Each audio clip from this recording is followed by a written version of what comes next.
There we go. Unmute. That's probably important. How's it going, Tosho? How's it going, Rose Petal? How's it going, Velvet? Hopefully everything's coming through all right now. How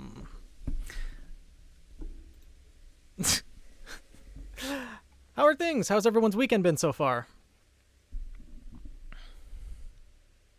Hey, Carrie, how's it going?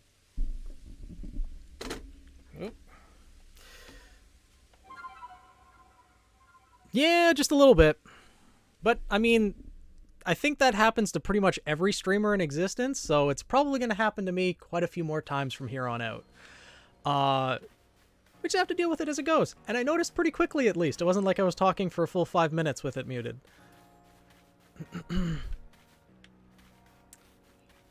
Oh, no. I mean, I went to the movie theater yesterday and saw the, like, I guess, theatrical trailer for Black Panther, and it looks like they put a lot of effort into paying tribute to the original actor who played Black Panther, so I have a feeling there's going to be a lot of emotion in that movie. A lot of the actors are passionate about, you know, playing their parts in that movie, so I'm not surprised that the Black Panther Wakanda Forever had a lot of emotion built into it. Let's go back here. Hey, Paris, how's it going?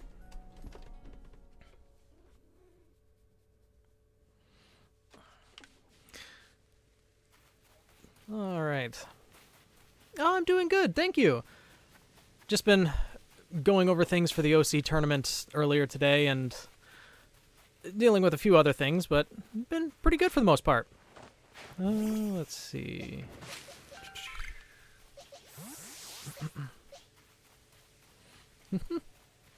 Hey, Marcus, how's it going? Let's see. All right. I don't actually have any Pokeballs right now. That's gonna be a problem. Let's see. Nothing in storage either. Oh. A few heavy balls, that's about it. Great. Let's see.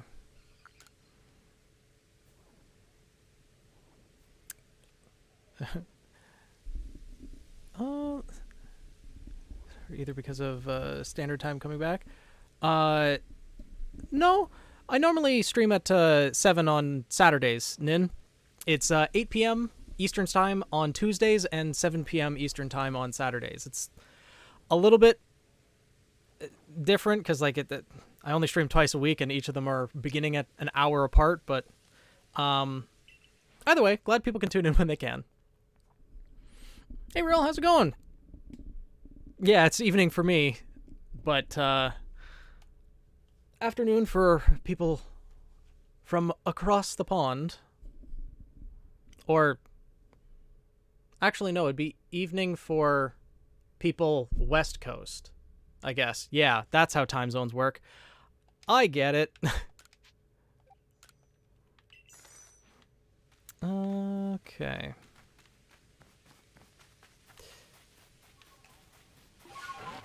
Now,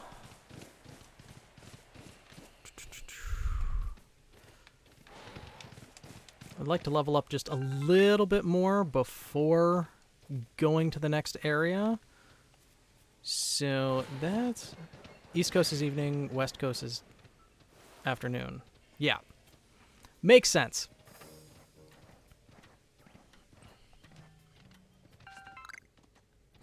Oh, food, burb.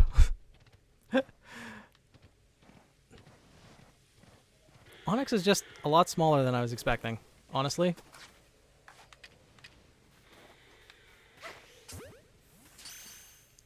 Yes, we get it. Giant Sneck is angry. And apparently so is the Onyx.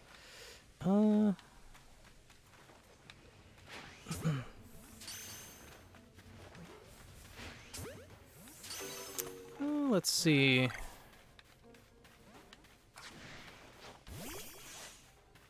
Everything's just so angry, nothing wants to stay in the ball.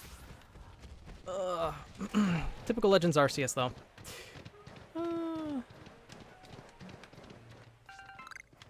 So, I'm curious, how many people are actually going to be playing Ruby Arrowfell when it comes out, or are you going to wait to watch stream and see how the game actually is? Because we're only about, like, 3 days out, I think? Sunday, Monday, Tuesday. Yeah, 3 days out from Arrowfell's release. We've seen all of the characters revealed on Twitter, so... or at least all of the members of Team Briar, and have a better idea of what their weapons and a little bit of info about their semblances. So I'm real curious to see how the game's going to go. You watch first, that makes sense. It's only supposed to cost, I think, $30 US for Ruby Arrowfell, so I think it's pretty reasonably priced. I'm curious how long the story itself is going to be, and if there's going to be, like, how much replayability it's going to have. I'm looking forward to playing it, though. Yeah, it's not too bad, especially considering, you know, most games nowadays seem to have a price tag of like 60 or 70 bucks on them. Already seen some of how the game is, so I do intend on playing it and getting the full experience. Nice.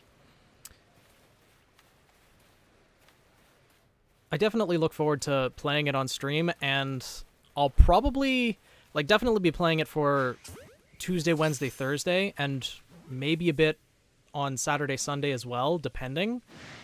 Because I'd like to finish the story and then be able to make videos on it as well. So, we'll see.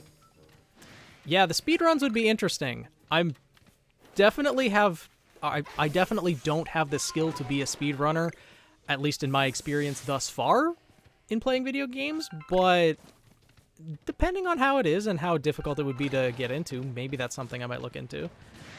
Cautiously excited. Know the gameplay will likely be fun. Same devs behind the Shantae series. I've never heard of the Shantae series. What's that about? Hey Shad, how's it going? And burnt possibly mysteriously charred with a side of maple syrup hockey stick Burbman. New words are getting added every time. Let's see. All it takes to speedrun a game is practice. That's true. But considering there's so many games that I want to play on stream, I don't know if I'll have the time. Plus, I want to make a lot of YouTube videos on top of that. The benefits that streamers have, or that speedrunners have going for them, is normally they devote most of their time into streaming just the one game to continuously improve at it. Improve their times and everything like that. So I don't know if I quite have the time or dedication to be a speedrunner as of right now. We'll see how things go given time and given the barrier to entry for speedrunning that game or other games if they catch my fancy, but we'll see. Messed up the order of words in that one. Honestly, Shad, at this point, I don't know if it matters that much if the order of words is mixed up, because it still has the same, similar effect every time. Let's see if that'll stay in the ball. Oh, Shantae. Okay, I do know the games that you're referring to now. I've never played them, but when you mentioned Half Genie, the image of the character immediately popped into my head. I know who you're referring to. I've never played the games, though. Okay. Rotom's gonna go down. The same effect of absolutely confusing you? Yes. It's becoming more and more of a tongue twister, Shad. Every time. And once it gets to the point of being like 2 full lines or a full paragraph, then maybe even a little bit more so. But let's see. Oh, great. The exploding Pokeball. Is it just gonna... Okay, they used thunder right away. It didn't just blow up. Interesting. I spoke to Vic about it ages ago. We'd love to get you to play Sea of Thieves. Sea of Thieves is another one that I have not actually played, but it is one that looks fun. Again, it's one where you need a lot of time to dedicate to, but I'd be interested in playing that at some point as well. Okay. The very angry Pokeball, yeah.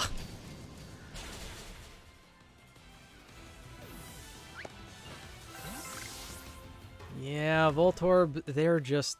They know only violence and only explode. Big Twitch community for it? Really? Oh, well, Sea of Thieves, yeah. I believe, like, Valkyrae is one of the, like, top streamers for it. Though I think she streams on YouTube now? Not entirely sure. But, yeah, there's a huge YouTube community for Sea of Thieves and for, like, a lot of the really popular games. There's a huge streaming community for them. Ah. It moved. There we go. No worries, Daisy. It's okay. Everyone's free to tune in when they can. There's no obligation to be here from start to finish. But welcome to the stream.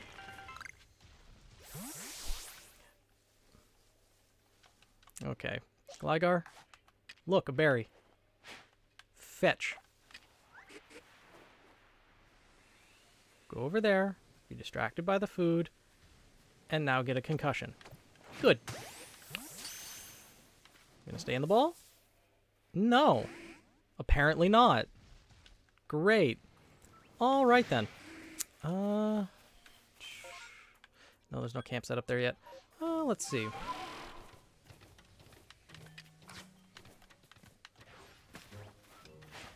Oh, was looking for apartments. Okay. Are you not going to be living in dorms anymore, or are you just looking to see if you can find a different place to live? One that's probably a little bit calmer than dorms, because dorms can get quite chaotic. Tempted to make a late joke, but think it's too late. Ha! I see what you did there. But, late jokes can still be good jokes, so long as they're not too early. What is your favorite flavor of ice cream? Well, I mean, in Ruby context, probably Neapolitan, but in reality, it's either chocolate chip cookie dough or Tiger Stripe. Tiger Stripe is being one of the more controversial ones because for some reason there's a lot of people that don't like black licorice, and I don't understand why. Black licorice is delicious. I will die on that hill. Signed up for the dorm just in case, but looking for an apartment. Yeah, makes sense. Same roommate that you have now, or different one? There's a flavor I found called... What? Brookie ice cream best. I've heard... I think I've had it before. I can't remember exactly what's in Brookie ice cream. Also, there's the good old Canadian favorite ice cream that's called Moose Tracks. That one's essentially like a Rocky Road equivalent, but I'm gonna hazard a guess that it's probably not an ice cream flavor that's found anywhere except Canada. Licorice pizza. Like dessert pizza? Because I've never actually had a dessert pizza before. They sound interesting, though. Oh, you do have it. Okay. Interesting. Sudowoodo, why? Why won't you just get in the ball? You sit still all the time. Just sit still more. There we go. Let's see. Moose Tracks. Yeah, okay. Out of all the things, I would have thought that would have been one thing exclusive to Canada. Interesting. Learn something new every day, though. Yeah, Moose Tracks is really good. How dare you make me hungry? DayZ is in the US, so yeah.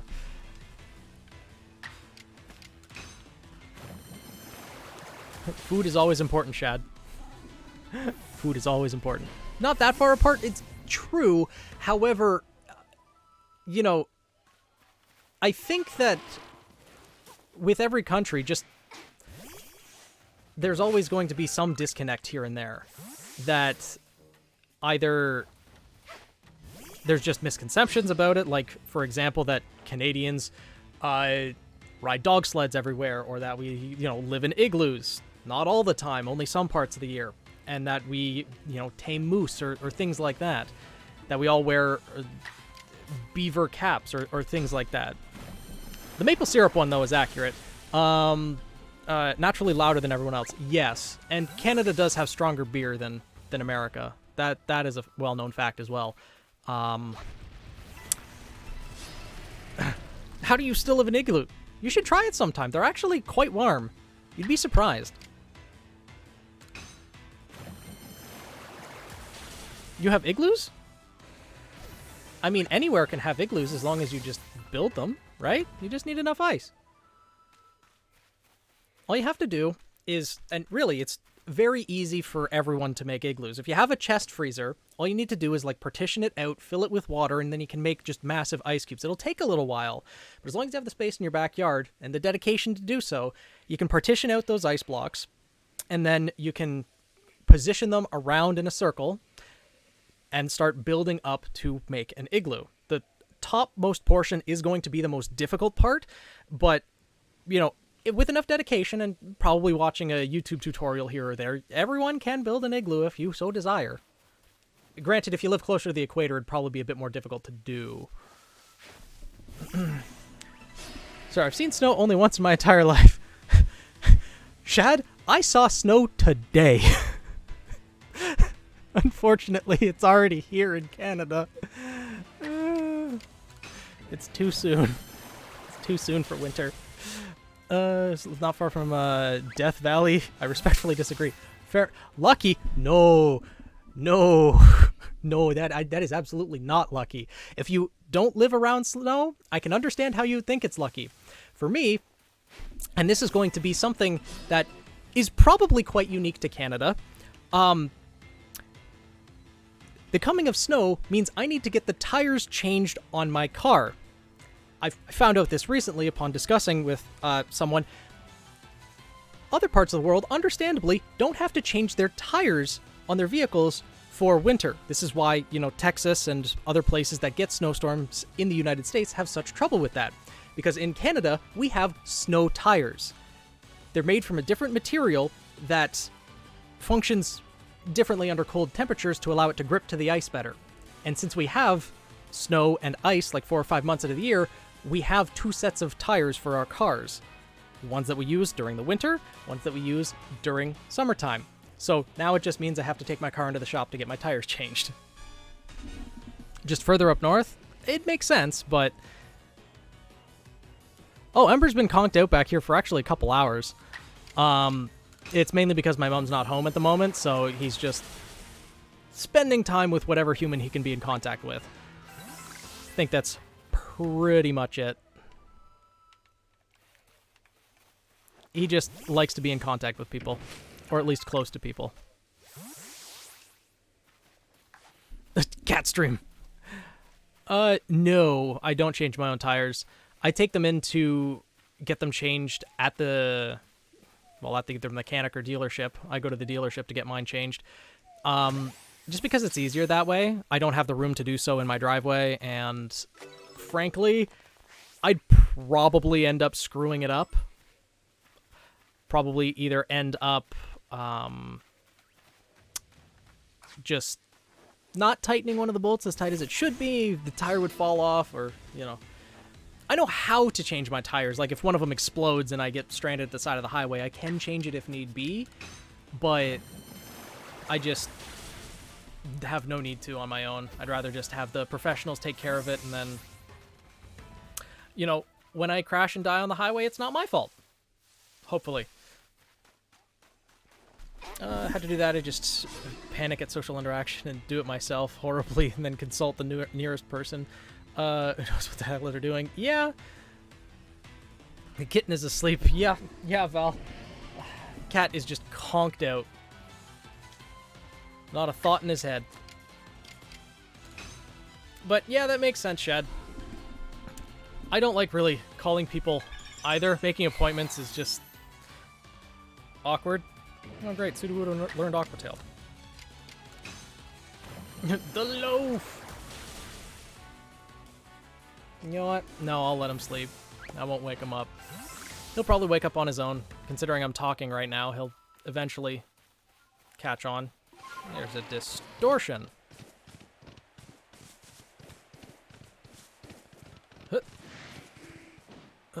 Wow, the deer jumped really high there.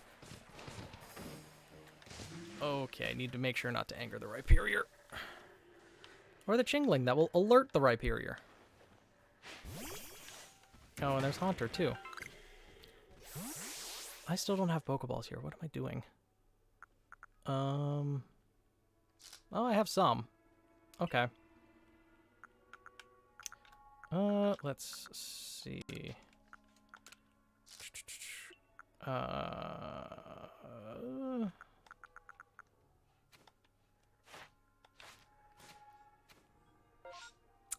His time is growing unstable here. Okay, there's still some time.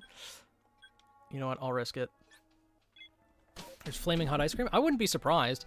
Add either jalapenos to ice cream or something like that. Yeah.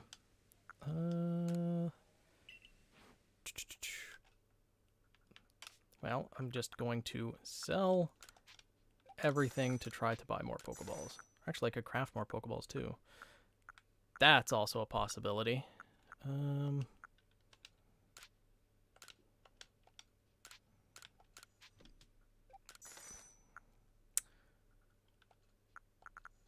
Let's see.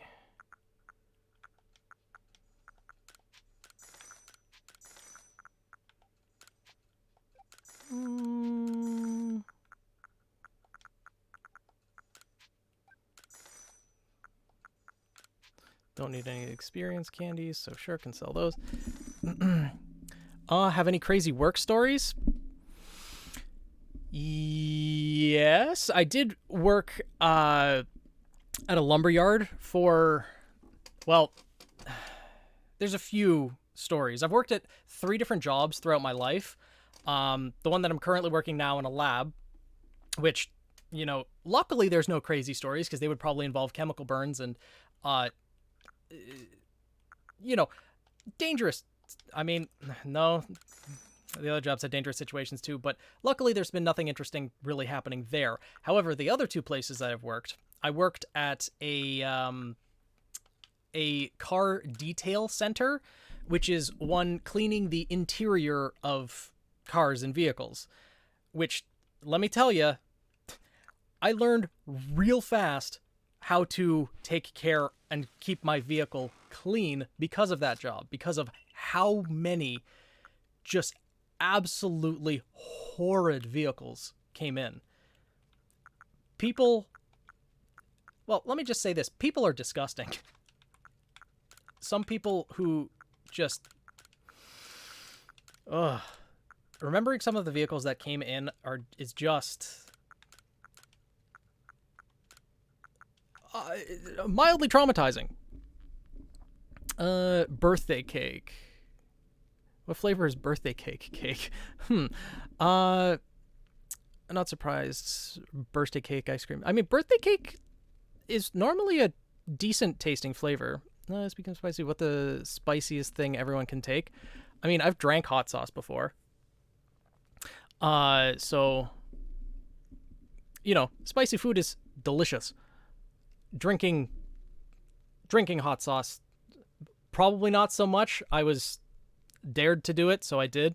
But, yeah, as for, you know, crazy work stories, I think I did tell you one of the ones about a vehicle that came in that just was one of the worst vehicles that I saw. Of course, it was a Honda Civic, but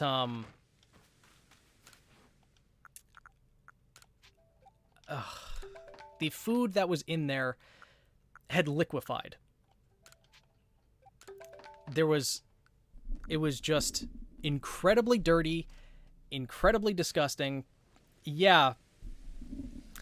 Of course it was a Civic. Yeah, the two, I learned working that job for 1.5 years, the 2 worst vehicles that I would ever encounter, they would be the Honda Civic and the Dodge Grand Caravan. The Honda Civic, people just seemed to not care about their vehicle and treated it like a pretty much just waste disposal, essentially. They just threw garbage everywhere, food wrappers, just old food, everything. It was horrible. And Dodge Grand Caravan always meant one thing. Families with kids. Kids have no regard for vehicles, no regard for anyone who might have to clean those vehicles, and you'd find candy stuck everywhere. You'd find just food, and it was just disgusting. And by the way, the amount of time we have to clean the interior of vehicles is just by the type of appointment that they're getting. Are they getting like a full clean? Are they getting their seats and the floors of their cars shampooed? So it's based on that, not based on the size of the vehicle or how dirty and filthy the vehicle is. So whenever we see a Dodge Grand Caravan on the board, we have about as much time to clean it as we would a Honda Civic, even though those vehicles are vastly different in size. Oh, big monkey. So yeah, whenever a Dodge Grand Caravan would be put on the board, because people would always make appointments in advance, and we'd come in to work in the morning, see what we'd have to deal with throughout the day, and everyone would try to take their breaks whenever the Dodge Grand Caravan would come in, just so we didn't have to deal with it, because it was... Ugh. They were horrible. People would always complain they would never come fully clean, because the vehicles were just that absolutely destroyed on the inside. But yeah, getting back to the original, see, I clean my car myself, so I know how to keep it immaculate. Same, Velvet, same here. And that job helped me appreciate that greatly. But getting back to the worst that I've seen, I apologize if anyone is in the middle of eating right now, or has just eaten, or has a weak stomach, because this involves food that was left in a car. In the back, and to set the stage, this guy comes in, brings his Honda Civic. He wants just the light cleaning for his vehicle. So he doesn't want the seats shampooed, doesn't want the floor shampooed. He just pretty much wants everything dusted and just everything taken care of within the vehicle. Just dust off everything, clean the cup holders, clean the dashboard and the windows and all that. So no like deep cleaning anything. And it's not his car. He's getting it cleaned for his girlfriend. I forget the exact reason why there was, fully packaged food in the car and things like that, but in the back seat, we found what used to be a loaf of bread. And the reason we know it was loaf of bread is because half of it was kind of still there, not exactly the color you would expect from a loaf of bread, but the other half had liquefied into like this bluish green turquoise color goop, and the smell was oh god, it was bad. But that wasn't the worst of it. Did you know that, like, because obviously people realize that bread can grow mold, and therefore, having it liquefy, you've really messed up if bread ends up liquefying. Don't get me wrong, but it's kind of understandable that something relatively organic would rot away, right? Did you know that can also happen with Doritos? In the trunk of this person's car, there was an open bag of Doritos, and they were liquefying. There were chips that had just turned to liquid. I don't understand how, because Doritos are highly synthetic. They are just all full of chemicals. But yeah, like it was. I don't understand how that didn't kill that Voltorb. It's a level 55 Voltorb. Wow. Cornmeal is something I have not seen. Yeah. Like, that was bad. That was really bad with that vehicle. And just, that was horrible. But I still can't get over the fact, like, how long did they have to be left there for them to get into that state. It was astounding how bad that was. I mean, Doritos taste fine as long as they're fresh and they haven't been sitting in a vehicle for Lord knows how long. I'm not going to be making myself the second sandwich now. Yeah, I'm sorry. Blame Daisy. She asked the question. Oh, you've had some crazy stories recently too, Daisy. Please do tell, because you're in the customer service industry. So I can only imagine some of the people that you'd have to deal with. Luckily, the only customer service job I've had was the second job that I had, which was working at a lumber yard, where the entire job was just customers would come down having already purchased the materials that they needed, and my job was just to guide them to the right lane to go to in the giant warehouse and then load the materials into their vehicle. The grill in the shop exploded. How does that happen? Daisy is a Karen Wrangler. Essentially, how exactly did it explode? I'm guessing it was a gas grill? How are you? I'm glad you're still with us, first of all. Glad you made it out okay. I hope you're okay. Please tell me you're okay. Because you remember this, Velvet? You felt it all the way over in Europe? It was that bad? But I'm guessing it was probably a gas explosion, and those are real dangerous. I hope everyone was okay from that. But what happened? Yeah, Doritos is chock full of preservatives. I legitimately have zero clue how that happened. Oh yeah, big boom, many singed hairs. I need a drink for this. Yeah, it's if we're getting into work horror stories, then yeah, maybe. Okay. There we go. It's a level 55 Voltorb. I'll take that with me. Let's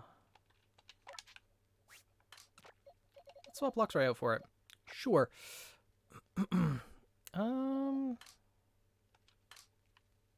I don't have a Leaf Stone, I'm pretty sure. Was able to pick up a Dusk Stone, though. That's always fun. Yeah, no Leaf Stone. Darn. That's a shame. Manager was turning it on and didn't seem to be lighting. I was turning the knob again when I just heard a bang, and one part of the grill pops up. Oh, that's terrifying. That is really terrifying. Like, it's about as far away as I could be while still being in the shop. Okay, so you were out of the range of shrapnel, should there be any. And when you say pop up, did it, like, you know, take off the manager's head? That kind of force, or did it just kind of, like, just hop a little bit? I'm guessing it didn't take off the manager's head, considering that this is not an overly traumatic story. I don't think.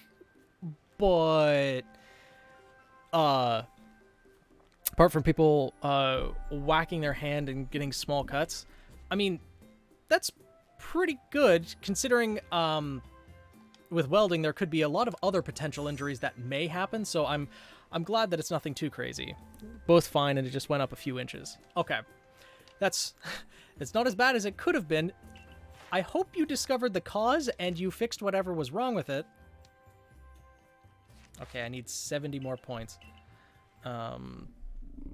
Lucky enough to not have horror stories, only strange customers for my one retail job, but that's about it. Well, I don't necessarily have horror stories, but the second job that I worked, let's say a lot of people at the lumberyard didn't really care all that much about safety. And the supervisor, because there was the inner store, that, you know, all of the managers were in, and that's where all the customers went to purchase materials. And then there was us in the warehouse that was outside that customers were sent to with their receipts, and we just loaded up the materials. We had a supervisor, but he was always, you know, out doing other stuff with like inventory and other things like that. But in a lumber yard, there's a lot of people who drive forklifts. And you always hear stories about how stupid people can be on forklifts. And let me tell you, you know, hey Chrome, how's it going? Welcome to the channel. Welcome to the guild. Never experienced horror stories or strange stories myself. Have heard some crazy things though, yeah. And especially when you get to workplaces that have forklifts, there are countless crazy stories. Hell, even in the training session for learning how to use a forklift, they show you the most ridiculous videos. I'm sure a lot of people have seen the compilation videos online of stupid things happening with forklifts, like people backing into entire shelving units in warehouses that have a ton of paint or like cans of pop and they all hit the ground and explode and things like that. Now, working with lumber, you don't exactly get those same situations, but there are still some situations. You're too late, Sonic. I'm now forklift certified. It sounds bad, but I think someone upstairs is looking out for me because it wasn't far enough to drop to break the steel toe I was wearing. Damn. Where some of my work seen personally, as I said before, was a cement mixer we rented getting dropped. Oh, wow, Marcus. That's very lucky that the steel toe stayed, because one of the concerns with steel toes is, well, the toe is steel, but if it gets dropped in the right place, the toe actually bends down and then the toes kind of get just cut off completely. Yeah. Which obviously would be a little bit of a problem. Rare items. Got some great stock at the moment. Ball sling, mechanical pinwheel, mechanical tub. Wow, they have 2 of the Rotom items. I'll take a wing ball set, though. Absolutely. Guillotine shoe. Exactly. I'm sorry, Shad. We are talking about work horror stories, so yeah, things can get a little bit visceral when it comes to that. Back to what I was saying, though, about working at a lumberyard with forklifts. Nothing, like, no injuries or anything like that happened, but a lot of the people there really did not care about safety. A lot of my coworkers would, including the supervisor that I had near the end, would get stoned at work and then drive the forklift, which was extremely dangerous. Like, you don't...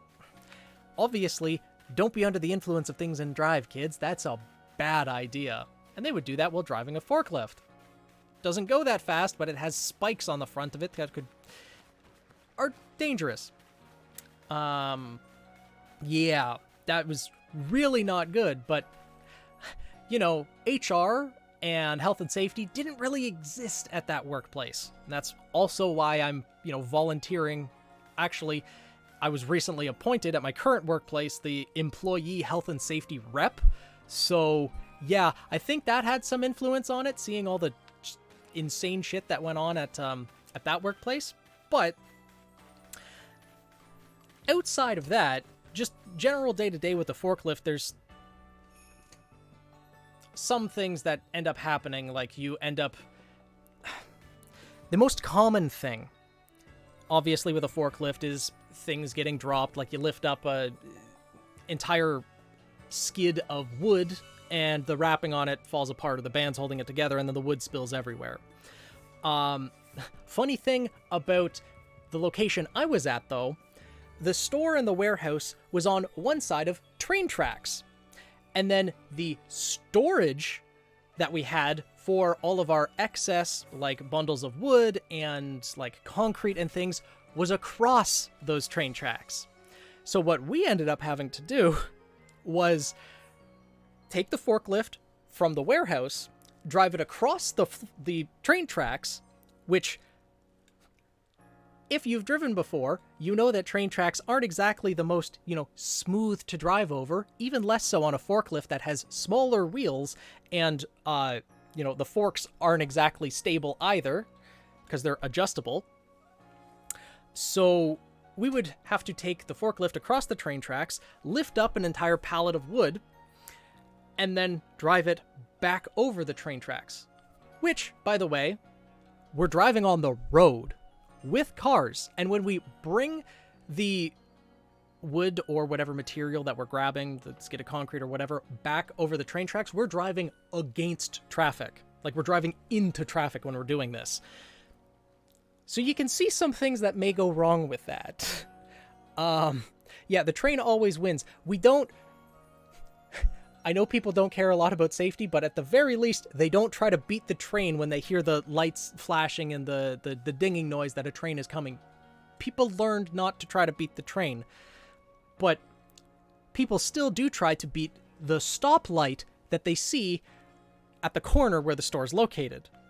So they see the stoplight, oh, it's red, it's probably going to turn green soon enough, so I'm going to just get this pallet of wood and then speed up across the train tracks to try to get to the parking lot before the light changes. So they would hit the train tracks, and then the forks on the forklift, they're adjustable. So they're kind of locked in place, like there's grooves in the forklift to kind of hold them there. But when there's enough force, if the forklift is bouncing, say, I don't know, over train tracks, they can shift a little bit. So there was more than one occasion where an entire skid of wood just scattered across the train tracks. There has been an instance where we've had to call the train station and say, hey, stop any trains coming, this is a problem. Yeah. Yeah. Hey, Chaos, how's it going? You've come at a great time. But, yeah. So those were bad situations. Luckily, I was never one of the ones who spilled, a lift of wood over the train tracks, but I was at work when it happened to other people, and I've had to help clean up other people's messes. Cheated death on train tracks a couple times in my life, but I wasn't being a daredevil. Carrie, I don't play on train tracks. It's not a good idea. Accidentally kicked a coworker in the head. I mean, haven't we all at some point? Those people have less brains than your cat. No, surprisingly enough, I think they still have more brains than this cat, because, oh, you're awake now. Good morning. He is the type who would probably get curious at the train that's coming towards him and walk towards the train to, yeah, I still think the other people have, Hey, Ray, how's it going? Cat stream. You hear that, buddy? Everyone loves you. I can't for the life of me fathom why. But, but yeah, so that's always fun. Or people just driving too fast and then they spill a lift of wood on just the road in general. That's always great. But my favorite accidentally kick my coworkers. I mean, sometimes they deserve it. Just happened to be driving across the tracks when the train was about to cross. Are there not... I would have to guess that it would be at a railroad crossing that's somewhere like more out in the country where there wouldn't actually be like the flashing lights and the dinging sounds to notify people. But still, that's real unfortunate that you were crossing right to... it was an accident. The scaffolding shifted and it popped up right where I was moving foot to not fall. Okay. Do you mind reading last message, Velvet? Sure. Someone once said to me, I can't do cocaine on work nights because HR found out, but I'm still good to do meth and weed? What the hell? Oh my god.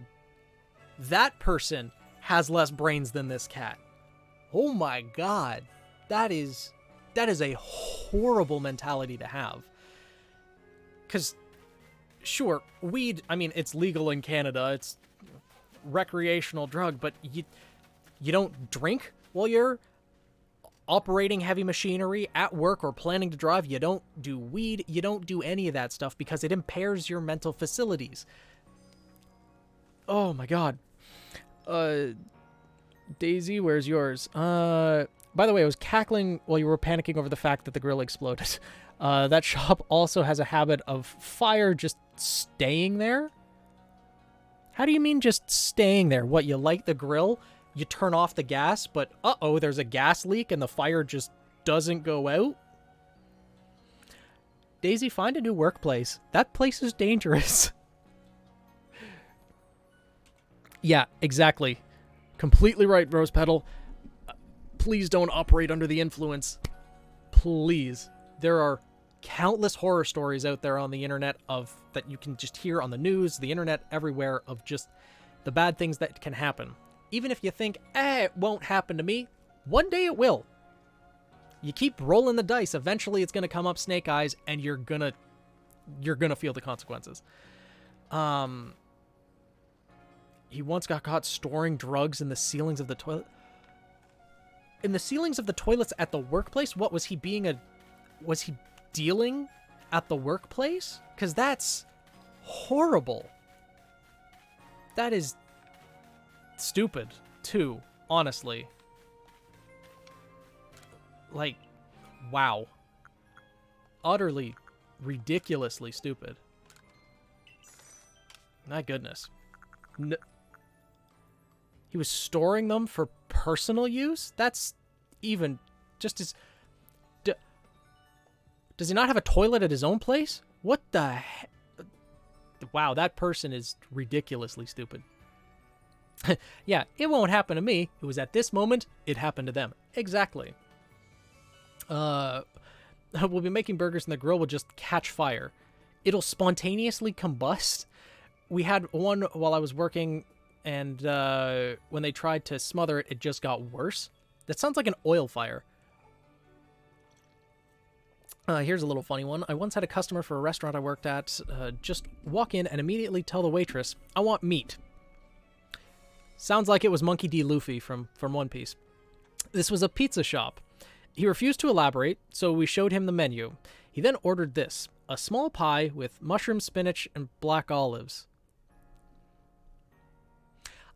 I think that man was mildly confused on what the definition of meat is, unless he thinks that mushrooms, spinach, and black olives are somehow animal byproducts? That man was confused or high. I don't exactly know. But he then asked to void the other order after we already made the pie because there was no meat. Wow, that was an IRL troll. That guy just wanted to mess with you. Honestly, that's quite rude, and that guy should be blacklisted from the establishment, because that's... you don't do that. Oh, right, he's... just, oh my god. This guy's in love with Pokeshi dolls. Apparently. It's inner strength and passion. This Pokeshi doll is perfectly balanced. At a glance, you'd think it's sure to fall over, yet it stubbornly remains upright. Bro. Thank you. I've savored your Pokeshi doll to my heart's content. That's a creepy sentence if I've ever heard one. Use the same recipe. Your Pokeshi doll had a different feel. Great. For context, this is what he was fawning over. This doll right here. That's creepy. The Iron Fluff. Hello. Yeah, we all have some very interesting stories, it seems. Honestly, the people who don't have stories are probably the ones who are better off and have had less dangers throughout their lives. There's a reason the wall behind the grill is all metal. The grill there gets at least to 800 Fahrenheit before we get cooking. And then it starts exploding. I see. I see. I feel like we massively distracted you from the game, but honestly, these stories are very interesting. I'm okay with being a little bit distracted. Plus, like, I'm going to be more focusing on the game once we get to, like, Ruby Arrowfell and Scarlet Violet. I apologize in advance if once those games come out, I'm going to be focusing a lot more on the game than chat, and I may not be able to get to everyone's messages, but for now, I'm happy to interact with people, and at the very least, because you're all chatting, it's helping me get more comfortable with stream, and ideally, be a better streamer to create better entertainment for all of you. So, thank you for participating in chat. I do appreciate it. Wouldn't say what? Chaos? Did I say an oopsie? Uh-oh. Don't be sorry in the slightest. Besides, there's probably going to be a lot more people in chat for Arrowfell. I hope so. That would be great. I don't know how many other people are going to be streaming it, but I definitely intend on playing it for number of hours, at least the first few nights that it comes out, as well as later on, because I'm really curious to see how the story is going to unfold.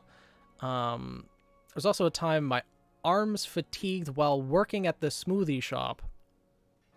While the blender was, spinning those very sharp blades, or just while you were, like, carrying a smoothie to someone and you might have happened to drop it on a Karen or something.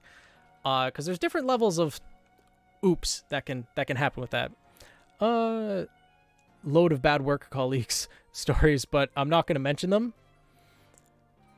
That's fair. Chaos. I mean, you don't have to say names, obviously, but if there's stories you're not comfortable sharing, obviously, no need to share them. Which starters am I going to pick? No leaked names. Like, as the title of the streams suggest, I have seen all of the evolutions of the starters, and I like all of them.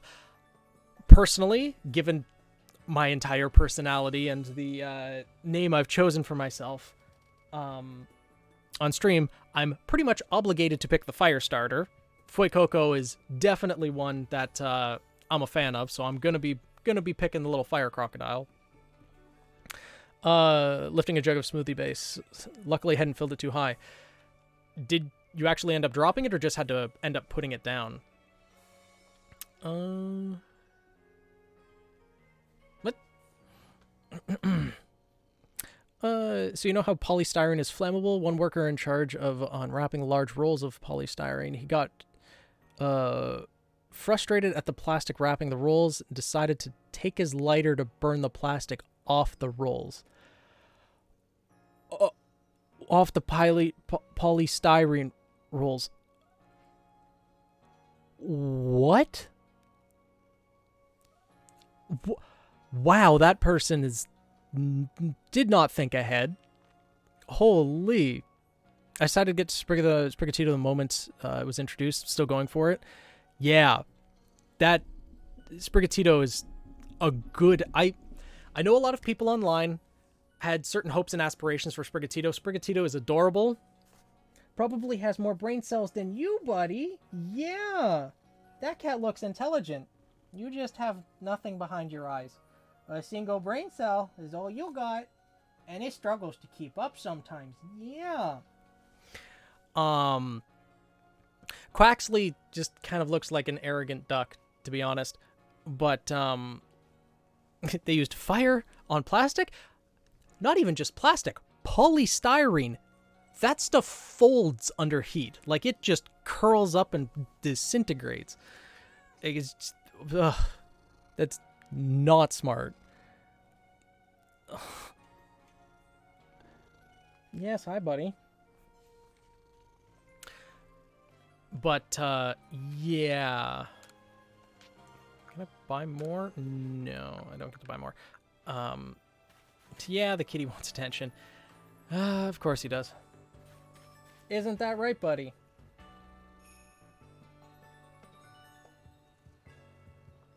There you are. Mm-hmm. Yeah. Yep.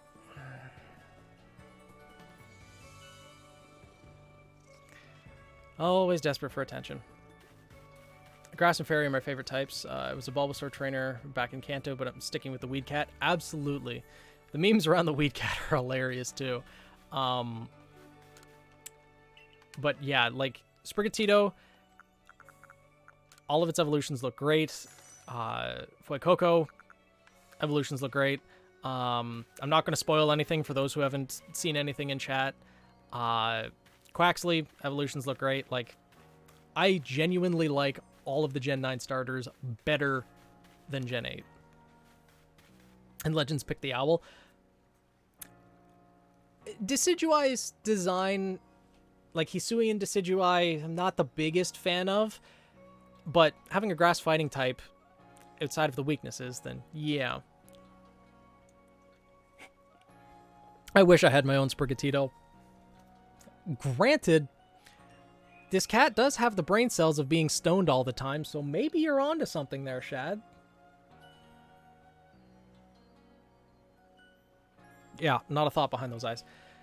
I can't not hear Snoop Dogg songs when anything about the Weed Cat gets mentioned. Yeah, that tracks. Let's see. We'll go back here. Too much catnip.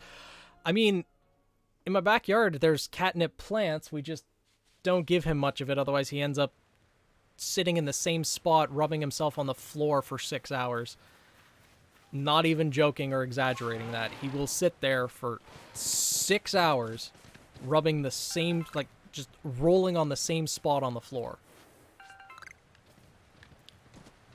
From a tiny fraction of a piece of a leaf.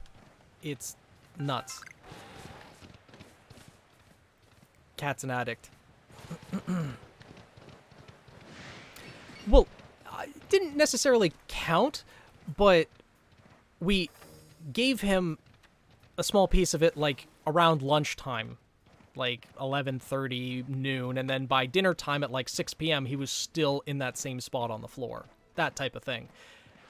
So, and we checked in periodically to see that he was still there. So, yeah. I bet over a year the cat has a separate stream cam pointed at the cat hammock with his jelly in it. I mean, you want me to spoil the cat a little bit too much, Val. He's done nothing to deserve it. And the unfortunate thing is, even if I gave him his own stream cam, he wouldn't be able to sit in the same spot. So I think for now he's just going to have to deal with sharing the same camera. Cat's an addict, please. Yeah. 100% he is. Stone cold addict.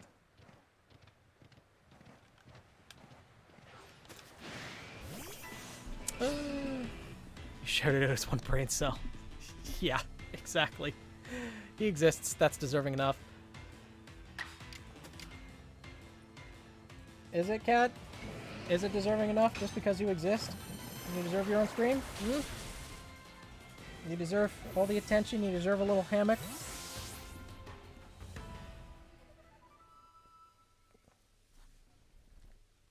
Nah.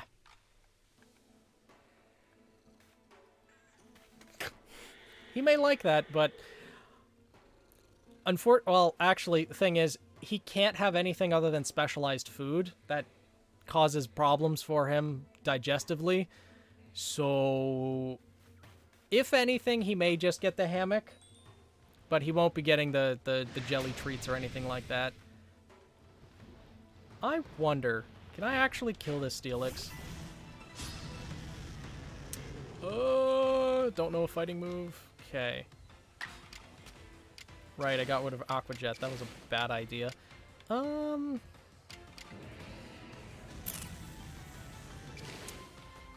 Let's try Water Pulse. Cat is chunky. I mean, he's actually not that chunky. He's actually pretty fit for a cat. Oh, okay. This should kill. Let's be honest, Ember would walk away from the camera every 10 seconds. Yeah, exactly. 100% he would. Cool. Took out the Steelix. And leveled up a little bit. Nice. What moves does Voltorb actually know? What's up, Cat? Let's see. Oh, it knows Energy Ball, Thunderbolt, Thunder. Self-destruct. Sure. We'll leave it at that. Lip smack noise. Is anyone else here at 2 a.m.? Because Phoenix's voice is calling? Oh, thank you, Chrome. But also, if it's 2 a.m., I hope you're able to sleep soon. Granted, it is a Saturday, so stay up as late as you feel comfortable with, but don't feel pressure to stay up too late. This might be a bad idea, because Rhyhorn's a ground type, but we'll see, because 4 times weakness. Sleep. It's 8 for you. Oh, nice. Same for me, Marcus. It does have a good storytelling voice. Aw, thank you.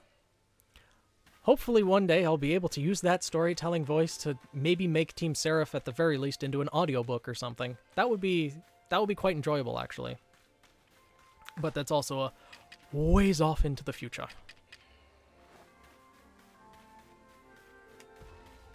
Aw, it doesn't want to be caught. Okay.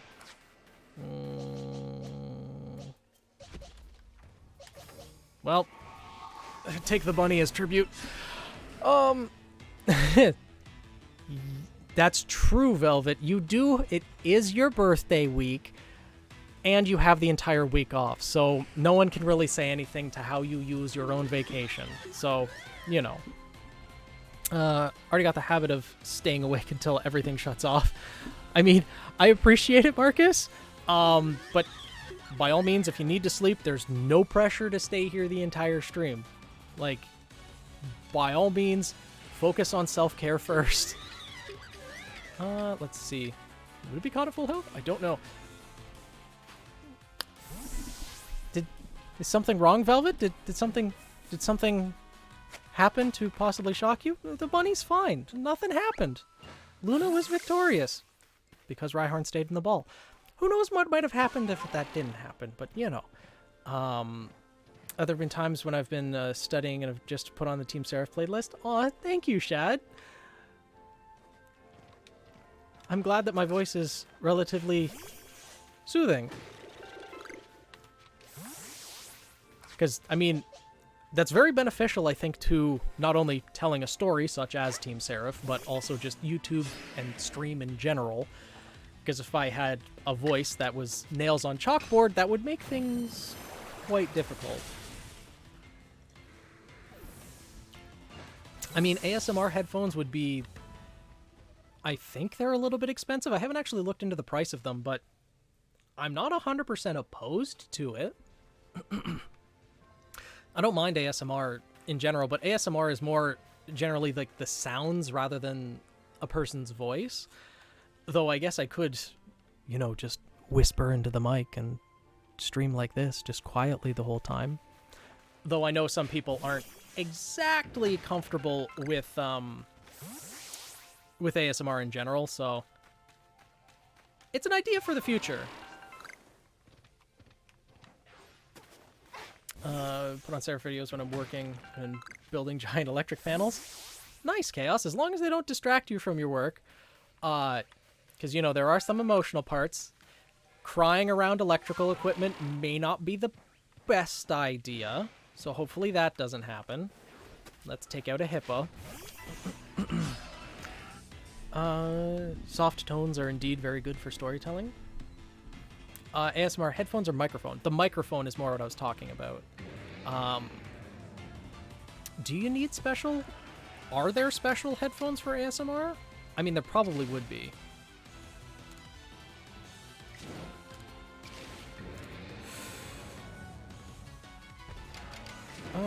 Let's see. Would a strong Aqua Tail kill it in one shot? Me stopping at 1 a.m. doing algorithms. I'm fine. I'm fine. Yeah. Oh, no, it didn't kill. Oh, no. Samurott. You fought valiantly. Oh, God. Oh, and it killed itself. Great. With that... Oh, the next Seraph chapter will be coming out soon. Yes. After the tournament is finished and that's all wrapped up, I plan on putting more time into Team Seraph. The next chapter will actually be the kind of character backstory for Piers, and then afterwards, the next chapter will come out, and I do plan on getting that out at least before Christmas. I'm not going to make like any concrete promises because life gets in the way and things like that, but I do hope to get it out soon, yeah. Watching Arknights episode 3 today. That reigned, and when the events of said episode got me crying and smiling too. Oh no. I've heard you do like the Arknights, but I still have yet to watch it, and I'm probably going to wait until I can binge it once the anime's finished. It's rare that I cry, and plus they keep my mind awake thinking of your OC teams. Nice. Cool, another distortion. Excellent. Oh no. Let's see.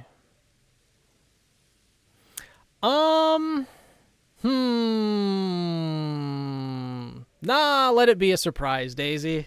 Let it be a surprise. I think it's kind of expected by this point, but we'll let it be a surprise. You like chaos, don't you? So I'm sure this will be okay. Oh, Daisy's done nothing. It's more about what I'm going to do than anything. When Zelina uses her semblance on Sarah, brings me to tears. Yeah, like I that was one scene that like really had me emotional as well. Because one thing I've been able to do surprisingly well is like empathize with the characters that I've created, which I guess is kind of a good thing for a character creator, and just feeling the impact of that story is just, I don't know. I really like the way I've been able to write it, and I'm glad that other people seem to be enjoying it as well. So hopefully I can continue that with the other characters that I'm going to introduce, and things make sense, and the emotion stays there throughout. That is a good question, Chrome. Does the story of Arknights stay similar to the game, or is it just a completely different one? I would imagine that most stories that branch off from video games kind of cover their own story, or a prequel, or mainly the story of one of the characters versus all of them. But yeah, I'm kind of curious about that as well. Daisy has done nothing wrong. No, I'm not under duress. My mods aren't holding me hostage.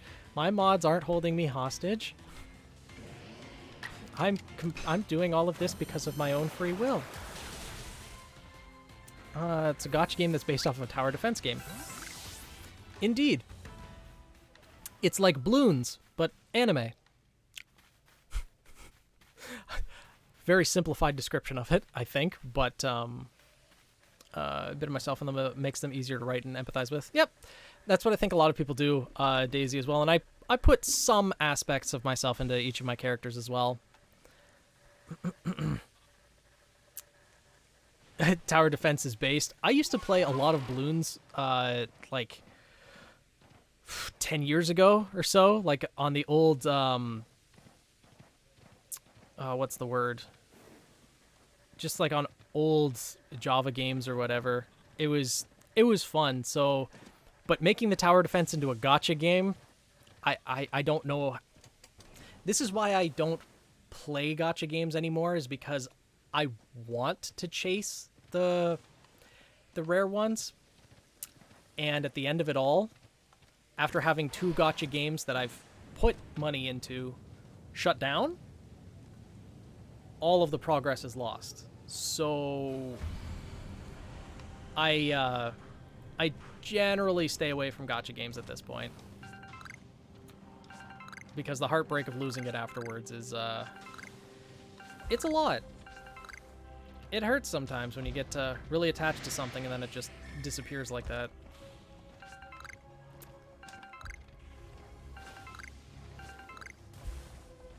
You know there is no escape. That's true.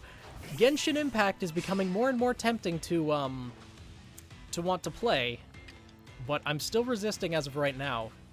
The art style is absolutely gorgeous of that game. Arknights too, but Genshin, it just really pushes it over the top. And I'm avoiding getting involved in it, but eventually I might succumb to the curiosity of wanting to play the game. Oh, that's a Rampardos, huh? Well then. Wait till you find yourself a waifu, trust me. Yeah, I know. By the way, since you asked as well, the anime is produced by the same company that makes the game. Oh, it's very faithful. Really? That's pretty cool, actually, because I've seen a few different games that end up having to make their own storyline for the anime and everything, but for the fact that it's keeping it faithful, that's a really good way to do things so that people will get interested and want to play through the stories themselves with their own characters. Damn, that's interesting. Yeah, the waifus. Genshin, Arknights, all of them have a lot of waifu bait that I know there would be characters that I would absolutely want to collect, but again, I'm trying to resist as much as I can. Don't get stuck. Let's see. Pick up all the items. What waifu? All of the waifus. There are a ton to pick from, and everyone's going to have their own favorites. Though, obviously, with every game, there's going to be some that become more favorited than others. Just generally. Plus, Phoenix and VAs are the same for the game. Wow. That's really good as well. I'm glad that they took the voice actors and kept them consistent throughout. You pull in Genshin for the waifus. I pull it for the bestie material. Fair point. Everyone has their own reasons for playing. How goes the anime horde wall? Would you believe me if I said I actually haven't added to the anime horde wall in over 4 years? I legitimately have not bought an anime in a very long time.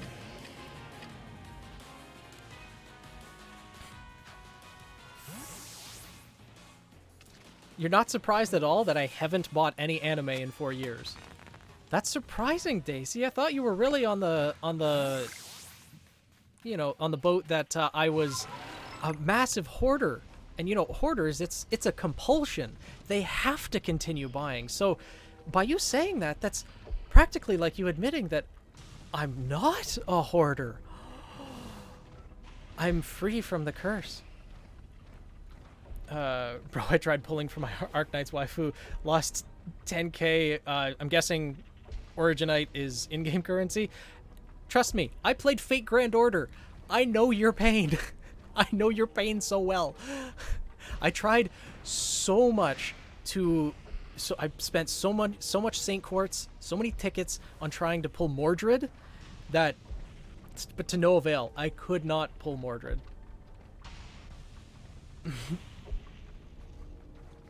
Gotta make fun of you for something.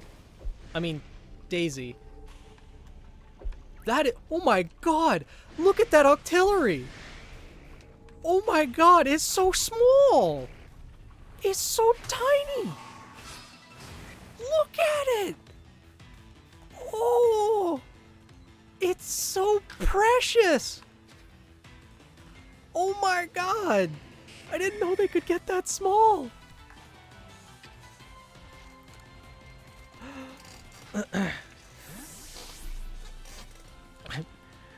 Now you can get new material? I mean, I'm streaming now. I'm sure there's probably going to be endless material. Unfortunately. I'm gonna say probably multiple things that I'll regret because you'll be able to take advantage of. Not looking forward to that. I mean, the fact that I was already relentlessly bullied into making a stream quotes channel on the Discord server, that in and of itself is already setting me up for disaster. So, you know. Play FGO as well. Yeah, it is the sole game I played that made me break my phone. Yup. I played Grand Order from like month 2 of the Japanese release. I played that years ago. Like some of the first banners I was rolling to try to get characters, and I played it for about a year and a half. Because there was a point when I was playing Fate Grand Order so much that I had a main account, and then I also made, when the American version, or the English version of Fate Grand Order came out, I made another account, and I was playing both of them simultaneously. We both know I've had at least one quotable moment. Yeah, that's true. Probably more than one. Sneeze your headset off because I can. That sounds like it was a painful sneeze, Val. But what was I talking about? Oh, Fake Grand Order. Yeah, I played a lot. Yeah, maxed out a character in a gacha game and then they nerfed the character. Yeah. Grand Order is an anime, but it was a game first. Fate Grand Order is kind of like a central point of the Fate universe that a lot of different storylines can branch off of, and there have been anime adaptations of a number of the different storylines from Fate Grand Order. But it was a game first that came out. I was in third year university when it came out, so that was about 7-8 years ago.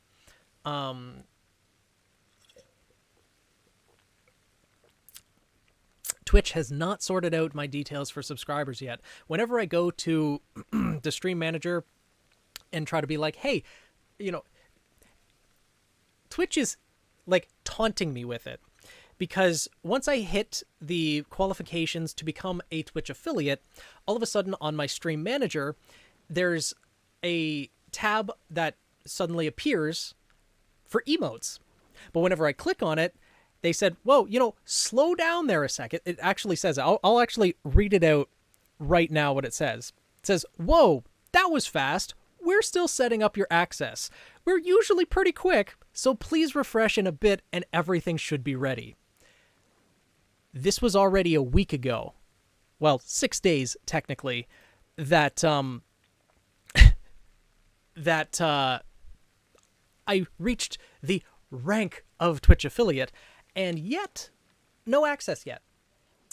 So I assume it's probably going to take 2 weeks or something, I hope. I was kind of hoping to have things up and running for, you know, when Arrowfell released, for when Scarlet Violet released, you know, when I'm going to be live for probably more than 40 hours in a week.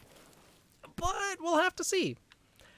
We shall have to see how fast Twitch, yeah, they're usually fast, huh? Yeah. I usually give the vibes of waiting 3 to 5 business days. I mean, I got the Twitch affiliate status on Sunday, and Monday through Friday has already passed, so they didn't reach that quota. Twitch being slower than God patching out the sun. Yeah, that sounds accurate, but I mean, there's probably a whole automated process that they have to go through, because they have to make sure that the tax info that I submitted is accurate, that unfortunately it's not as simple as just like, here, now we just automatically give someone a subscribe button and let them pay money to you. There's going to be other things that have to go through. Unfortunately, I do understand why it's taking that long, though I do wish they would allow me to have at least the basic 5 emote slots that would come with affiliate. I wish that would be automatic at the very least. Yeah, it gives us time to brainstorm emotes. Exactly. I'm still not 100% sure who I want to commission for emotes, but once December rolls around and once I know how many emote slots I'll have available, then I absolutely will be finding someone to commission and commissioning a number of emotes. Splendiferous results. Chaos, don't use a shotgun. Artillery and cannons would be much more damaging. Decrease evidence. Well, decreases evidence in some ways, but it also scatters the evidence around. So if you actually need to gather it up to hide it, cannon and artillery would probably make it a little bit more difficult. Plus, it leaves behind craters. Shotgun doesn't necessarily do that. Oh, good call, Daisy. Good call. I've been keeping up with the hydration, but yeah, my posture, I think, has gotten a little bit horrible. Still think, yeah, I do. That idea is a fantastic one, and I think I will make an animated emote of the guild logo that's, well, able to be used. Gives it a 7 days notice for it, while it takes 14 to 21 business days to finalize it. Interesting. Because I got the notice or the invitation to join Twitch affiliate within 24 hours of hitting the qualifications. So I'm curious to see how long it would take to finalize it. What redeems would I add? Well, as Daisy pointed out there, the probably lowest ones at like 1,000 channel points or something each would be posture check and hydration check, for sure.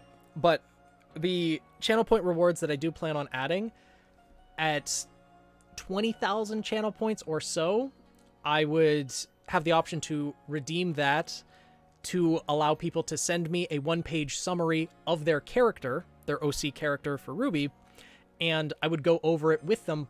Like, I would go over it on stream and give my own opinions on it, and like OC advice essentially for a single character for 20,000, an entire team for like 100K or something like that. And the reason they'd be higher is because if I put it lower, then there'd be a lot of people redeeming that, and then it would end up becoming like taking over entire streams and things like that. I might end up even just doing that at the end of stream, or as people redeem it, I'll keep a record of it and then do an entire stream that's just OC help streams, which I do plan on doing eventually, but things like that. Did not see, but I'm glad I did. Yeah, I appreciate it, Daisy. Lowest at 1K. Well, there would be other ones that are kind of generic on other streams, like modify a single emote or unlock a single emote that would be much lower. But the 1K for the posture check and everything, because as long as you're watching stream, there are little reward boxes that pop up right next to the channel points that, like, every, I want to say 15 to 20 minutes or so, that give you an extra 50 channel points, and even more if there's a subscription to that channel. So if you watch like a single 3-hour stream, you could probably save up 1,000 channel points without too much difficulty. And the reason why hydration and posture check are going to be at 1,000 is because if they were any lower, there's the potential of someone really messing with me. And even at 1,000, if someone really wanted to save up the points, then they could really screw with me by redeeming like 20 posture checks in a row, meaning that I'd be like stretching for a full minute. Or if they did that with the hydration check, they'd essentially be telling me to waterboard myself. I'd have to essentially chug the entire water bottle, go refill it, chug it again, and then be in pain for like the next half hour. So, yeah. 5 to 10K per OC seems okay to start with. Maybe. We'll see. Like, it depends on how fast people build up channel points. Like, for example, if people just have the stream on idle when I'm playing Scarlet Violet, which I'll be streaming probably like 8 hours or more a day, they'll be able to save up channel points pretty quickly. And if they redeem, and if like 5 people redeem it, then that's, you know, an extra half hour to an hour of stream, right? So it all depends. It'll be a balancing act. Yeah, 5K isn't a lot, actually. Exactly. There's multiple channels on Twitch that I've just casually watched here and there that I have like 50K channel points on. Some of them that I've watched more actively here and there, I have well over 100K channel points on from following them for like less than 6 months. It's not that difficult to save up channel points as long as you just have the stream open and are, you know, clicking those little bonus points every here and there. Okay. I can say that I've done that to a streamer friend of mine. Yeah. And I have a feeling that it's probably... Actually, no, I can go report to Silene. It's probably going to happen to me at a few points here and there, but, you know, it's just a fun addition to stream, I think, as well. But I'm making it 1,000. Like, I watch some streamers who have hydration and posture checks at, like, 10,000 channel points. So I'm trying to not make things too quick to redeem at the start, and then maybe I'll make them quicker later on, or some will need to be adjusted here and there. It's all going to be a process, right? Yeah. Actually, no, I'm going to report to Silene first. Get the next star rank before I forget. I can make... No! There's no need to go that far, Marcus. I appreciate the thought. I mean... Well, that would mean you're watching stream for longer, so you know what? Go for it.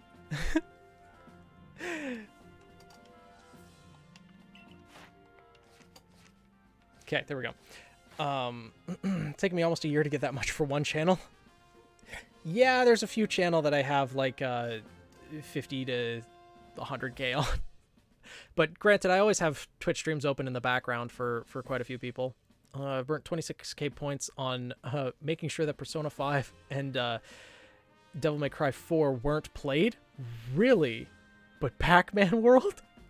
That's awesome, Shad. A lot of people in chat were angry at me that day. But see, that's content. Whoever in chat might be angry, the streamer knows that it's content.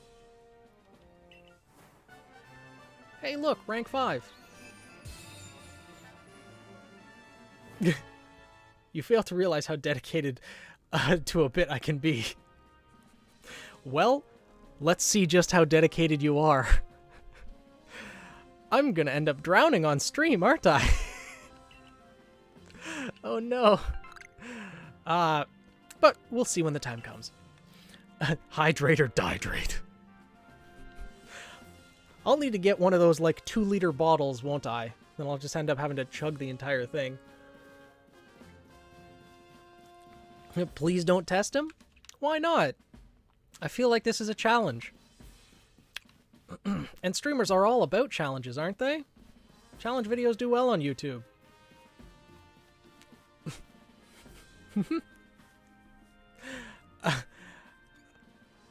I am my friend's group version of Smiley. That is your content. Oh no.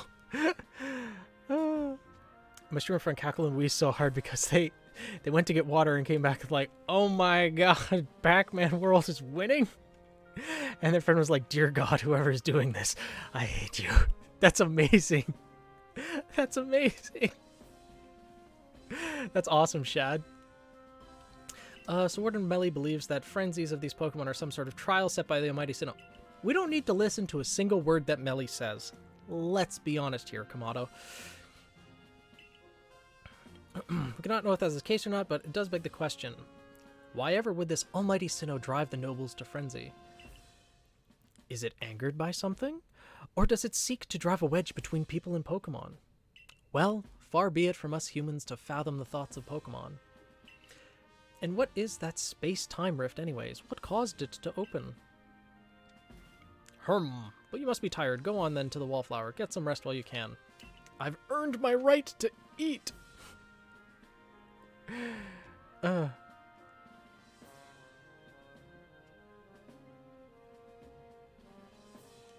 Everyone immediately erupted into Bucks. I hate you. My day is ruined. And I was just wheezing like, yes, chaos. That's excellent. I have a feeling there'll be plenty of opportunity for that to happen in the future, and I embrace the chaos. Isn't that right, buddy? Isn't that right? How's it going, Benny, old chap? Dinner's on Kamado tonight. Eat your fill. My existence is not to be nice, but to be the harbinger of chaos and destruction. I mean, frankly, that kind of sounds like the purpose of the human race in its entirety at this point. Oh, this is generous for the boss. Is it, though? I gained the nickname Chaos on a stream of Among Us. Mungus. Or as a part of the cause, I just kept causing it. That's awesome. I hope to play Among Us at some point on stream as well, but there's a number of games I want to play before then. But still, Among Us, especially with all the modifiers that can be added in, it's such a fun, chaos-inducing game. Very sus. Much among. Well, I've heard talk of our progress surveying Pokemon has made gathering ingredients a less onerous, or at least less dangerous task. We can talk about how you've gone from being some nobody from nowhere, thanks Ray, to basically the hero of Hisui. Indeed, taking on such perilous duties has earned you a great deal of trust, Zelina. Has it, though? It's like I always say, behavior is a mirror that reflects one's true nature. I don't know if I've ever heard you say that before. Let your actions do the speaking for you, Zelina. The message is clear as day. It doesn't matter one whit where you came from. You're part of the Survey Corps and Jubilife Village now. Remember these words. First Phoenix Night chat, so may Sarah Vermilion bless the stream. I appreciate that, Pyro. Welcome to the chat. Welcome to the stream. Among Us live with friends. Among Us live with enemies. They are indeed one and the same. Because your friends are welcomed to stab you in the back and cut you in half. Slash the guy in front of the streamer. He missed me. And his chat wouldn't tell him I did it. That's awesome. When you get the chat on your side, that makes things so much better. Same could be said for Mario Kart. Mario Kart is the ruiner of friendships. Is it? It's not if getting up early changes what you can do with the day. I mean, it kind of does with daylight. It opens up possibilities, such as responding to Commander Kamado's invitation today in a timely manner. I really do like Adaman and Irida. They both have a lot of character. Well, I got the same invitation, and I had to wake up even earlier than you to run all the way here for it. That's true. The Pearl Clan is in the Alabaster Icelands. Nuts for living up there. Coming from someone in Canada, I know, but still. No need to grouse so much over a nice little early wake up. Adaman is a morning person. Irida is not a morning person. Won in about a minute as a single imposter?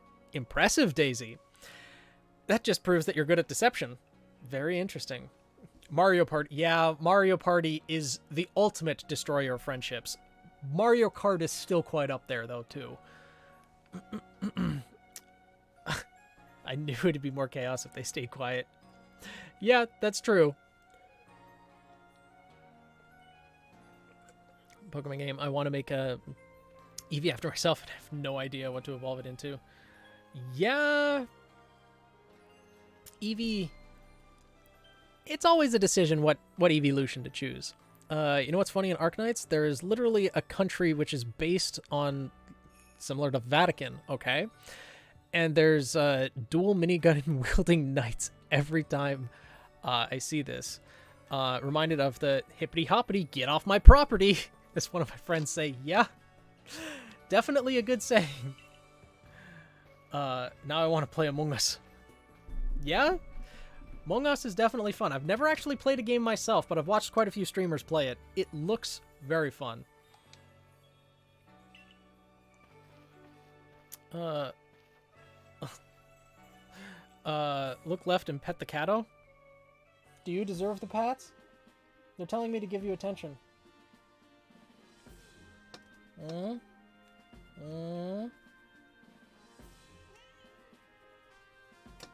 Meow. Yes, no thought, much meow. Your frenzied fellies of more nobles. Yeah, it wasn't easy. When the word of these frenzies arrived all over Hisui, I feared that what would become of us, but here we are, already preparing to quell the final one. Among Us will never leave my mind, and I'm haunted like the creeping distant memory. He sounds about right. Cat stream. Meow. The only reason he's here is because there's no one else in the house. It's the only reason he's here so much. He doesn't like me that much, I swear. He doesn't like me that much, I swear. Cat. You're not proving my point. Also approve of it because Max Mataka, yeah. Yeah, his kisses involve putting his slimy wet nose into my ear. Yeet the cat? No, I'm not gonna yeet the cat. That's just mean. And also, I think streamers have gotten canceled for that before.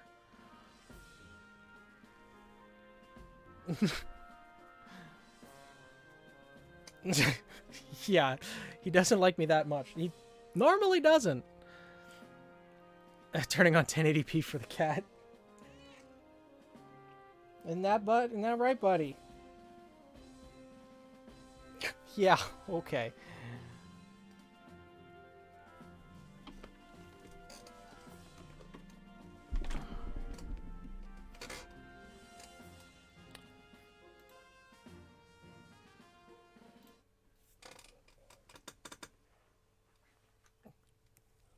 Lion King.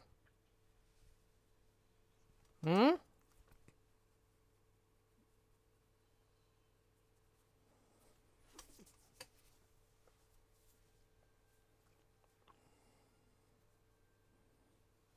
No, you don't like that? Okay. Yeah, he's not the biggest fan of getting picked up. But... Can I help you? Hmm?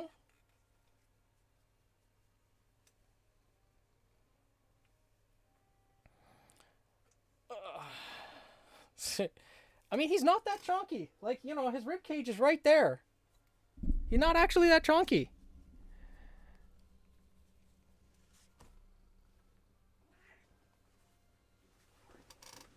Okay. Like, see, look. Not much chonk. He's just cat.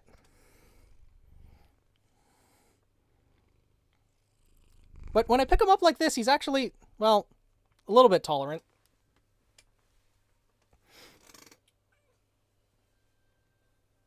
Yeah, he does like to purr. I think he has a little bit of a nasal condition and his purr ends up being louder than normal. But that doesn't explain why his meow is louder than normal. That's what I've been waiting for. Cat, look, you're a minor celebrity. Yeah. Hmm? Yeah. The Lion King music. Yeah.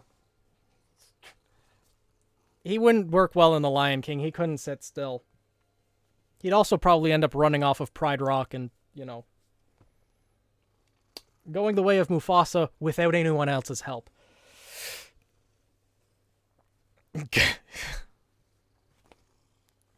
Cat, you're no longer on camera. What are you doing?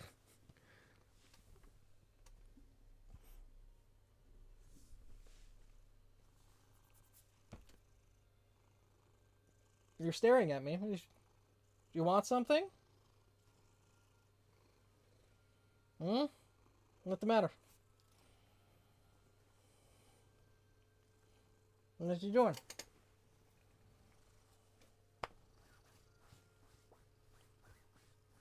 Yeah? No, you got the zoomies? Your eyes going crazy? Hmm? Yeah. Yeah. I'm not a hoarder. I am a collector. What chair do I have? I don't know. It's like 4 years old and I bought it off of Amazon. It's not a good chair anymore. It was when I first got it. I need a new one though. Yeah, Ember really doesn't like having his tummy rubbed that much. He'll roll over and expose his tummy, but he doesn't actually like having it rubbed. Um the life of my phone. Let's see. But within a few years and healthy growth of this channel, this cat and his followers get a separate hammock cam view. Like,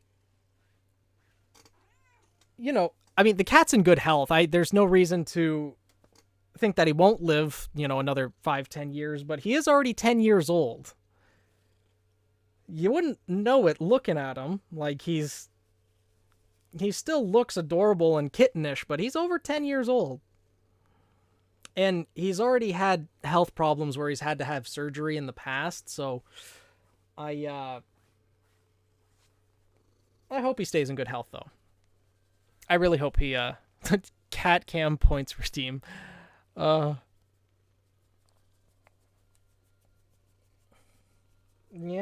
butt scratches,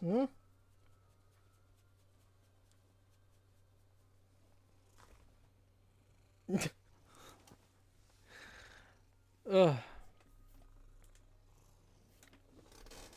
Actually.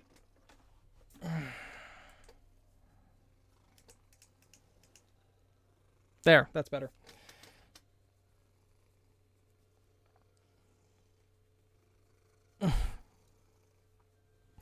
Atalanta figure there in the background. Yes, Atalanta deserves the head pats. Absolutely. Yeah.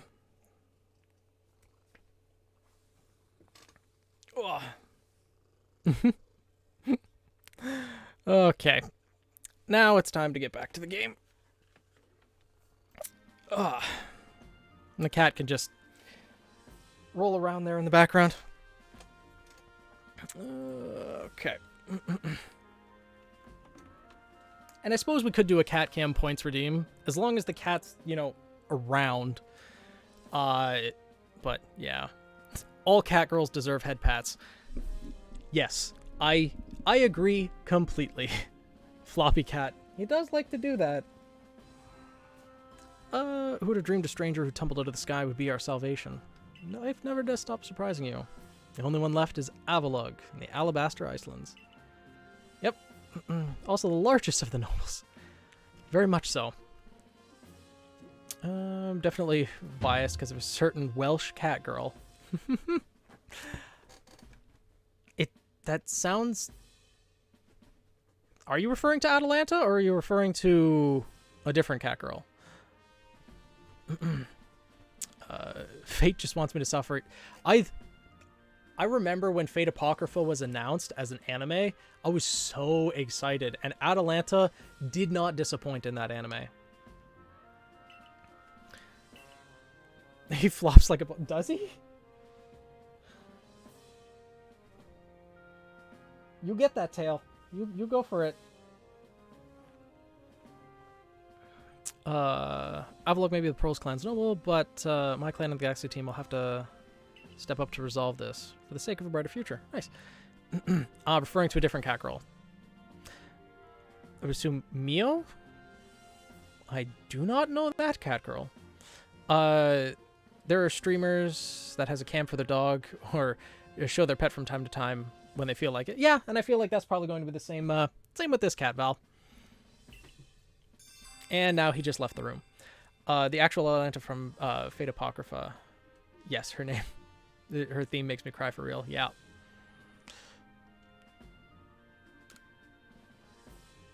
No matter how many of these frenzied Pokemon you may quell, the fact remains you are a stranger to our world. Foreboding, Kamado. No small number of people still regard you with suspicion and distrust. The most you can hope for is to gain the trust of as many people as possible, and to do that, you must prove yourself through your actions. Yeah, Mans will just not let that go at all. Silene? What happened? What happened? Aww. Abra, teleport this Wurple outside at once. Silene do got some legs, though.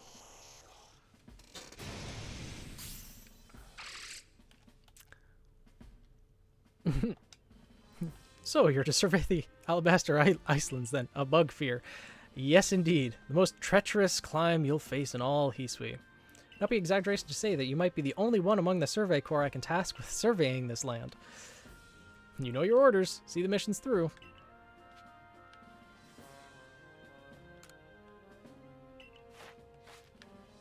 Yep.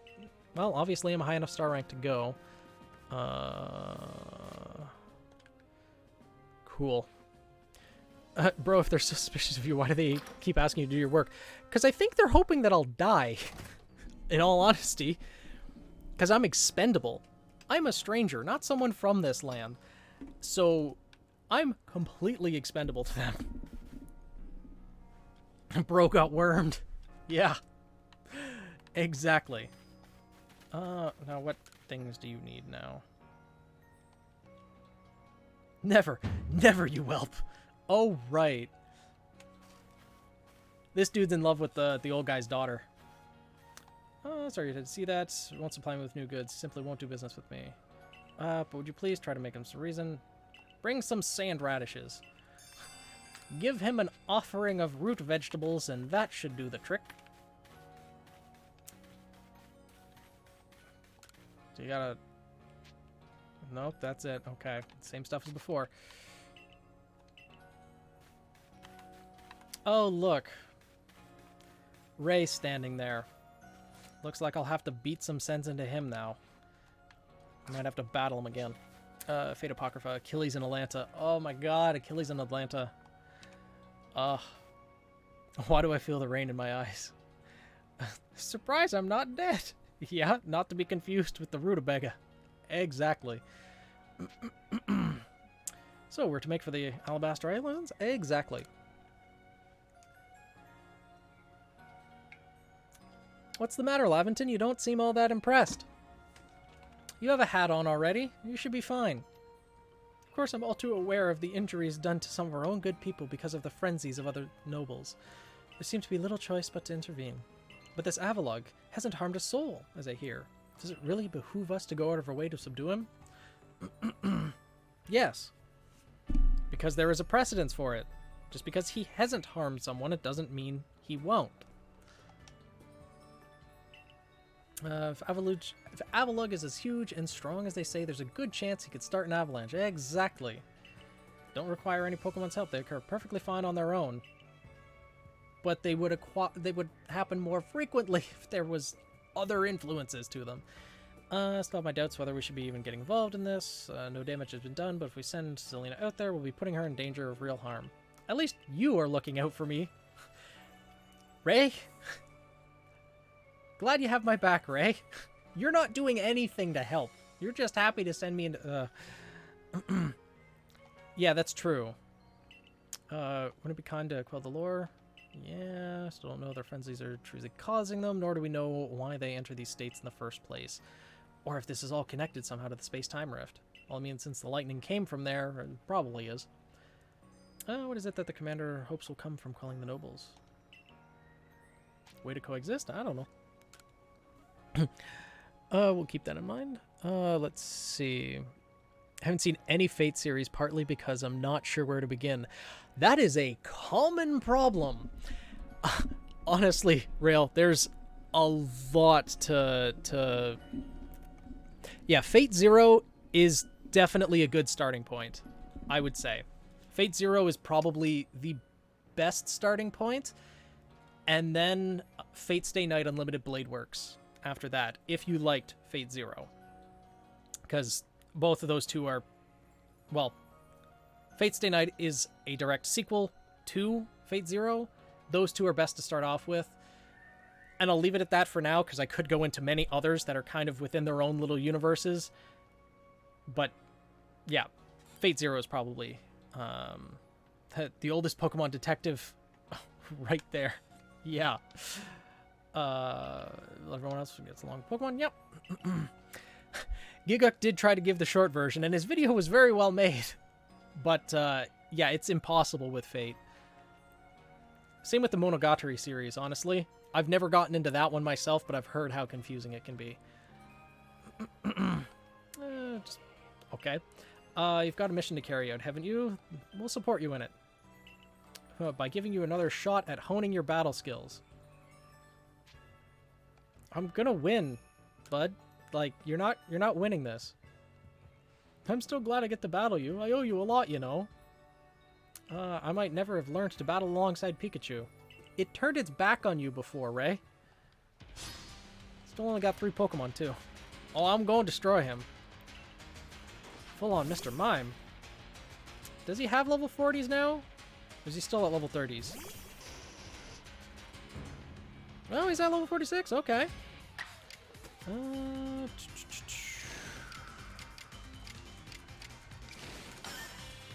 Let's see how...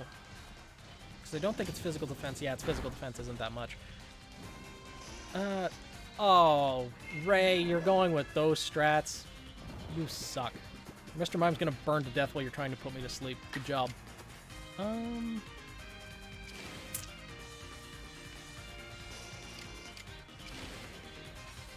Nope, too drowsy. Great. Ow. Oh, burn only lasted 2 turns. Fire Fang, good. Now your mime dies. Blow him to smithereens.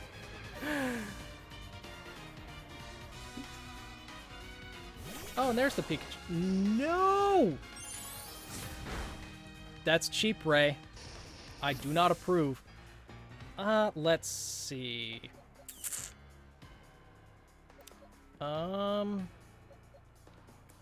Sure, let's see if Umbreon can take it out.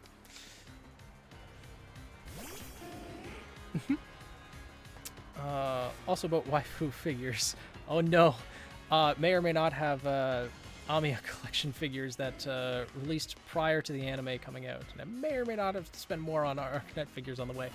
Yeah, anime figures are definitely a collection in and of themselves. Wow, that Pikachu was weak. A regular Snarl just one-shot. Why is your Staravia not evolved? How did Brave Bird do that little damage? What? Okay.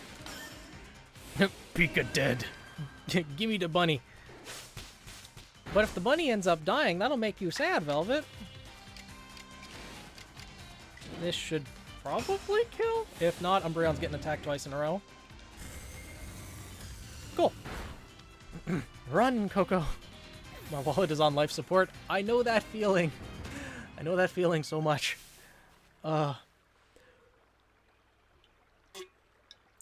It happens to me all the time. Velvet is target locked. The way you battle makes fighting alongside Pokemon look like the most natural thing. Uh-huh. Good luck on your mission. Sounds like it'd be a perilous one, dealing with Pokemon like Avalugg. Forthwith. Okay. Amiya is the poster girl of Arknight's Hyperglyph. It's not that insane. Well, I mean, if she's the poster girl, it sounds like there'd be a lot of figures of her then. So it might be just slightly insane. Alright. Time to go to Canada, also known as the Frigid North.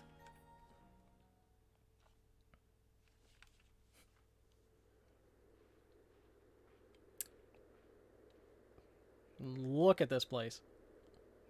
Ice everywhere.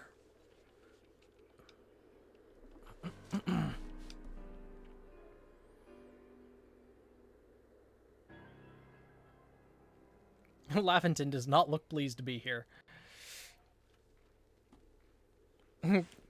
Oh, Canada. Yeah, I had to sing that one all the time in school. My word, it's rather chilly here, isn't it? No, you don't say. Could that perhaps be because of the ice everywhere? Glad to see you made it safe and sound. If you venture to these alabaster icelands, apart from Tao Hua leading the old supply corps, yeah, Survey Corps must go anywhere that Pokemon are found. From what I gather, Ice Peak Arena is where you'll find Avalugg. Rather far off. Doubtless this mission to tackle Avalugg will be another dangerous one. Learn all you can from Irida and Adaman. Try to keep yourself safe. Yeah, easier said than done. Brisk out here, isn't it? And this is where this scene right here is where Irida became like my favorite character in the game. She's such a mood. How aren't you freezing? Freezing? I'm practically sweating. If you think this is bad, just wait. This is nothing compared to where we're headed. Irida doesn't get cold. You know, I'm beginning to think the problem between us isn't a Diamond Clan or a Pearl Clan thing. It's just a you and me thing. Really? We'll never see eye to eye on anything, will we? You both don't have to be the same person. Everyone is going to have unique characteristics about themselves. You just need to accept each other and learn to enjoy each other's differences. Learn from each other's differences. That's just very, very basic human interaction, something that humans in general struggle with. But still, Adaman, I have faith in you. It's a lovely temperature, perfect for snuggles. Yeah, Velvet, you know, when you have the bunnies to snuggle with, makes things a lot better. Adaman does not have any bunnies, I don't think. The Diamond Clan, unfortunately, is located in a swamp. All they got out there is Stunky. I don't see how we could, as long as you and your clan cling to your vision of an almighty Sinnoh that reigns over time. Forgive my bluntness, but if such a being even does exist, it's certainly not almighty Sinnoh. How rude. Yes, believe what you want. Just tell us where we have to go. We're headed to see my teacher, and he's only ever found in one place. Which is? You're talking about that Garrick fellow, right? Yeah, he's a character in and of himself, too. Avalugg's legacy. Where else but a giant mass of ice could I have meant when I said we'd be headed somewhere even colder? I mean, isn't this entire land just one mass of ice? A shift. 101 on individuality. Written by Phoenix.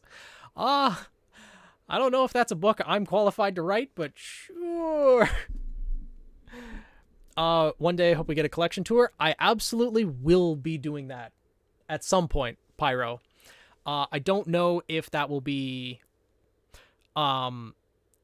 this year yet, but there's a lot of different collections that I have that I'll be eventually stream eventually, sure, but I might even make videos on at some point. We'll see. I got a DMU design from one of my favorite Arknight's waifu. Way too patable. Oh my god. You know what? Please do. Coco, please do. Ah, yes. The pack of ice. Which one? That one over there? The one on top of the mountain? Or the one way over there? Because we got ice over there, and up there. Where else indeed? Ready to go, Selena? Sure. Sure, stomp off without me. This is why I can't stand people who only care about whether time is passing them by.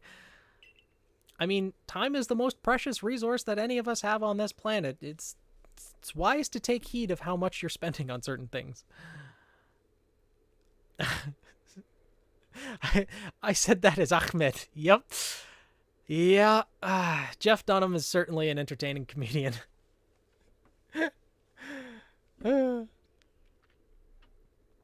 Did you have yes, a pack of ideas. Pack of ice. Do you have any idea how little that narrows it down? Exactly. Over there, and up there.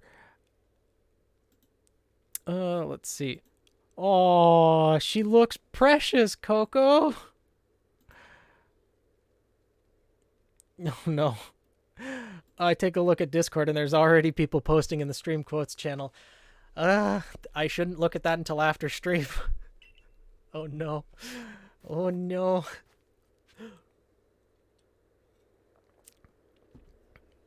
So many anime nowadays are really taking advantage of the adorable waifus, and I'm here for it. Absolutely here for it. Snow Run.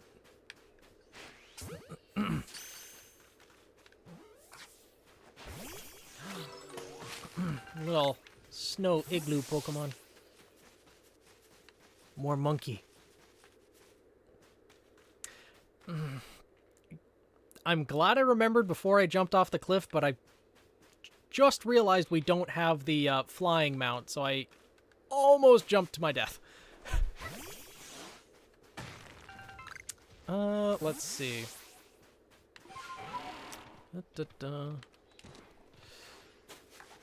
real danger in this game is if you start a new playthrough and you... No! Oh no. Oh no.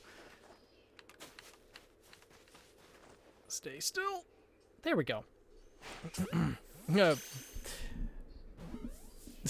Yes, I just noticed. Well, I mean, I have the stream manager open on Twitch, Velvet. No, I mean, I have Discord open in a different tab, but I'm not looking at it constantly. So, you know, I only look at it when I get told to, normally by the mods. So, yeah, I didn't notice until now. There is no escape from that channel getting at least one quote a stream. As long as they're not career-ending quotes, yeah, go for it. Though, hopefully I won't say anything that bad. Why? Why are you so angry? You don't really walk that fast, do you? Little iceberg. And now you burn. Put on Australian voice. As we peer into the distance, we see a flaming bird out of its natural habitat. Currently, as we see it trying to make friends with the nearby inhabitants. No one is sure of what will happen, but this is a dangerous area for a creature such as this one out of its natural environment. Yeah, that could very well be. That sounds about accurate. I'm not confident in doing an Australian accent, though, so... rather than offend an entire nation of people, I will just read it out normally. Oh, look, there's more. Discord is the reason why Ruby OC has a team. That's awesome, Pyro. I'm glad that the Discord has been able to help. And that's honestly one of the main things I love about the Discord is that people can go there for OC help, and that a lot of people do go to the Discord server for help with OCs. Oh, the waifu is named Teresa. Lovely name. Oh, look, a living iceberg. Just wait, there's an even bigger iceberg that's living in these lands.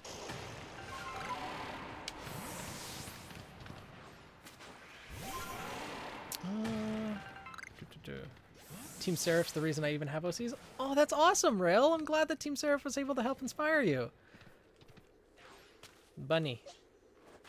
Big bunny. Where, madam?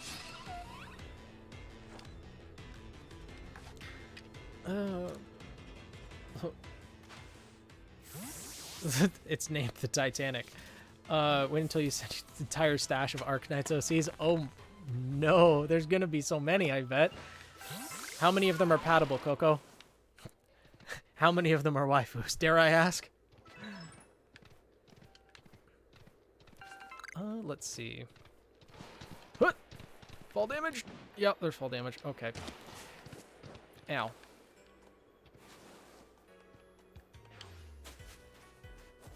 You see nothing. You see nothing, tiny mammoth. You see nothing.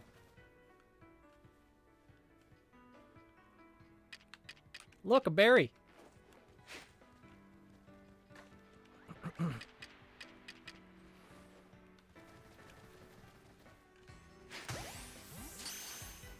Oh, just find a pipe. Oh god. Just stay in the ball. Stay in the ball.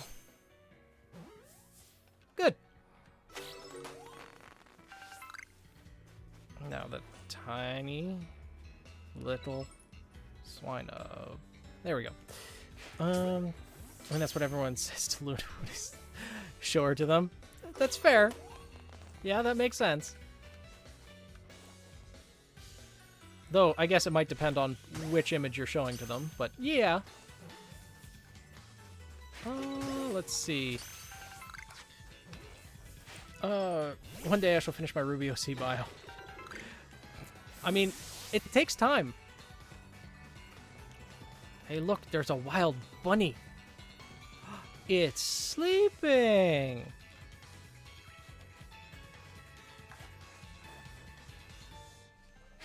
The normal one. It broke out, so let's just give it another concussion. There we go.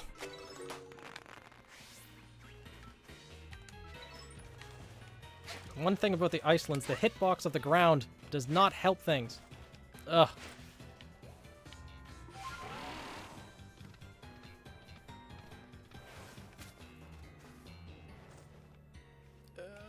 Is that close enough? Nope, still out of range.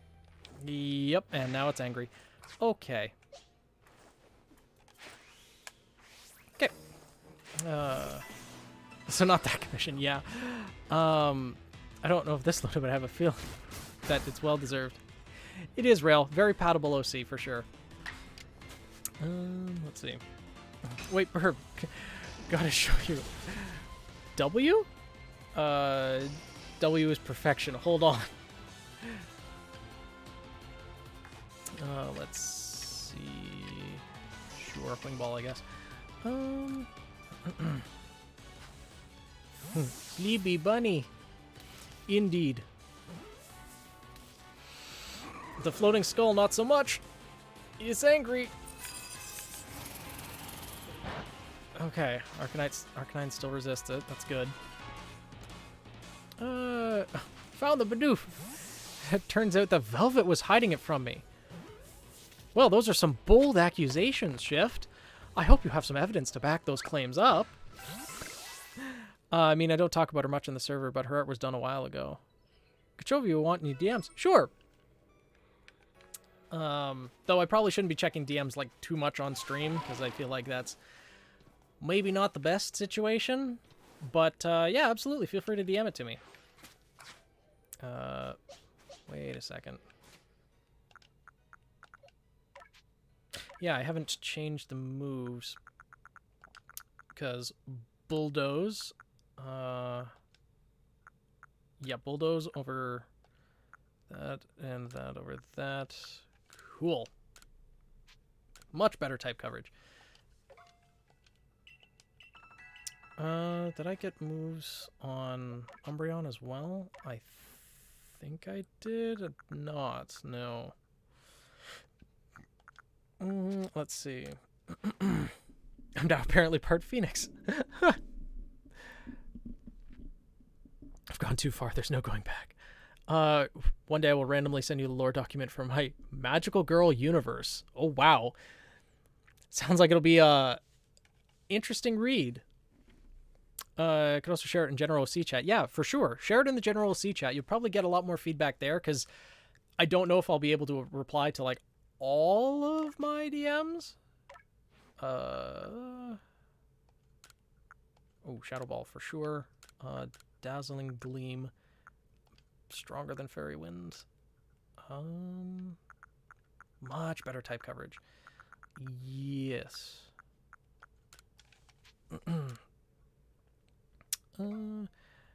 Phoenix Velvet was hiding it behind her commissioned art.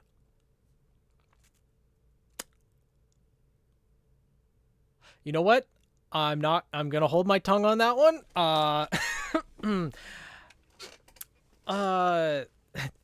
Even though I can do great hair flips, the worst thing about long hair is that it takes a long time to wash and even longer time to dry. I agree. That's why I got most of my hair cut off earlier this week, because it's just, it becomes a pain for me, and it was like just maybe a couple inches long. I can't even imagine if it extends past the shoulders. Like, it looks good, don't get me wrong, but it's just a lot to take care of. I can only imagine. Hey, Professor, how's it going? Dr. Professor Steal Your Girl? How's your weekend been so far?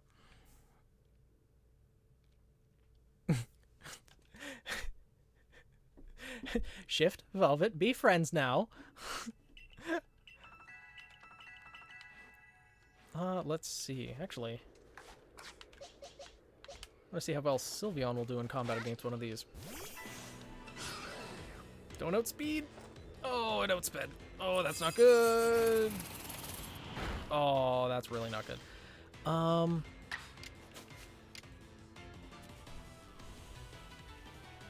Mystical Fire. It's definitely not a one-shot.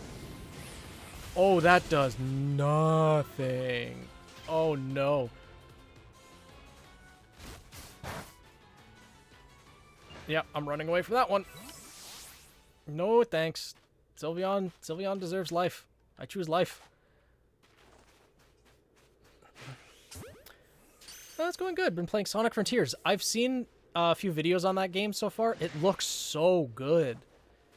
Open world Sonic is way better than I thought it would be. They did a good job with that game from the looks of it. You forget I crave violence.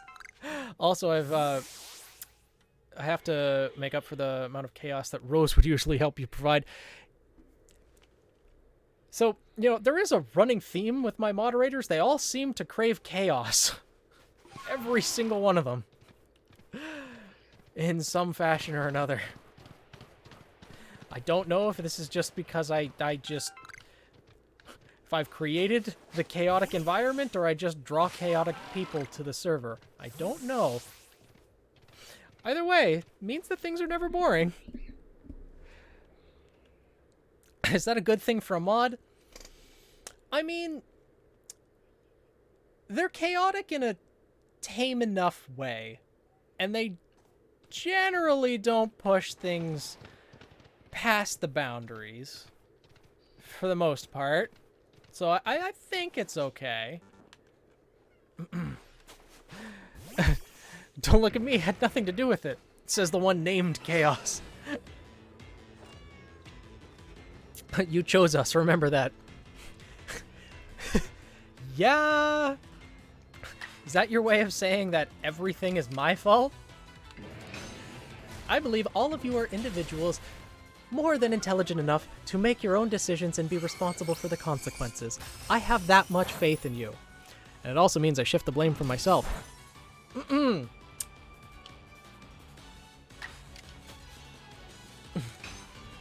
Your job is to maintain peace. Mods?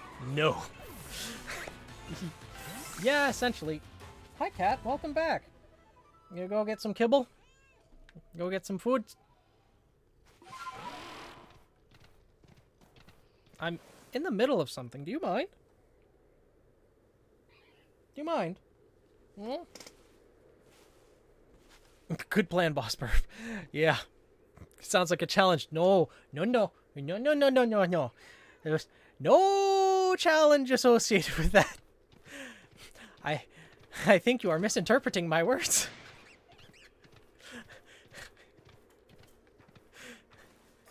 There is no challenge put forth. Not with this anyways. Daisy, no. Stop. Yield. Cease. Heal.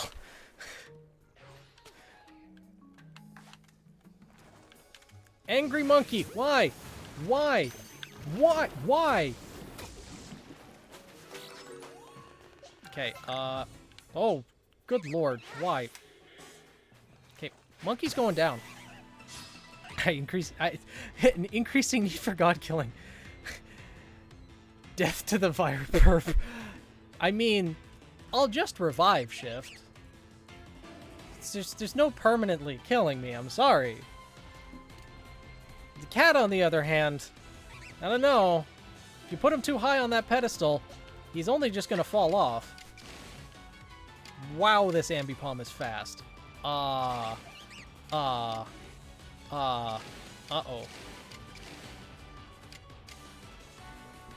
Oh, it's gonna know a fighting type move, isn't it?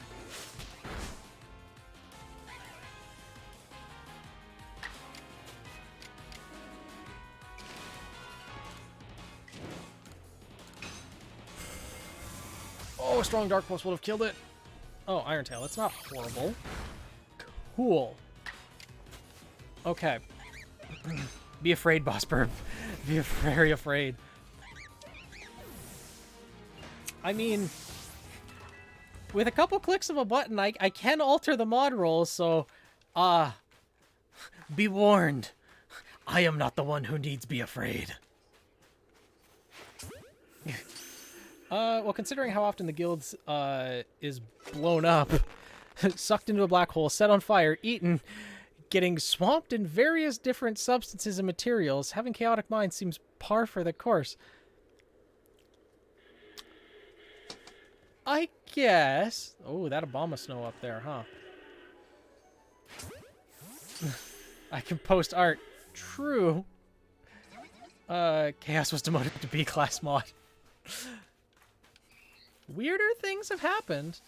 Discord glitches, you know, happen every so often. Mods, get behind me.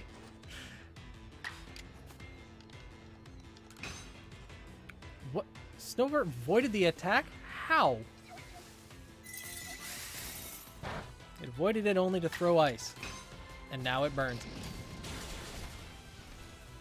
For those who are going to watch Arknights, be aware of the ex-wife character? Oh no.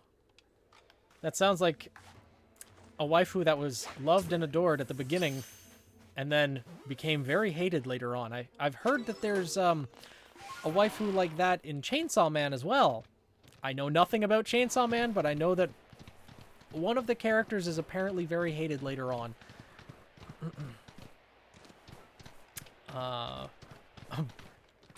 Buys commissions with it. Drains bank account, buys commissions with it. No! Joke's on you, my bank account is already empty. I'm $30,000 in debt from school. Take it. Take all the debt, please. Please do. I insist. My bank account's running on empty constantly.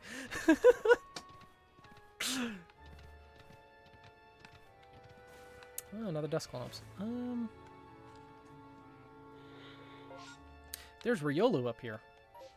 I'm going to go get one of them. Let's see. Oh, and Electabuzz too. No, no, no. Dusclops, why? Oh, Piloswine too. Why are you running? Okay, is that Dusclops still angry? Why? Please just be the Dusclops. It's okay, good the Electabuzz didn't jump in. This should probably kill it. Joke's on you, my bank account was already empty. Yup. I'm living from paycheck to paycheck here.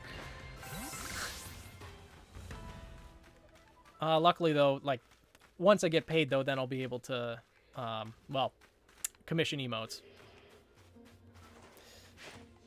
Pretty sure the guild concept was based on Fairy Tail. Absolutely it was.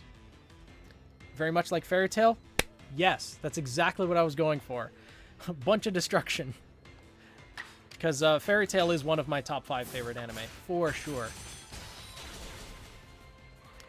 I've time and again considered getting the Fairy Tail symbol tattooed on me, but at this point it'd obviously be the guild symbol.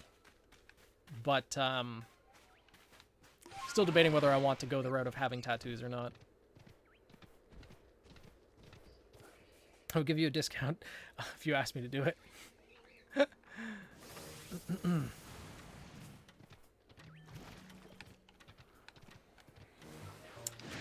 Joker laughing. When in doubt, destruction. You're not wrong.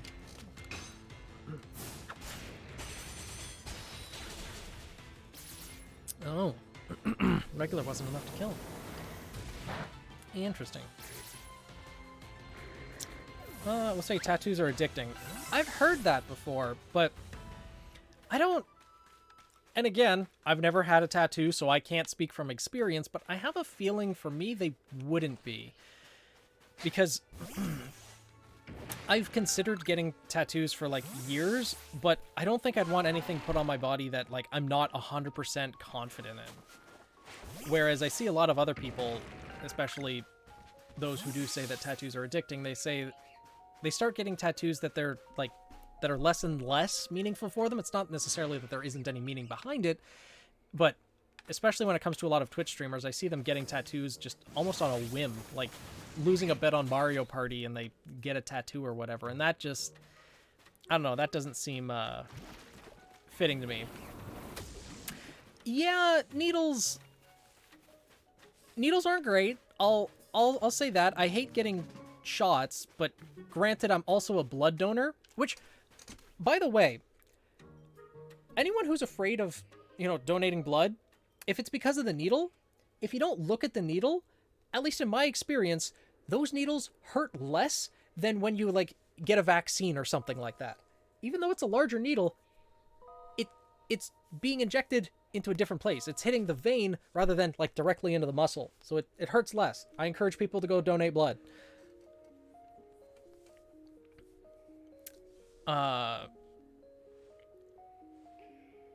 No one dares messing with the IRS. Yeah, no. Even the Joker knows not to mess with them. Yep, quite a bit of hugging, pouncing. Yep. It's a very loving guild, which is absolutely the vibe I was going for. I want it to be a place where everyone feels welcome and can feel like, you know, they can free to be themselves. The ultimate evil, the IRS. Yup. Steals Phoenix's blood to make evil clone that will be the same, but with a middle part? What dost thou mean, a middle part? Squeeze this if you need to. Oh no, it's fine. This is like the 8th time. Yeah, I mean, I've donated blood over a dozen times now, and it's just like, yeah, okay, just stab me, get it over with, it's fine. Like, it just, I barely even notice it anymore. Final boss, the IRS Armed Division. Yeah, the Atom Smasher of the real world. Pretty sure they mean the magic wand. Yeah. Oh. That would make sense. No, middle hair part. Okay. A middle hair part. What? Yes, I have watched Edgerunners. Edgerunners is an amazing anime. Payday 2 music. But yeah, I've watched Edgerunners. Really good anime. Highly recommended if people haven't watched it already. Let's see.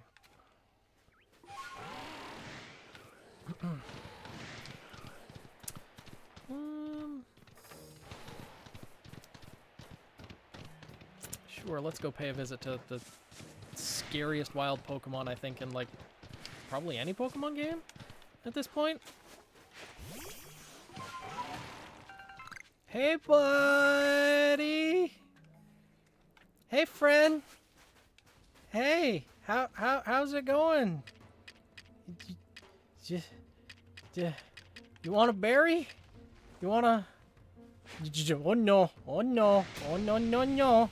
Oh no, oh no, oh no. Hey, buddy. Oh no.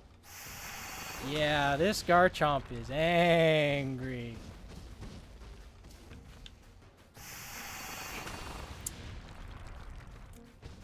Level 85, too. This thing's a monster.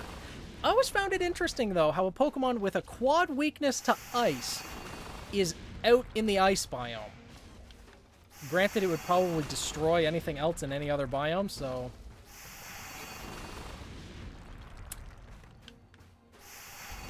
Oh, Gibble's the one that hits me? Really? Okay. You know what? That's insulting. I'm leaving. Oh yeah, it's an Alpha Garchomp. One of, if not the strongest... Why is the Gibble still the one chasing me? Why do you crave violence so much more than your father over there? Little child.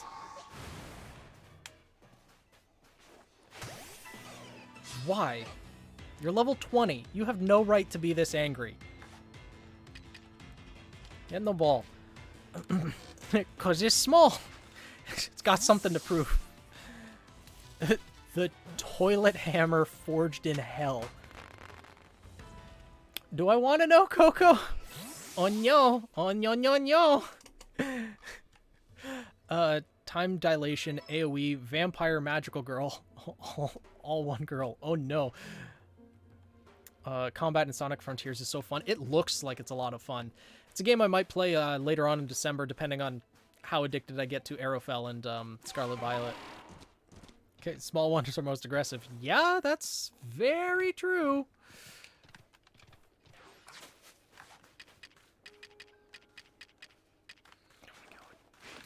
Why? Ugh. The hitboxes in the Icelands suck. Are you sure you want to know? Because the reasons range from shit posting to chaotic. Well, I mean, my curiosity always does get the better of me, so sure, why not?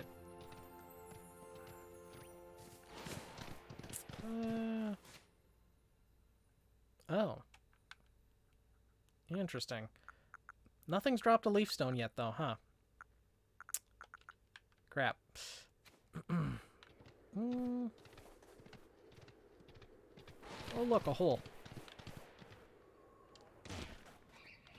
Is this the one with the alpha frostlass? I think it is.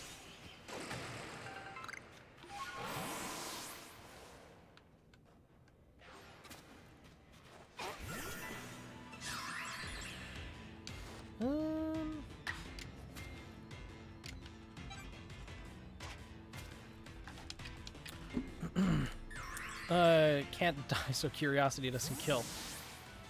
True. Your starter should be Sprigatito. Sprigatito Hive. Nah, I'm gonna go with Wacoco Firecroc.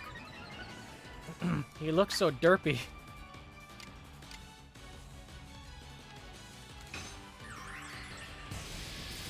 Well, that didn't kill. Interesting. Cool.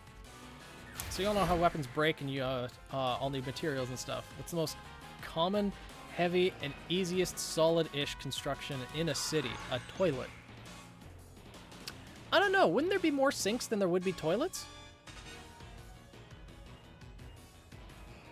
And you need materials and stuff. Or just a car tire, right? You find a single car and there's 4 tires on it. You know, attach a metal rod to the middle of it, and you got the giant thing to hit people with. And besides, toilets, they aren't exactly known for staying solid. If you hit someone hard enough with it, they're just gonna shatter. Granted, that's the most humiliating way to lose a fight is to have a toilet broken over your head. So, yeah.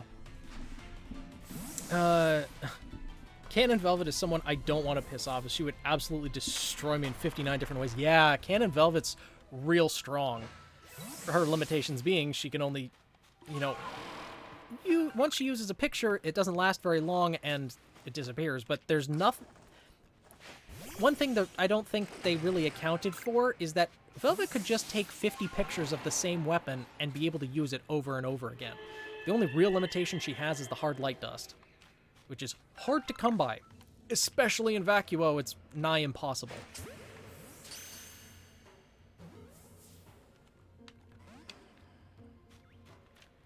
Okay. Nope, not here. Frostlass, you see nothing. Go get the berry. Go get the berry. You want the berry. Go get the berry. Why aren't you going for the berry? Look, a berry.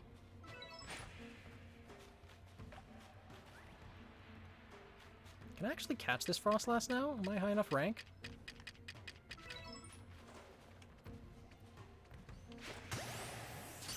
Am I high enough rank to catch this Frostlass?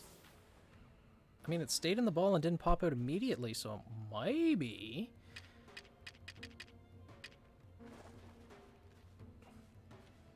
Hup. Go get the berry. Go get the berry. Don't hit the Frostlass with the berry.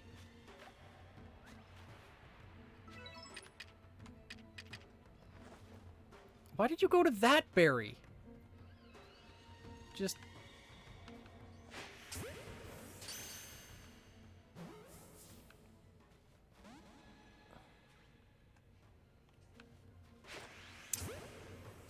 Who's Barry? The sacrifice for the Frost Lass. Hitboxes. Great. Now, Phoenix, let me play the song that I know that will make people cry. Really want to stay at your house. Oh, no. See, thing is, music doesn't necessarily have the same effect on me as it does for other people. But, considering I know the scene that you're referencing, yeah, that does hurt.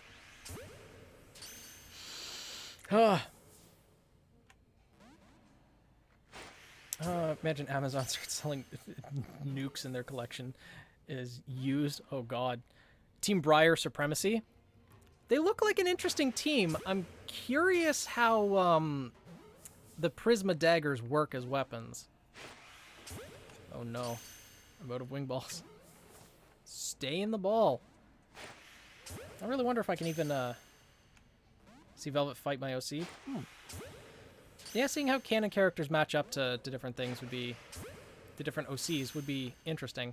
Okay, I don't think I can catch this Frost Lass. But what I can catch is this unknown.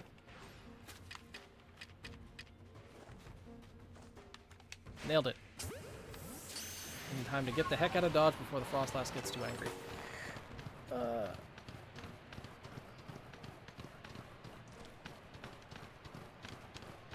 And get the heck out. Oh, good. This abomination.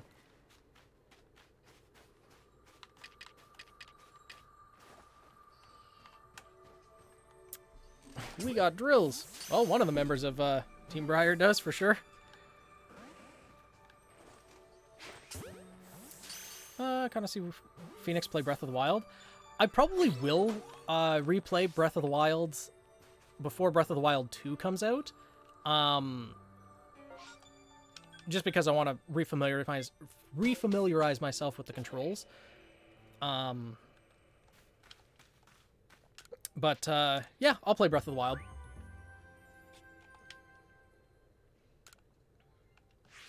So many new games coming out, though, that I may not get the chance to play all the old games that I want to as well.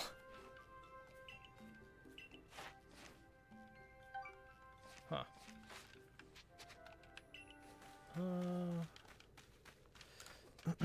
I see Phoenix live stream that's just random stuff about Seraph. I will do that. I will do a Seraph Q&A when I actually can get to the point of like finishing an entire volume of the story. Ideally, once the OC tournament is finished, that'll happen sooner, because, God, the pace I've been putting out Seraph chapters has been abysmally slow. So, I hope that I can get them out faster. But, Coco, no. That's gonna cause problems. Gods normally don't like it if you rebel against them.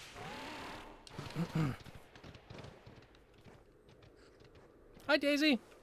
How was your trip?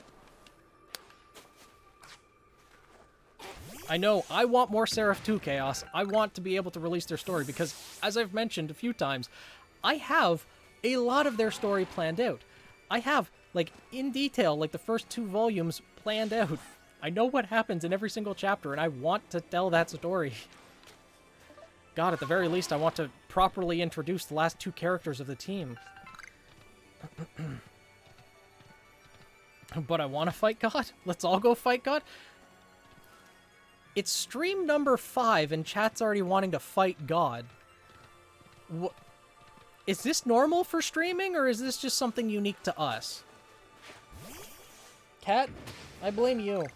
You did this. They're following your one brain cell. Stop it. Time to make God fear us. Rip and tear and kill God. I mean, as long as we keep playing this game, we will end up fighting God eventually. Cat, why? Why? Hello, Glalie. Goodbye, Glalie. Oh. Angry Abominus, no. Intensive Doom OST playing in the background. Oh no. Oh no.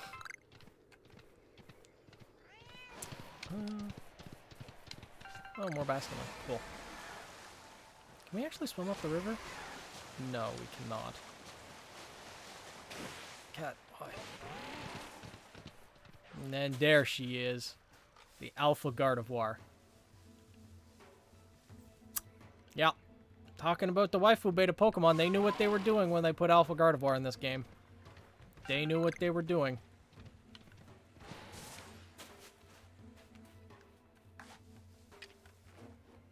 Oh.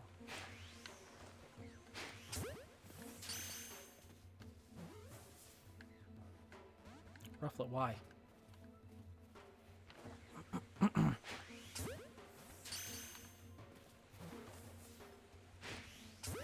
Let's see if one ball is enough. Nope, not at all.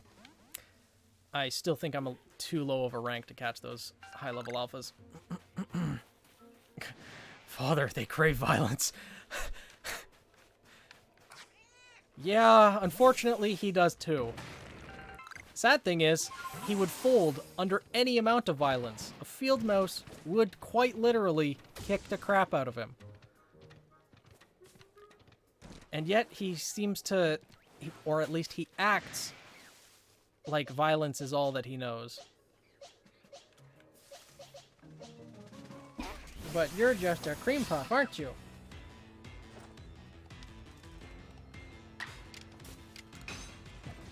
Obama Snow? Yeah, slip of the tongue happens occasionally. Xenoblade fan, I am biased to comment on fighting of God is normal. I mean, Xenoblade, God of War, hell, even this game, Legends Arceus, fighting God seems like a mainstay.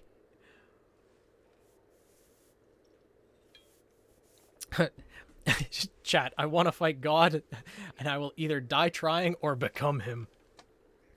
I feel like if anyone's Twitch chat ever became God, the world would just end completely. That would be... Although everyone seems to really want chaos to reign, if that chaos actually reigned, it would not be fun for anyone.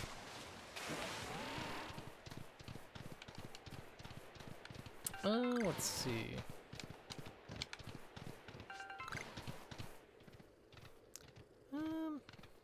Where should we go?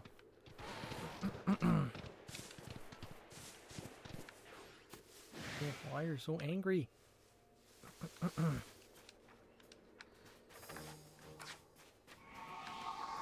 You tried. I've only had one shot of the 10. I've had 2 shots of espresso, 1 brownie, and I'm all ready to fight God or die trying. Oh no. Speaking of just this big bottle of 10 shots of espresso, you have yet to... What? Why do you have... Are you talking about consuming 10 shots of espresso in one go? Because that doesn't sound healthy. Oh, so you're an order peasant. Well, now. Pans over to the magical green universe where main character in several fights are just God. Oh no. God of War Ragnarok looks like such a good game. Jacksepticeye play it? Oh, it's out already. Okay. I didn't know that it was out.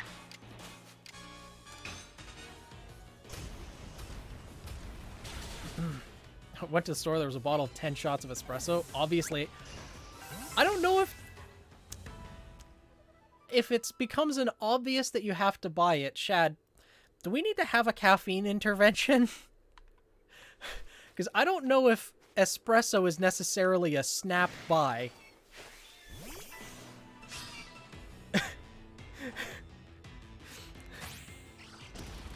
Oh! What did it hit me with? Is that close combat? Ow! What the heck? That's way too angry for its own good. If it don't, well, sure, Sylveon. Yeah, I don't drink coffee either, Shift. It's not a problem, I swear. That's what they all say, Shad. And then they can't sleep for a week because they're too hyped up on espresso. What I hit you was a thing called... Ooh. Maybe not that joke, Shift. Maybe not that joke. All he needs to have is my W waifu and I can live in peace. Tea gang. I mean, I don't drink tea either, but tea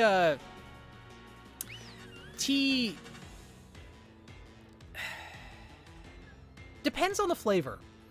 Because green tea I've never found that great. Black tea is all right. Earl Grey tea is okay. Iron brew. You and Roman both, Chaos, seem to like your iron brew. This sneeze will... Oh. Glass cannon, I guess. Good lord. Do I have that? Yes, I do have the ability to set up the other camp. Cool. I came to set over Spy Craig from construction. Told me to meet him near the base of the falls. Where is he?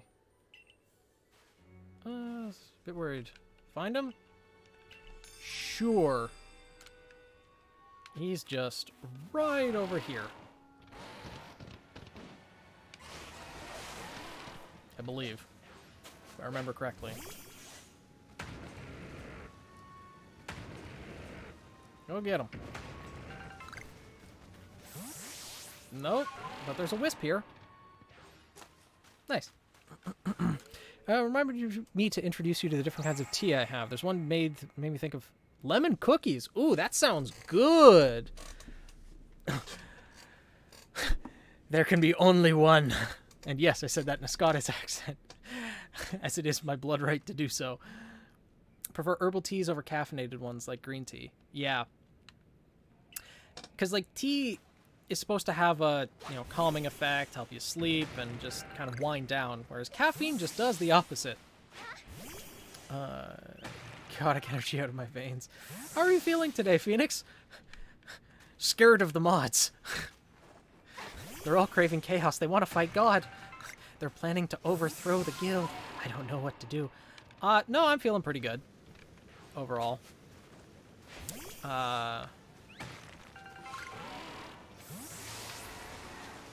No, Craig was just sitting over here,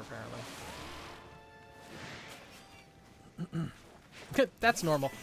True. It's just, I guess they're being more vocal about it today. Right, it's a poison fighting type. Mistakes were made.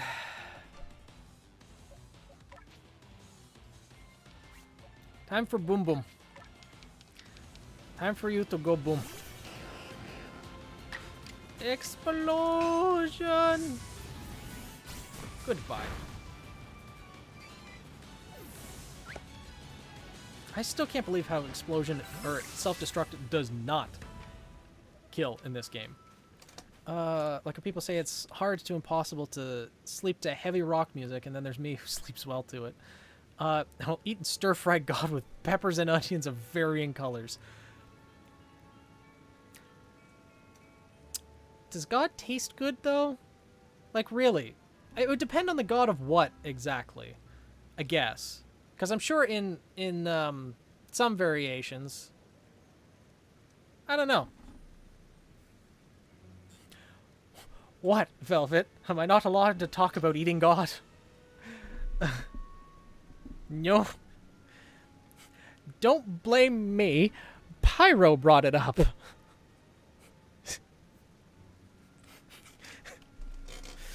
I mean, you're playing a game where you do catch monsters in balls, and those, and whose main mascot's is an electric rat. So, yeah, kind of seems like the next step. Guild being overthrown, time to ready the defensive artillery. Get ready to... and to ready the destroyers. Put it in the quotes channel. Oh, no. But don't... Yeah, Zeus is absolutely contaminated. He's got around a little bit too much. Man's been to every corner of the globe and has had a kid every place he's been. Does God taste good? Only one way to find out. I think it was... Oh, no. That ate their God. I think it was... Oh, jeez. Let's not go down that route. Let's not go down that route, Nin. You're not wrong, but... I haven't had dinner. Let me enjoy some form of sustenance. Oh, no. Rose Petal, why have you not eaten yet? Zeus tastes like turbulence. What happened to Mass Effect 4, Coco? Oh, no. Was Mass Effect 4 not a good addition to the franchise? Mass Effect is another game series that I've never played, so I don't know. But I've heard Mass Effect 3 is excellent. What's the matter, Laventon? I love this preserve, but dash about as they do. Nice layer of insulated fat. You're just fine sending me to roam around these parts, but you don't want to? How dare. Work like this.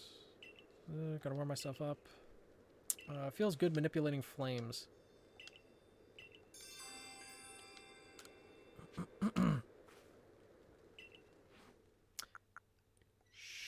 Sure. Well, should we give him Magmar or a Chimchar? Magmar probably burns the hottest. Sure. I like the idea, but God, the execution is absolute. That's fair. At least they tried something new, I guess, from the sounds of it.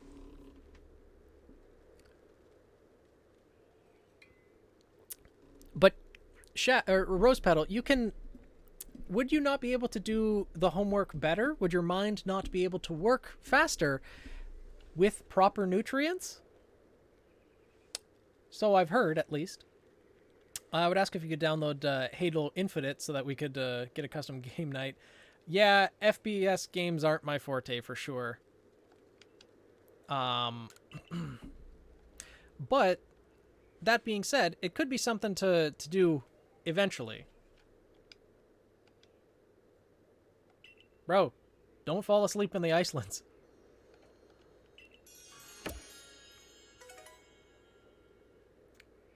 He's probably the straightest Greek guy I know.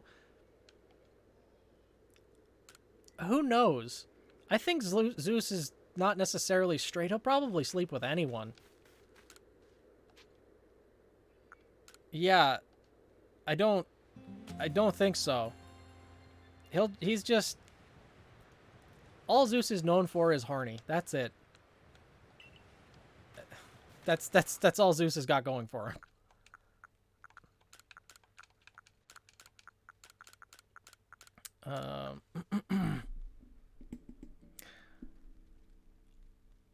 Halo custom night. We need to do MCC custom games that are more fun.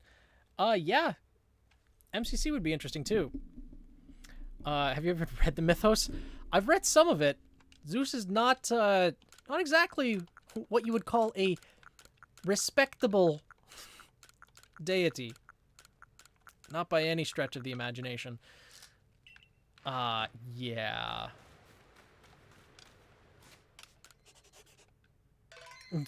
Zeus, don't seduce my stir fry. Seems accurate enough. God of the sky, like God of the one-night stands. Yeah, God of not wearing protection either.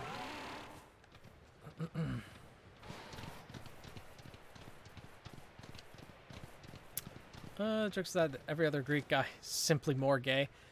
Ah, yeah, that could be. That's fair. See, the thing is with the Greek gods, though, I don't know if there's necessarily a sexuality to them. More like they just sex, and that's it. That's just all there is for them. There's not really the preference one way or another in many cases. At least in Zeus's case.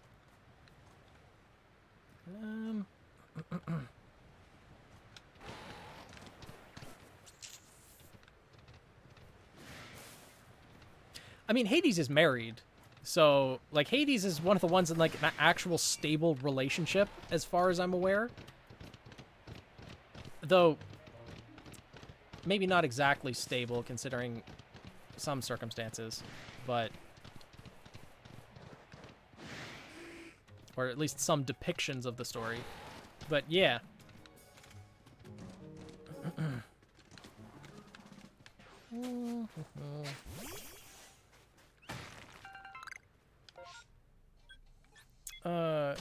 Hypnos and Pasathy, alright. Pasathy. I don't know that one. Okay, moving on. Got a whole one Pokemon.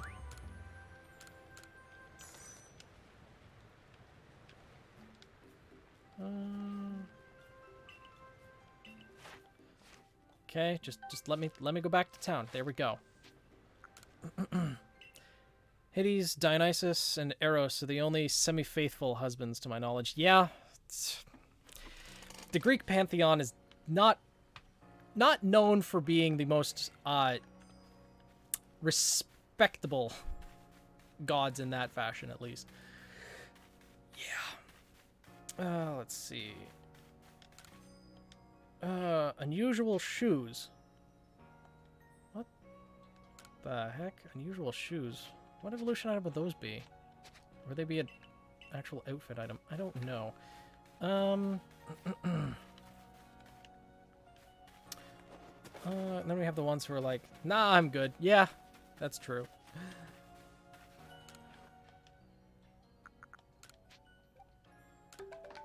Cool.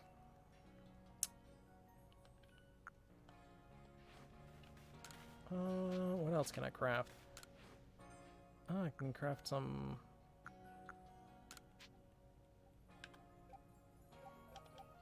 potions.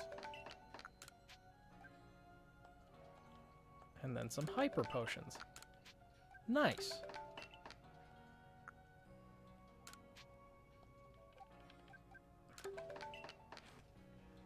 Cool.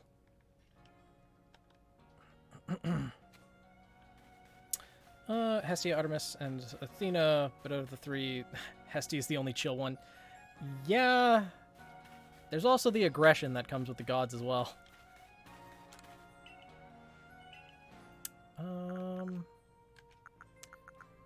Well, first I'd like to sell those. Can sell those too. Cool. Now...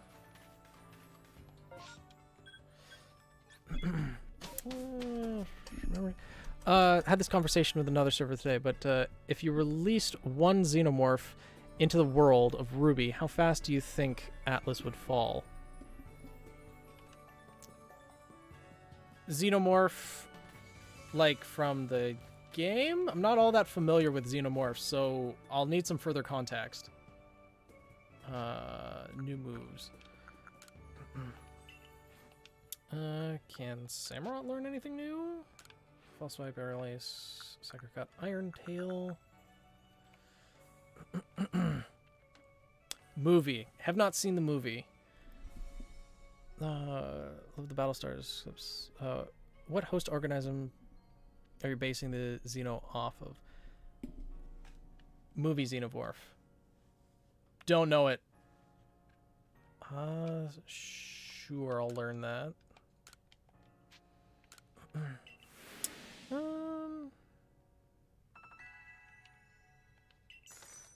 Let's see. What can Umbreon learn?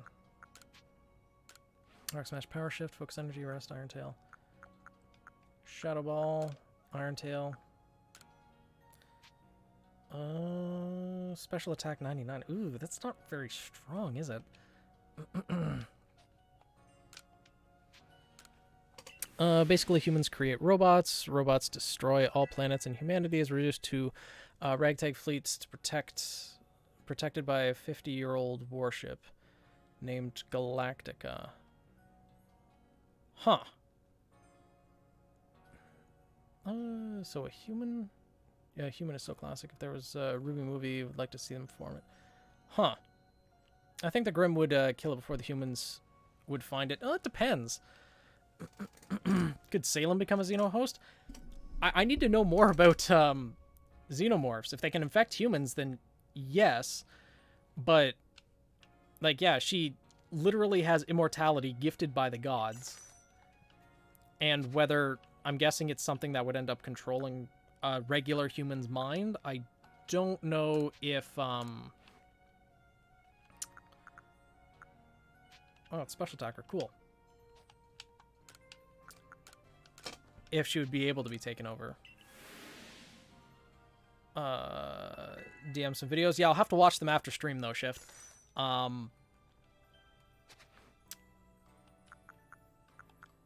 Actually, can Arcanine learn anything more?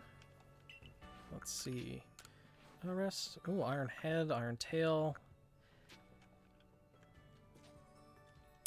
Iron Head, yes, please. Sure. Excellent. Yeah, okay. I figured that was the case, but I just wanted to clarify, Shift. BSG has a lot of undertones with the Lich King conflict, but does in a way that makes the story more enjoyable. Okay. Jupiter-class Battlestars. I'm guessing Jupiter-class is one of the higher classes, but I do not have the context. Let's see. Basically 3 a.m. now, so sleeping. All right, good night, Chaos. Keep causing chaos. Don't encourage them. But hope you sleep well.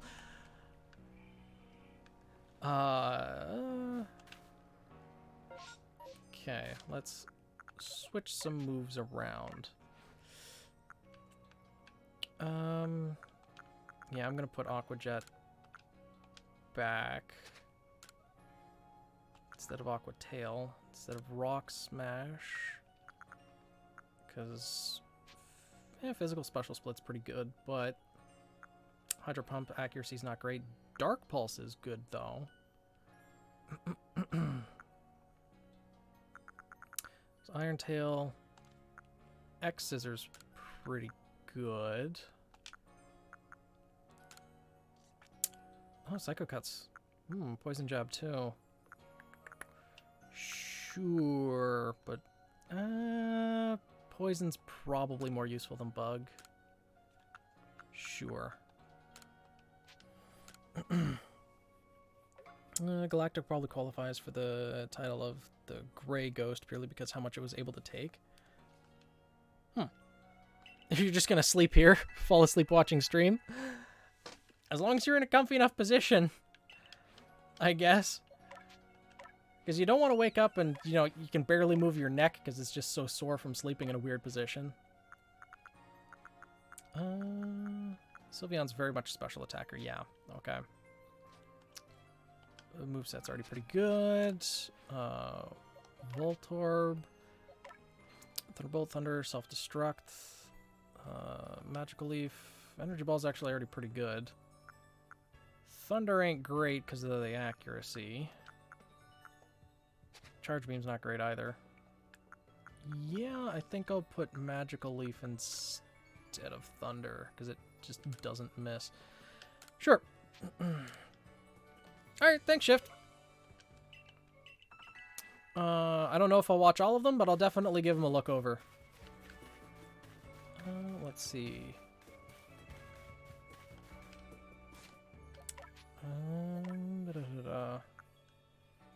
Yeah, physical special split's pretty okay. Quick Attack, Snarl, Dark Pulse. I don't know if I necessarily need Snarl, so I'll give better type coverage there. And Shadow Ball for Swift. Cool.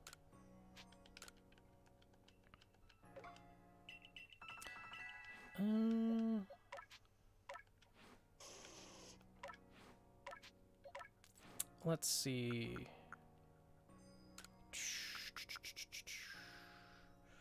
I already have Umbreon for dark type coverage. Do I need more steel type? Yeah, it's probably fine. Raging Fury.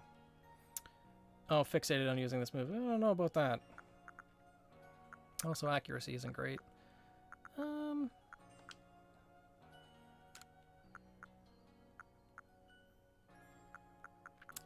You know,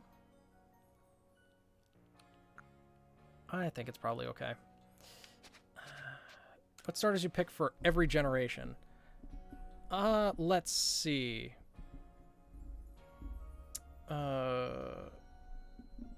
What kind of movies have you seen in the horror-ish genre? Let's see. Yeah, I'll answer your question then after I answer shifts. In the horror-ish genre, I've seen most of the Halloween movies. I've seen most of the Nightmare on Elm Street movies, a couple of the Chucky ones. My favorites are actually the Saw series. I really like the, not necessarily like mystery aspect to it, but the kind of controlling nature of it, making the games and trying to figure out how exactly the games are supposed to win and the correlation to the actual players. Saw are my favorite movies from the horror genre. I've seen, what was it? Insidious? I think. I've seen at least 2 or 3 movies based on Annabelle, but I don't know if they were the movie that was actually named Annabelle. Yeah, horror definitely isn't for everyone, Rose Petal, but I like horror movies. They're fun. As for what starters I would pick from every generation, Gen 1, I'm going to be honest, so many of the starters are just overhyped, I think, because they were the first 3 that, you know, I'm not exactly a fan of picking any of them. I'd probably, just because I like picking the fire starter in every generation, Charmander is an obvious choice, but probably Squirtle actually would be my more preferred starter. But we have a roller coaster here in the UK called the Ride. It's such a good ride. I'll take your word for it, Velvet. Gen 2, probably Cyndaquil, because I do like Typhlosion as a starter, though Meganium for Alligator, you know, Chikorita or Totodile, both excellent choices. Gen 3, it's Torchic 100%. Blaziken's probably one of, if not my favorite starters. Though Swampert is excellent, Sceptile's pretty good, or Sceptile is pretty good as well. Oh, Saw. So, you meant Saw. Sure, okay. Saw the ride, but yeah, having a ride based on the horror movies would be... I'm curious what things they would include in that ride. Like what traps and what references to the movies they would include. That'd be cool to see. Gen 4, between Chimchar, Turtwig, and Piplup, all 3 are good options. Empoleon and Torterra, though, those are really good starters. I'd probably choose Empoleon. The Water Steel typing's really good. Gen 5.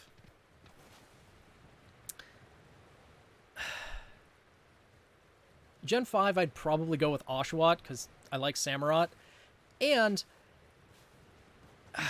I hate Tepig. I hate Tepig, Pignite, Emboar. I really don't like those starters at all. Why did they need 3 firefighting types in a row? Honestly. Story of Battlestar Galactica is essentially a human battleship in deep space known as Battlestar Galactica. Ship is fleeing relentless attacks to wipe out the entire human race, implemented by their own created AI being known as Cylons. That sounds very familiar. I think it's referenced quite a few times in The Big Bang Theory. But, yeah. The Gen 5, really, Tepig and Emboar did not need to be firefighting type. Like, nothing about its name implies firefighting. Nothing really about its design implies that much to be a fighting type. It's based off of a fire pig Just make it a fire ground type. That would have been fantastic. But no, they did a third firefighting in a row. Snivy is a really good starter too. Like, I do like Superior. It's a well-designed starter. But Samurott, I mean, Samurott's pretty cool. I gotta say. It is pretty cool. Gen 6. Gen 6 is...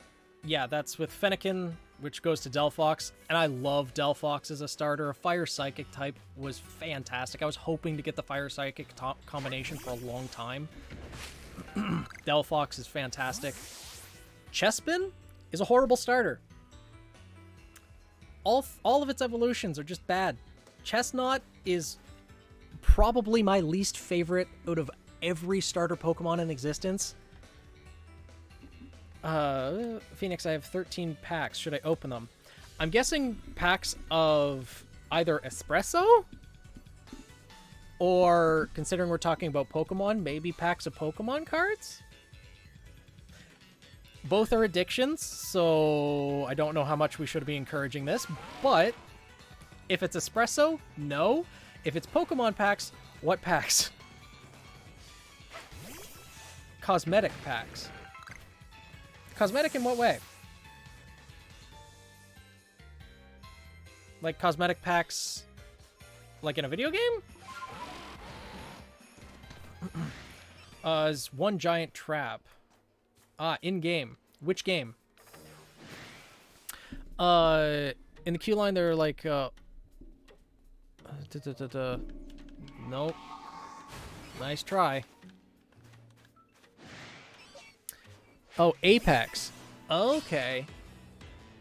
Well, are you saving them for any specific... Oh, God, it's fighting type. I keep forgetting that it's fighting type. The ride is one giant trap. That or could save up for a giant pack opening for heirloom shards. Which would you prefer to save for, is the thing. Do you want to give in to the instant gratification now? Is there a certain...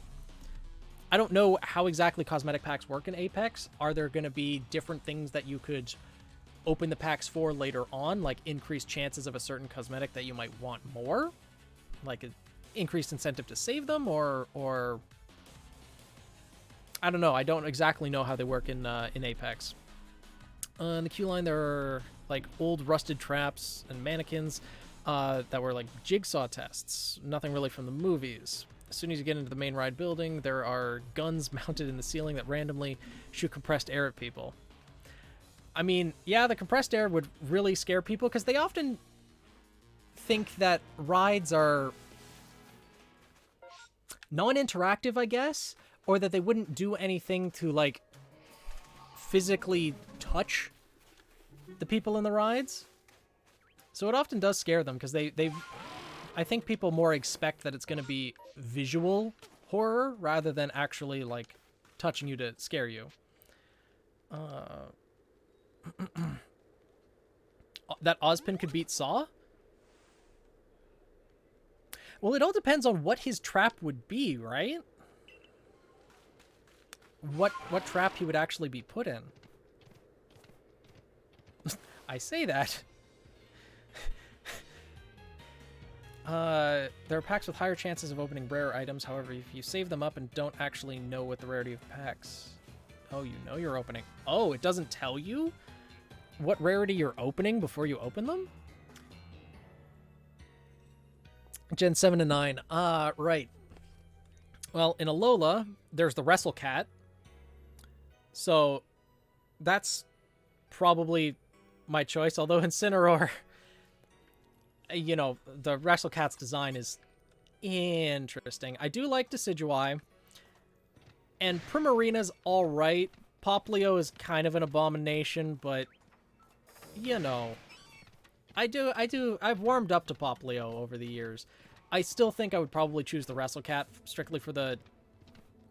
Alright, Perugli's here.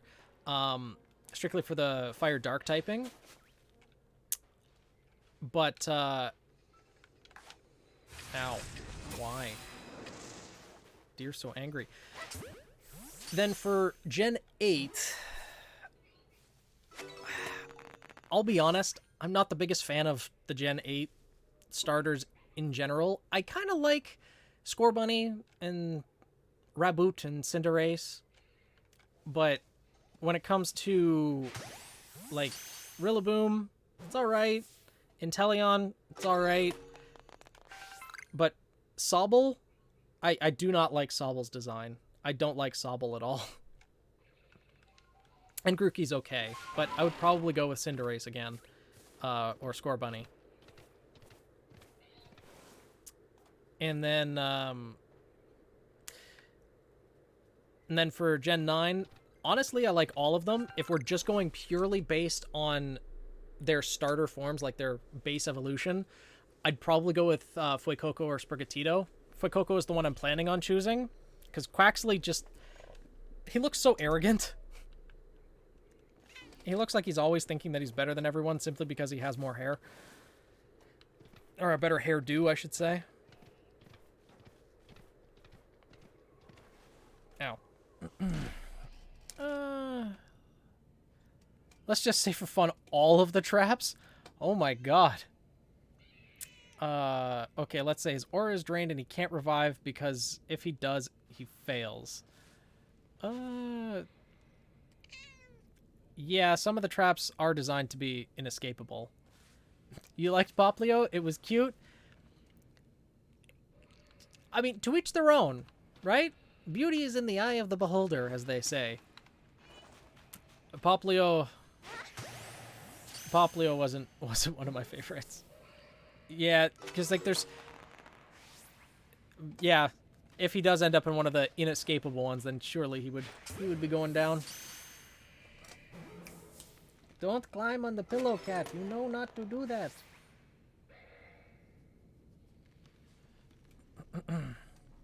What are some signature moves of Pokemon that you'd want to see given to other Pokemon? Or maybe give Pokemon their own new signature moves. Or make a move exclusive to one line. Good night, Rose Petal. See you Tuesday for Arrowfell. Cat. Shh. Unless you're saying goodnight, then that's okay. But other than that...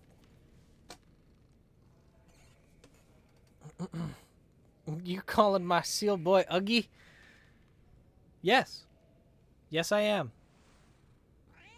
I am indeed. And so is he. Blame him. Feed the cat. Oh, you know what? It is time for him to get fed, too. Yeah, I should probably go do that, actually. Thank you for the reminder shift. I'll be back in a moment because I'll go feed the cat right now. So, do it on stream. I'm going to feed him in the basement. I am not going to get him accustomed to being fed in this room. That is not something I'm going to condition the cat to be accustomed to. But I will take a break.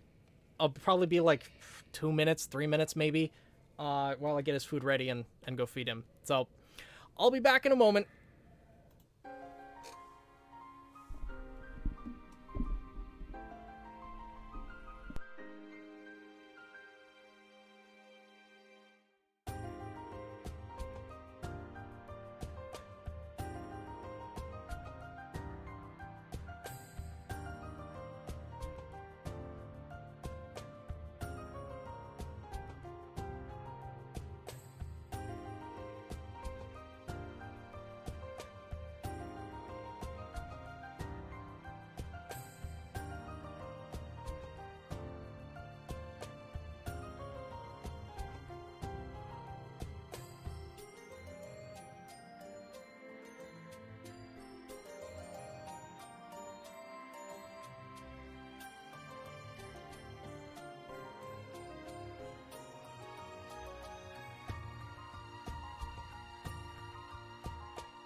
All right, I'm back. What'd I miss? Everything's still standing? People burn things to the ground? Ugh. Was about to call for a posture check. Well, I actually got up and walked around a little bit, which is probably good after sitting for like 3 hours. Yeah, image is moving. I made sure to, I commissioned that from Hoshi, specifically for stream and for ending videos. What do you think the first extra energy Sarah will unlock beyond heat for her semblance evolution? See, one thing that I've noticed about Canon Ruby, especially considering semblance evolution is just been introduced, it's kind of a rare thing that semblances evolve. So I don't know if I'm going to evolve any of Team Seraph semblance. I might evolve 1 or 2, possibly, but the conditions for semblance evolution, not everyone is going to go through that. Because it has to be, like, just as not everyone unlocks their aura, even fewer people unlock their semblance, and even fewer people than that would further evolve their semblance. So, oh god. Oh, posture, horrible, back aching. Oh, I'm old.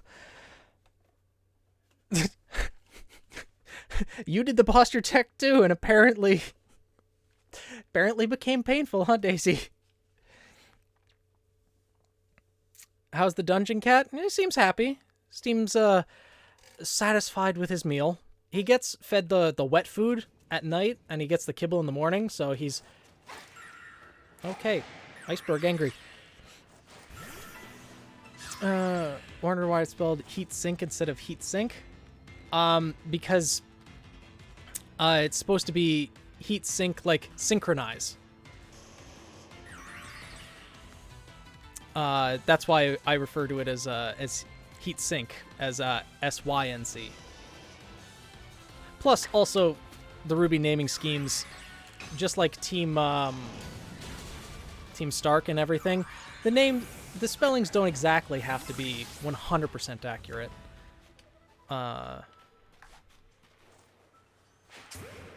There's the vengeful fox spirit.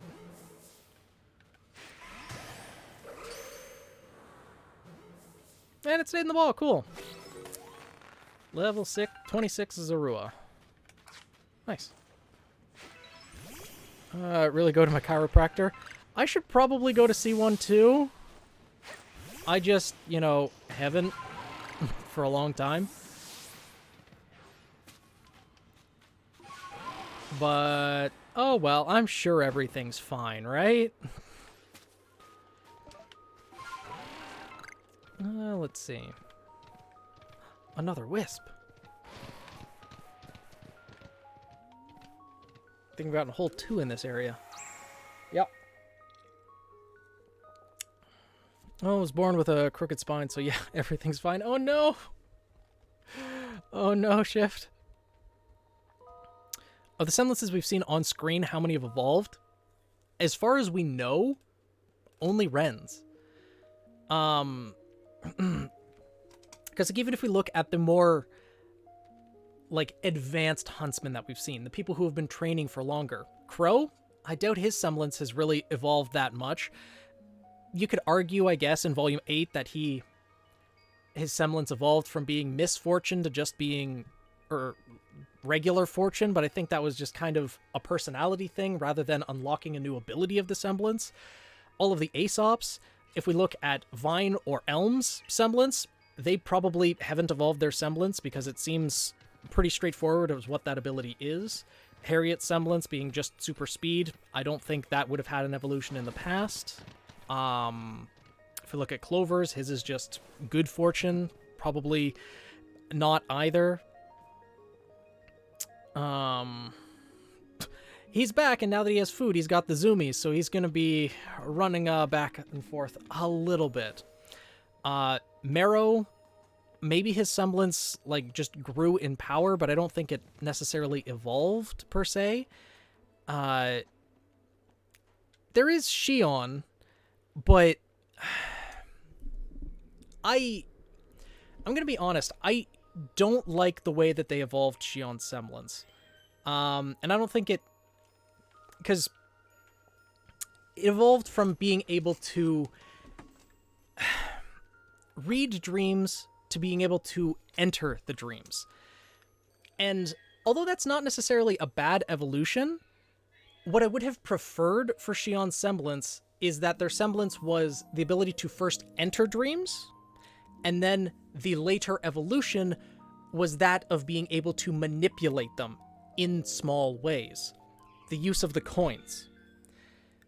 With the evolution, the way that they described it, that Shion went from just being able to read dreams to then evolving to be able to enter them, that means that once Shion was able to enter dreams, they immediately had all of the abilities that we've seen in Ice Queendom. Which just...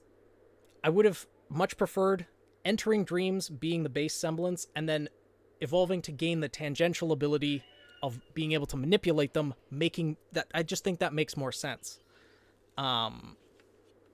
So, I don't know. Blake's shadow clones are not only more realistic, stick around longer, but you can also become temporarily invisible while clones are out? How do you mean, Nin?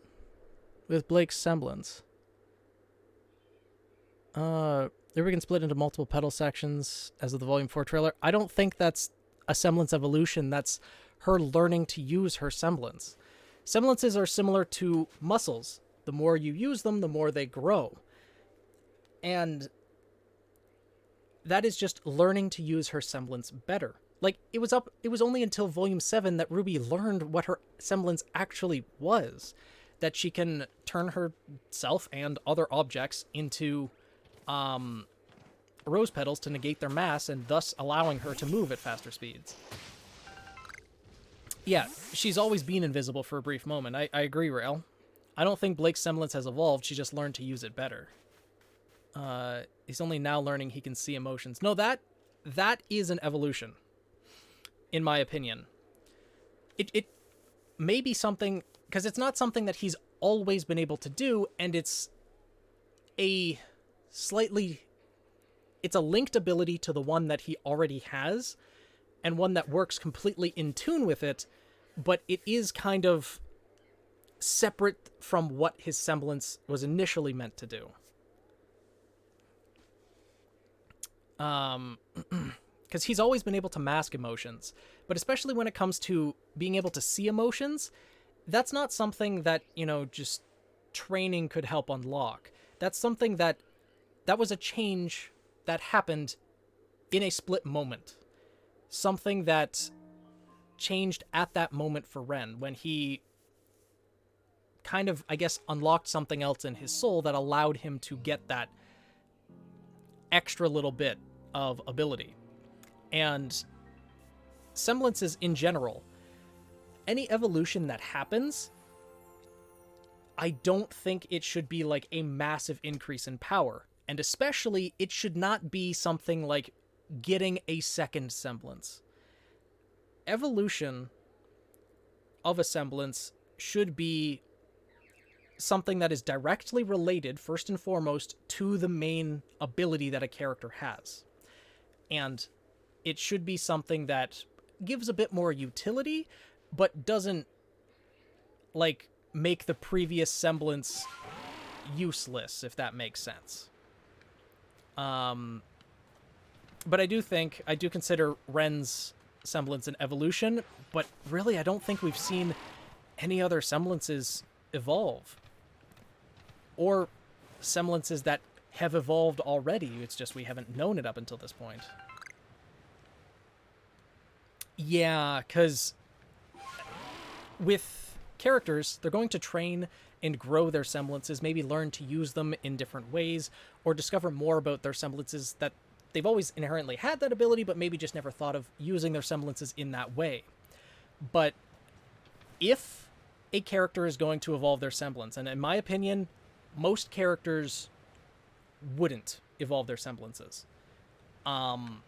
But if they are going to evolve their semblances, I think a single evolution is probably the extent of it. And,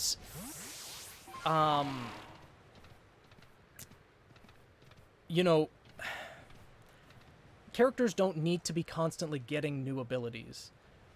Characters constantly don't need to be adding more types of dust to their weapons or constantly modifying their weapons.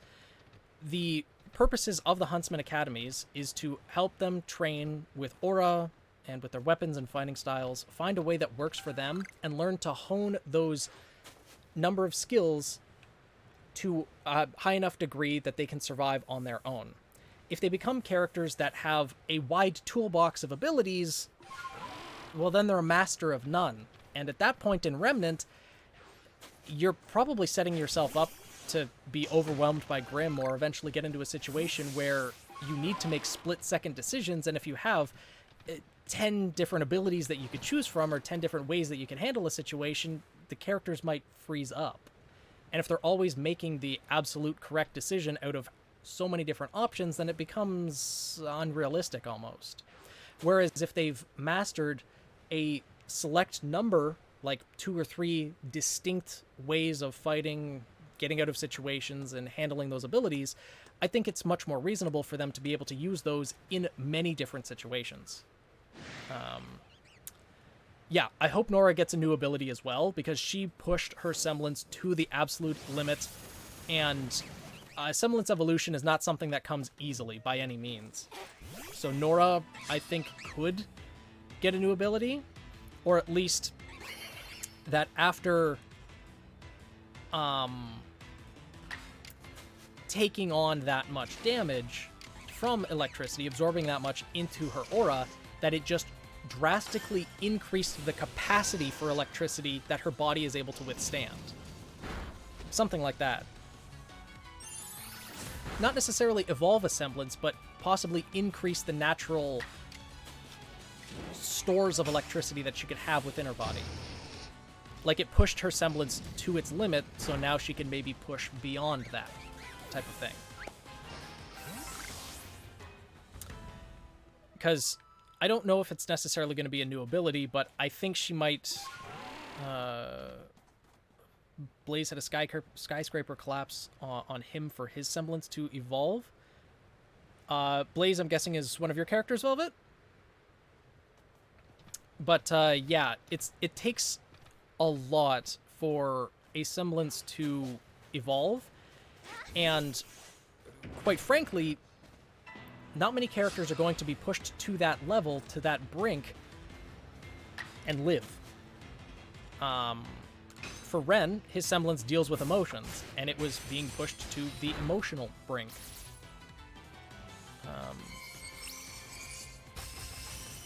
The poofy ash-bearded 17-year-old.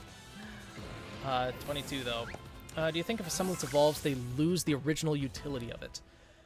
I don't think they should, personally. Because when we look at Ren as the example, because that's really the only directly canon sample that we have seen and that we can draw from. With his ability to mask emotions, the ability to see emotions is just kind of an extra little addition. It is not something that would take away from his initial ability, and I think he would still have them. But yeah, as Nin said, it depends on how the semblance changes. Because if we look at Shion's semblance, for example, the ability to read people's dreams to the ability to jump into them, I think the ability to jump into the dreams would quite possibly overwrite the ability to read the dreams. Maybe. But we just need to see more canon examples, and I have a feeling, simply because Team RWBY are the protagonists of the show, that most of or all of them are going to have their semblances evolve. Quite possibly in Volume 9, if I'm being honest. They're going to get some new ability in this other world. They're going to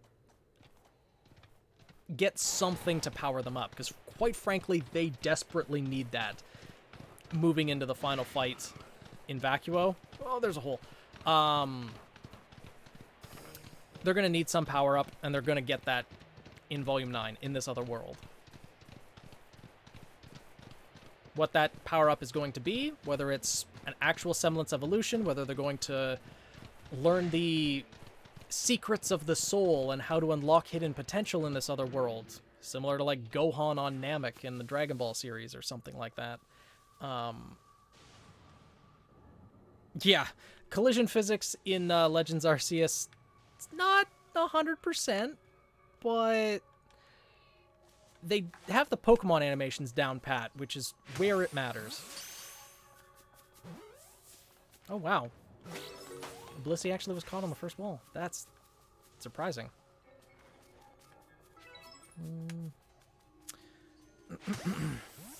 Do you think that they'll send Team Ruby to the past whenever Salem was weaker? Sounds far-fetched, but no one really ever talked about it. I don't think Team Ruby will actually, like, physically be sent to the past. It's possible that they might see visions of the past, possibly be shown a time when Salem was actually weak, when the most likely scenario is that someone is going to be shown a vision of the past where Summer went to face Salem and learned what happens there. I don't think it's going to be Ruby herself, because that would be quite traumatic, especially considering her mother loses that fight. But if it was Yang, for example, that might be an interesting path to take.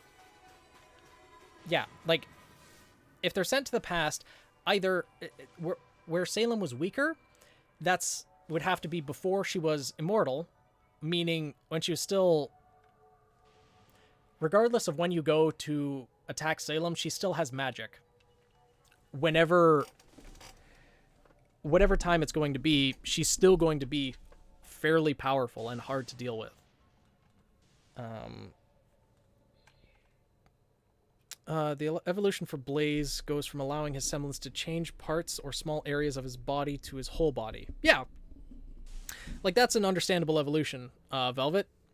If it's a semblance that is initially only meant to affect, like, a small portion of a body or affect something, having the scale of it increased slightly makes sense for an evolution. Even if that is just considered, like, pushing a semblance to their limit, and then after they recover from that, their limit is just a little bit higher type thing. What if Team Ruby is the reason Summer went alone to fight Salem? Like, Team Ruby went back in time and it was their influence that caused Summer to go fight? Because as far as we know so far, Red Like Roses Part 2 pretty much spells out why Summer went to face Salem alone. It was because she knew her daughter had silver eyes and that Ruby would be drawn into that fight, or at least targeted by Salem for her silver eyes, if, well, just growing up in the world as it was. How is that an evolution and Ruby being able to split into multiple parts not be one? Because Ruby's just learning to use her semblance better. She could always turn into rose petals. It's just learning to manipulate the rose petals. And it's not like she's splitting herself into multiple parts and then reforming that way. She's just able to do that to go around objects, but then has to come back together. So it's not really a semblance evolution, because her semblance isn't really doing anything different. It's just the rose petals can part for a moment and come back together. It's not really doing anything different with the semblance itself. Yeah, that would absolutely be very traumatic. Ruby has always been able to turn into rose petals. Some of Weiss's are? How do you mean? How do you mean, Rail? Okay, the distortion could start anytime now. If that actually happens, I think Ruby could see it herself, as it could help with her control of her silver eyes, and she really needs that closure. I don't know if seeing her mother, die in front of her would be the good closure that she needs. But she does need to learn to use the silver eyes. And that might come from the other world as well. This other world is probably going to have magic to some degree. especially given that apparently a person's mood can affect the world around them. Oh, Scizor. Hello. Oh, Weiss is sung in the show. Okay, yeah, I get what you mean. Silver Eyes, and she really needs closure. Kind of see the same sign in Ruby as I do myself, that she hasn't fully accepted Summer's gone. Well, that's the thing. There's always that mystery of she doesn't know what happened. So yeah, that would be closure. But what if going back, seeing that happen, and Salem doesn't actually kill Summer? We know for a fact that after Summer went to face Salem, something changed. So I have a feeling Summer may have captured Summer, or Salem may have captured Summer, done some experiments on her. Oh no! And then yeah, that may not be the best for Ruby to get closure, because she might go try to save Summer, or it might alter her perspective on things in a negative way. I don't know. But she does need some closure at some point in the series. It probably knows X Scissor. Sending an Umbreon was probably a bad choice, but yeah, Summer may have captured Summer. Yeah, misspoke there. What would you make Yang's semblance evolution into be? See, Yang's semblance evolution, considering her semblance is absorbing damage and then dealing it back double. Like a simple evolution or increase to her abilities would just be, instead of a doubler, she becomes a triple. She can triple the damage she deals back, or just increase it at a higher scale. Something like that could be an easy evolution.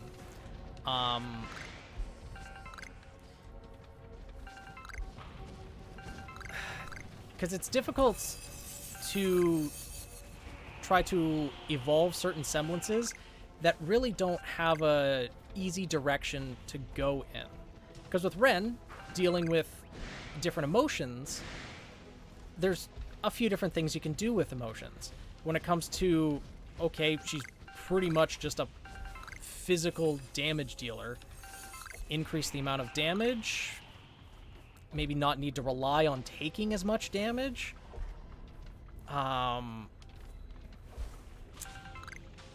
There's a few ways that it could go, but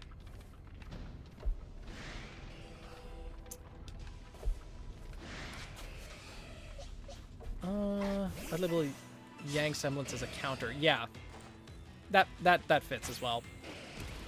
Was it all Summer's plan the entire time? See, that we don't know. I don't think she intended to lose the fight. I think she had hoped that by going to use the Silver Eyes on Salem that would work, because I don't think she knew that Salem was immortal. Ozpin didn't tell her that. So Summer thought just getting in close range with the Silver Eyes might be enough. Maybe another way of channeling her anger. But that's the thing. Her semblance doesn't rely on her being angry. That is just something that always triggered her semblance in the past, was her emotions. But anger is not something that her semblance relies on. Weiss does not need a semblance evolution at all. Oh god, not at all. Weiss's semblance, like, I stand by this fact that Weiss's semblance has some magic in it, to some extent. It is literally the only semblance that is not only completely hereditary, like magic, because we've seen Salem and Ozpin, their magic transferred to their daughters. Even though Ozpin was in a human body. So my thinking is, what if a maiden has a child? I think a tiny portion of that magic would transfer to them. Not the full magic of the maidens, but it would manifest in a different way, like maybe a stronger hereditary semblance. And Weiss's semblance is also the only one that has two separate and distinct abilities, with the glyphs that manipulate momentum and then the ability to summon. Just because you label that under the label of, oh, well, she can create a glyph that does this, that doesn't mean that it's not two separate and distinct abilities. Weiss could refine summoning, more dust plus glyph combos. Dust plus glyph combos could make sense, but she really doesn't need them. She just doesn't need more combinations. Because she's one of the most versatile characters with her semblance. She's got just a stronger semblance than most people have already. Summer Meeting Salem was a summer adventure, not an Ozpin mission. Yeah. Summer is revolver oceloting all of us. Maybe. And she still loses every 1v1 she's part of. Truly, League's better than Ruby. Yeah, Weiss's arrogance got the better of her a little bit there, because Weiss is definitely a glass cannon. And this is something I want to eventually make a video on as well when designing OCs. Different characters are going to focus on different aspects of their fighting style. Some are going to focus on, like, hand-to-hand combat, fighting with their weapons, learning to strengthen weapons with their aura. Other characters are going to focus more on their semblance, and that's going to be a main part of their combat. Other characters are going to focus on utilizing dust, or their environment, or fighting in different ways. No character in the 4 years of their time at the Huntsman Academies will be able to become a master in all of these different categories. And considering they are training as a team, different characters are going to specialize in different categories to make sure that everyone on the team, or at least a well-balanced team, would be able to cover all of the bases.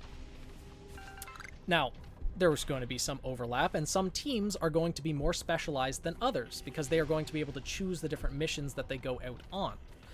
So there's going to be different specializations and different things that not only different characters, but different teams focus on.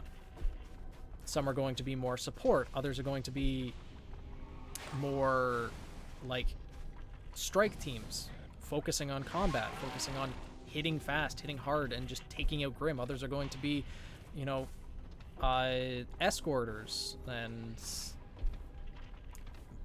you know, there's various different things that people will focus on, that people will choose as their main way of fighting. And there's only so much time, okay, get through the gap, at the academies to learn ways to fight. And when it comes to Weiss, she put all of her training into her semblance.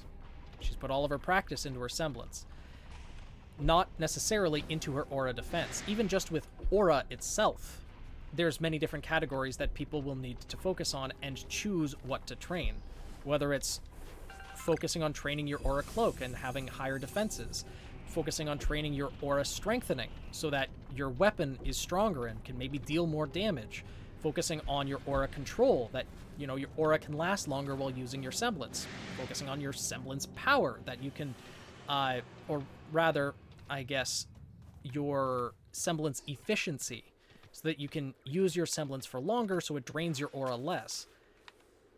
So just that alone is many different categories that an individual would have to train in throughout the academies, and they're going to have to choose one or two to focus on, and that's going to be their main strengths. Weiss put most of her time, and, you know, if you want to consider skill points, into training up her aura offense through her semblance, not so much her defense. Weiss, while versatile, is still not the best. Oh, absolutely. I would consider no character the best other than Glinda. Because Glinda, and the amount of control and the amount that of aura that she must have for her semblance is insane. Also, Glinda 100% is someone that should have magic in the Ruby universe. If Crow and Raven were given a little bit of magic to be useful to Ozpin, there is zero reason why Glinda shouldn't have been. And that just being added to her semblance would make a lot of sense. My personal team I see is leaning more towards fighting people rather than Grimm, since half of them have semblances that only work on people. Yeah. And for that, they might focus on fighting bandits or taking jobs that focus on that because their semblances are geared more towards that. And you just described a perfect scenario. There's going to be a lot of huntsmen and huntresses that aren't going to be focusing on fighting Grimm. They're going to need to know how to fight Grimm, but that might not be what they're most specialized towards. Oh. Angry Floating Skull, I see.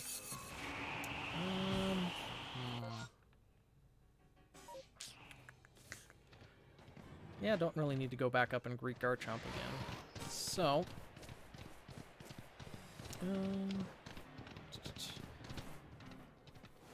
let's see. Let's actually warp back here. My team is meant to be very versatile, but are supposed to eventually specialize in eradicating Grimm. Having them be second years at the start of the series. Okay. And when you say, like, very versatile, is that each individual character is going to be very versatile? Or there's going to be, like, the team as a whole is going to be versatile because there are certain characters that can handle different situations? Because there is a difference. If every character can handle every situation, then that's a little bit broken.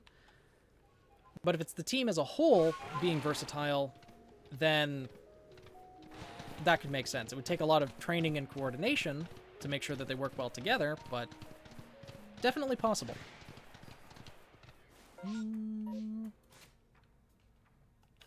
Yeah, that should be decent enough level.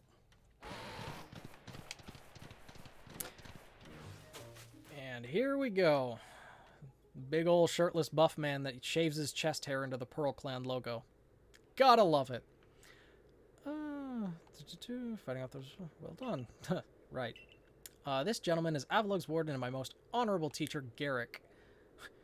Show some respect. Let's begin with some proper introductions. I'm Garrick, serve as one of the Pearl Clan's wardens. You must be Zelina of the Galaxy team. Answer me this, would you? On what grounds do you come here seeking to quell Lord Avalug? He was in a frenzy. What is wrong with him being frenzied? Another one of these. It could trouble others. Well, actually, the Pokemon's in pain, but... Then I have another question. Setting aside any orders, what is it that your heart tells you to do to quell his frenzy? The mighty Lord of the Tundra, Avalug, has done no trouble to any person or Pokemon. Try to keep your cool. For now, he's not causing any trouble, but it's also the duty bound to free our people from living in fear of such colossal Pokemon. Might begin to wreak havoc at any moment. Certainly some logic to that, but if that is what you hope to accomplish, then we must judge whether this child is up to the task. Who cares about the grandstanding? Let's get to battling. Sure.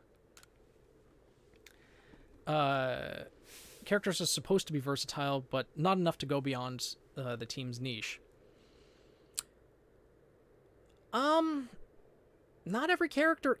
I would disagree that all characters are meant to be versatile.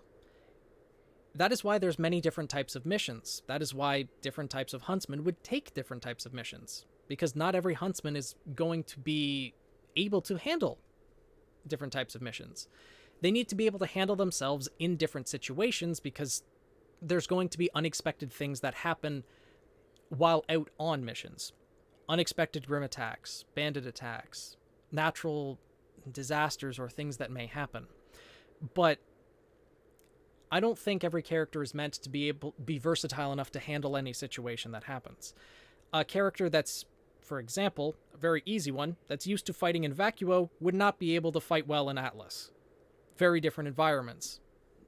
So, I don't know. The Ranger isn't very good at close combat. Yeah, and that makes sense. The Ranger would likely be able to handle themselves well enough in close combat to, because let's be honest, in Ruby, 90% of all fights end up being close combat. There is honestly not really any fight I can think of where it was entirely started and finished long range. Everything seems to end close combat. So, but in the cases where someone is specialized as a ranger or a long range fighter, they're probably more focused on fighting alongside a teammate that can take care of the close combat, and they're going to fight from a distance type thing. Grim pretty much go close combat as well. I mean, some Grim, sit there and fire fireballs, but even the Sphinx Grim and the Manticores, they still got close combat. Even though they can fire fireballs, they still got close combat. Most Grim are, fight with claws, fangs, and teeth. Beowulfs, Ursai, Deathstalkers, King Taijitus, Ravagers, Nevermores. So many of them are all close combat. Sure, you want to be taking them out from long range, like when characters can use their guns to shoot down a Grim in a single shot. Yeah, those can end long range, but when there's a horde of Grim, you're probably going to end up getting close combat. Oh, right. Just been letting him squat on screen, huh? My musculature is as hard and unyielding as ice. Think you can break through? Well, mostly mid-range fighters, though, besides Daisy. They have the option to go long range. Yeah. I'll get into it when I can save up the channel points, maybe right after us, the Discord for more opinions. Yeah. Oh.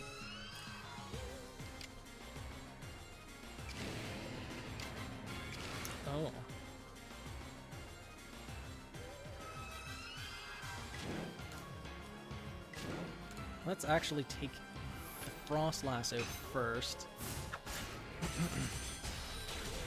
Yeah, there are going to be teams, just in general, that are focused on close range, or mid-range, or long range, but I don't think there's going to be teams that are going to be specialized in all of them. At least not fresh out of the academy, or even when they get to, like, 5 years out, I still don't think they would be able to handle, like, every type of situation. Because it takes time. Let's see. See if we can get the poison. Nope.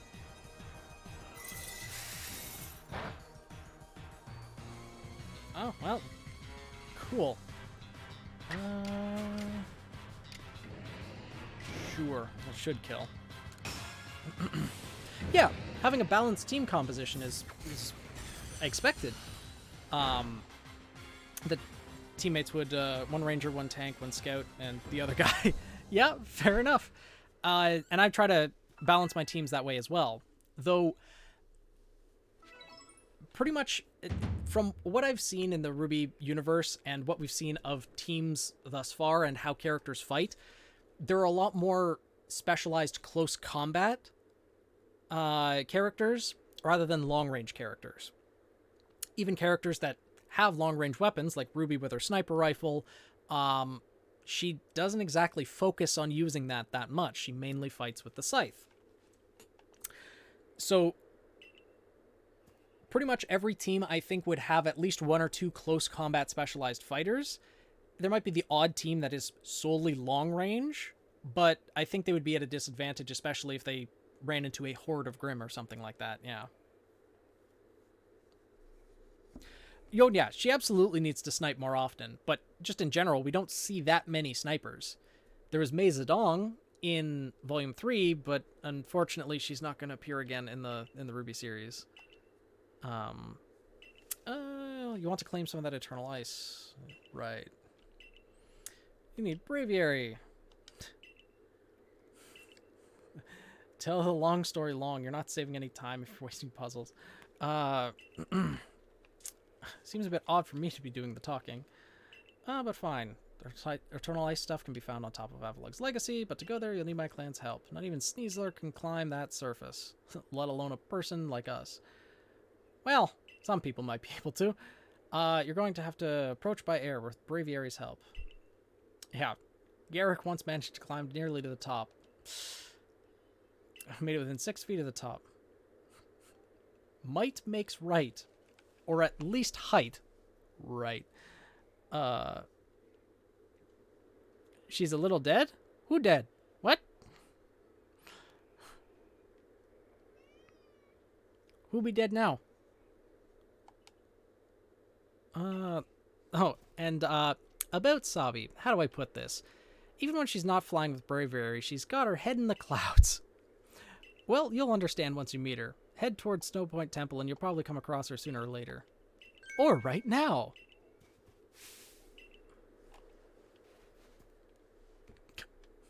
My clairvoyance told me that I'd lead you on a chase. Think you can reach me? I see what you mean about Sabi, but why would she be up there? Seems we better focus on pursuing her. Let me focus on working out while I still can. Right. Yes, indeed, a child. A wee bit of an annoying one at that. Get! Jump! Dear, there we go.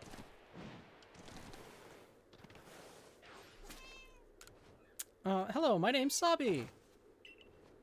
Nice to meet you. Same to you. Mao. Mao. I've heard about you. You're super talented, right? I bet you're gonna be fun to play with. I know why you're here, too. You want Braviary's help so you can quell Avalug's frenzy. Well, you'll get it. If you can catch me. And then she runs. And now we have to give chase. Yes. Hi.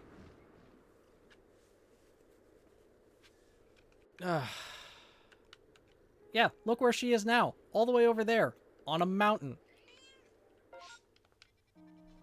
Ugh. Annoying little child. As are, you know, most children.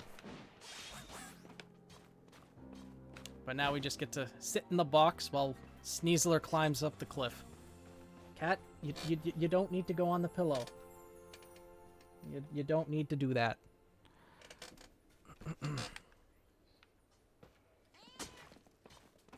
Meow.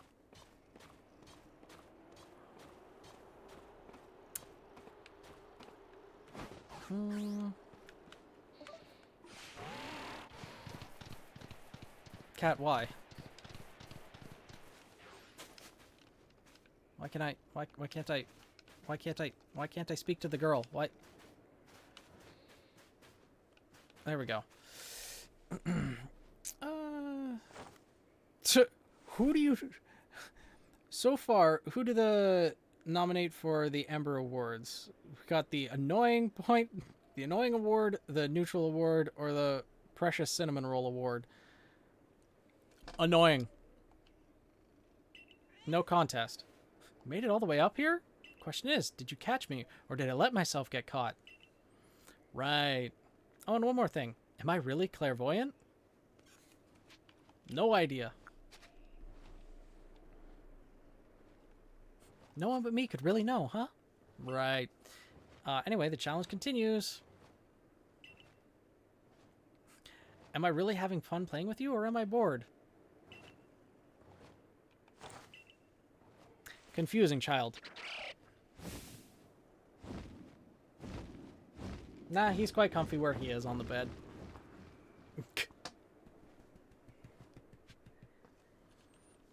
Ugh. Time to warp all the way back here. And... Actually, I haven't visited the Diamond Clan settlement, or the Pearl Clan settlement yet. And... let's just... go.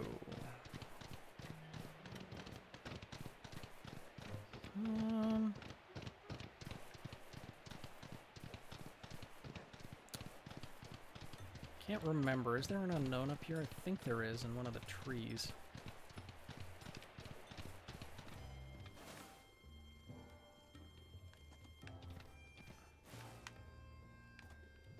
Maybe I'm wrong. Maybe it's the other hot spring. It's probably the other hot spring.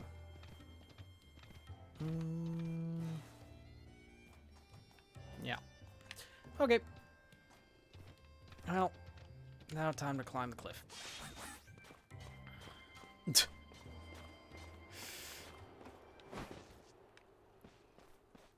Go for it, Shift. I really like the inclusion of Snow Point Temple in here too. All of the references to the Diamond and Pearl clan, or the Diamond and Pearl games. It's just really nice seeing the past that eventually becomes the region that we know.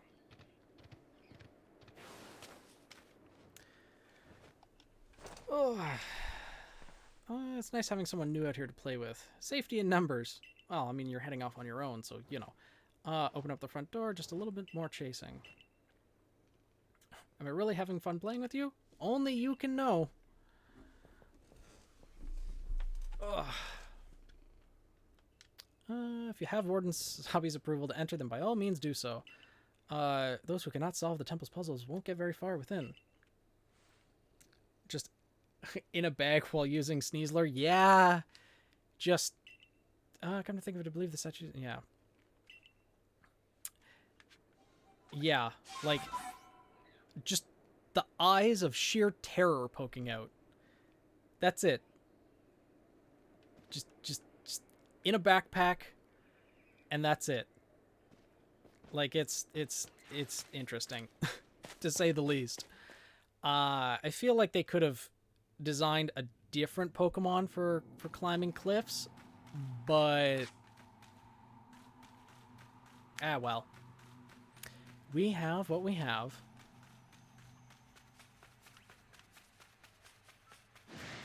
Oh yes, the angry Bronzongs. Stop it. You're just Nezuko. Essentially, yeah. Though, at the very least, we're not getting battered around as much as Nezuko does in her box, because Tanjiro does a lot of rolling around and fighting, and Nezuko probably not very happy. Okay, so steel.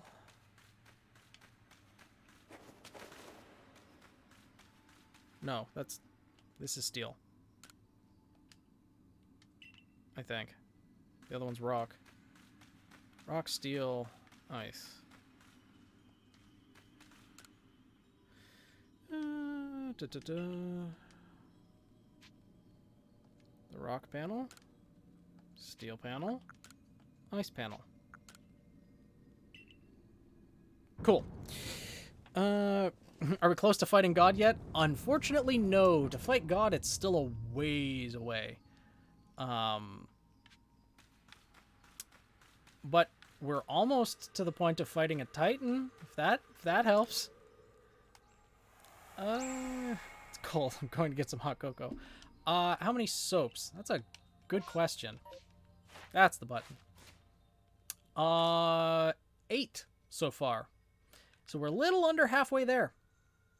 But we do have a good portion of the rainbow. We got the yellow one and the purple one. Oh, and the pink one. The red and the blue. And the brown and the green. We're just missing the orange.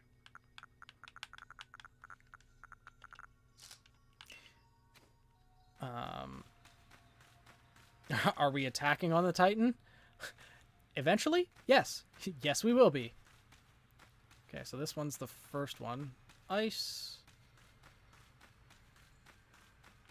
Rock. Steel.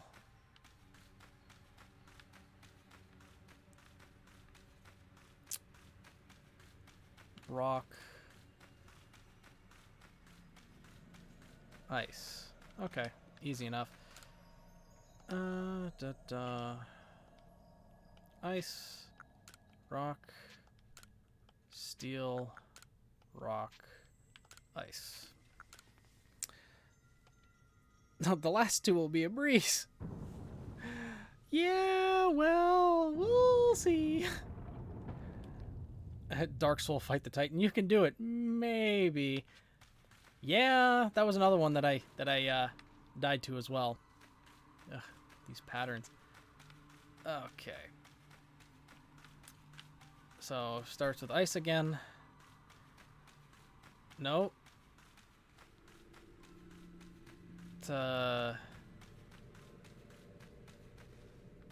Where's the start?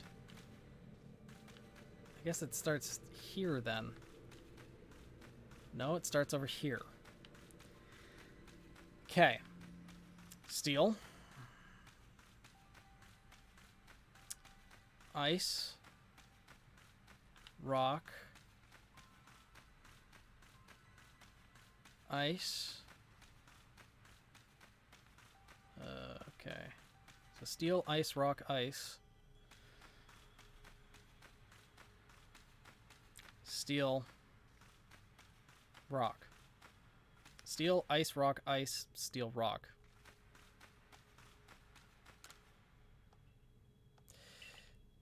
Steel. Nope, that was wrong. I misclicked. I clicked the rock one. Steel, ice, rock, ice, steel, rock. Cool. Got it. First tried everything so far. My memory hasn't faded yet. Not going to lie, looks like Phoenix is stuck in the ancient backrooms. Pretty much. Pretty much. And then you pass the corner and look, an Alpha Gallade. I'm sure this won't end badly. Yep, time to dip. Oh, dodge that one.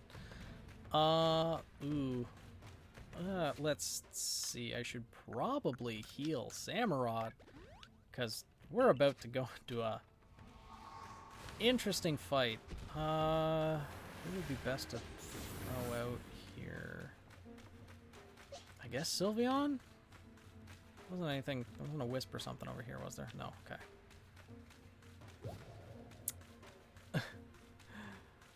Yeah. Now we get to fight the child.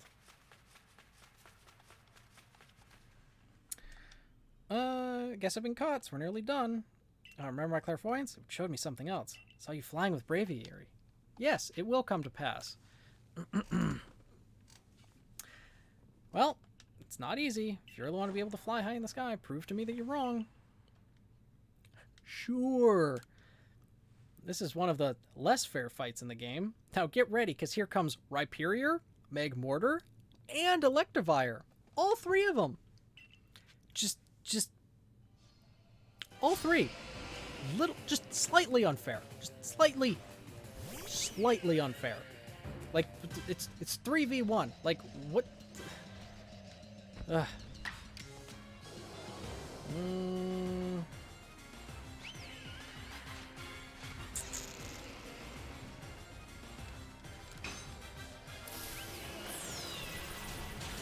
I should have strong styled. Okay. Oh, this is not gonna go well. Oh no! Now it's gonna use a strong style. Okay, all of them seem to be looking around. Yeah, there we go. Strong style. No. Yeah, I'm gonna punt the infant, but the infant's fighting back unfairly.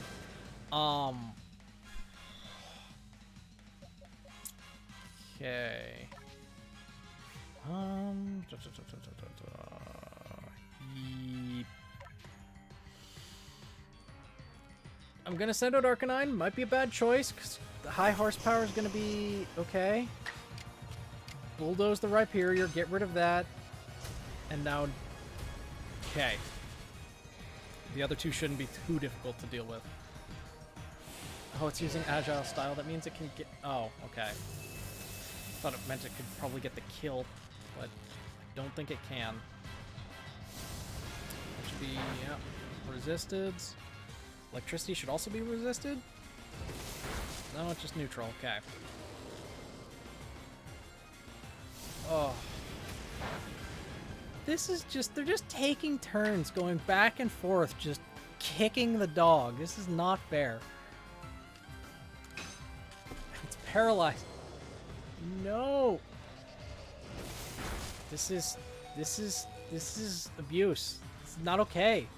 Not okay. Stop it. Get some help. You know what? No, I'm not going to use items in battle. Fight through the paralysis! Okay, good. Now Magmortar should die. Should kill. There we go. And now it's just this pain in the ass. Ugh. And... Sure, Umbreon. Why not? Will this be enough to kill? Okay, quick attack first. How much damage is that going to do? Decent amount. And now strong Dark Pulse should probably kill. Cool. Excellent.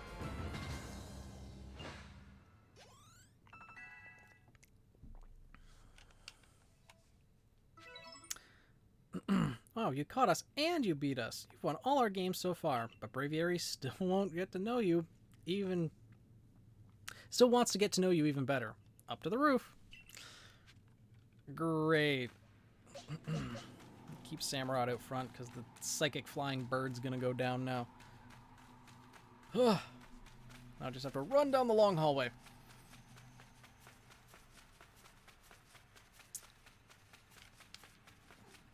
Isn't that right, buddy? Yeah.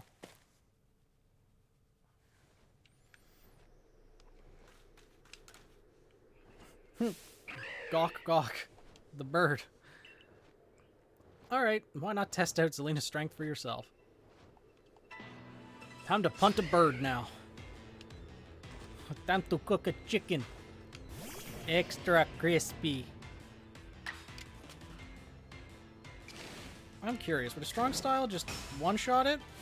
If not, I'm gonna get hit twice. Let's see. Nope, that didn't kill. Oh, you...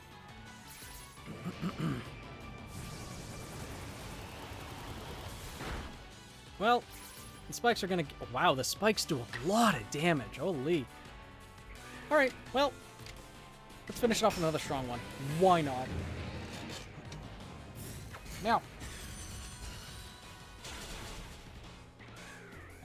Okay, left for a second and now looks like we're in the Mount Olympus talking about Phoenix's new cooking show. Only slightly. Grr, I can't believe Braviary lost, but that's that. Thanks for playing. Guess I'll head home now. Bye. Wait. Kid, I still need... Okay. Just gonna punt you off like, you know, this is Sparta. Just kick you right off the temple.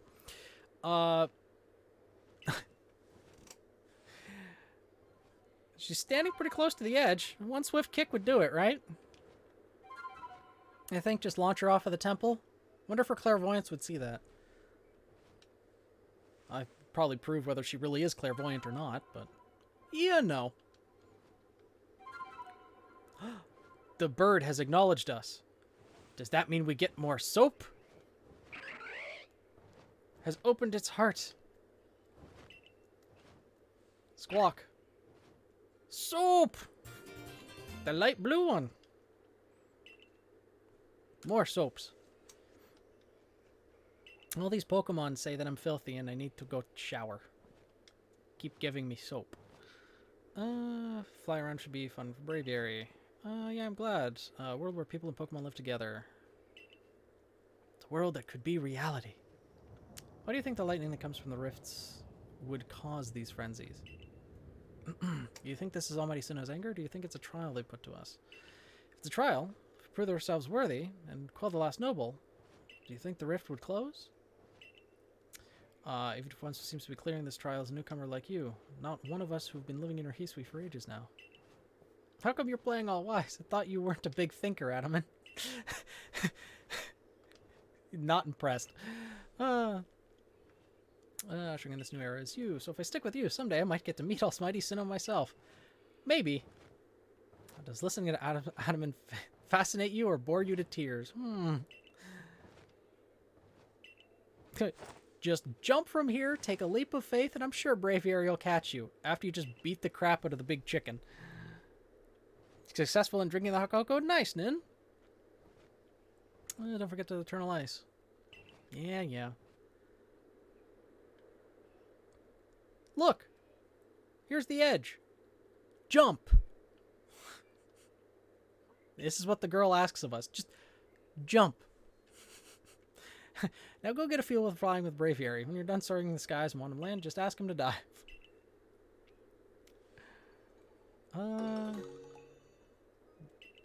I mean, Braviary is absolutely the most useful mount in the entire game. Oh, so we just need to jump? Is that what we need to do? We just jump? Well, you know, okay then. Huh. Cool. The unfortunate thing is we have the bird, but it can only glide. It cannot actually go up further, which is unfortunate. But it is very useful to have. Absolutely useful to have this, have Braviary. Okay. Oh, God? Is that you? What did you want to say? God just paged us? Why? And look who it is. At last the summit is conquered. I see you made it too. The man was able to climb with his bare hands. Makes sense because of the added weight of the character. I guess, but... yeah, maybe. Are you calling Zelina fat, Daisy? Is that what you're saying? How dare.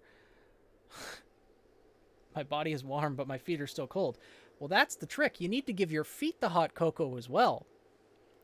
You know, just make a couple extra cups and just stick the toes in there and warm them right up.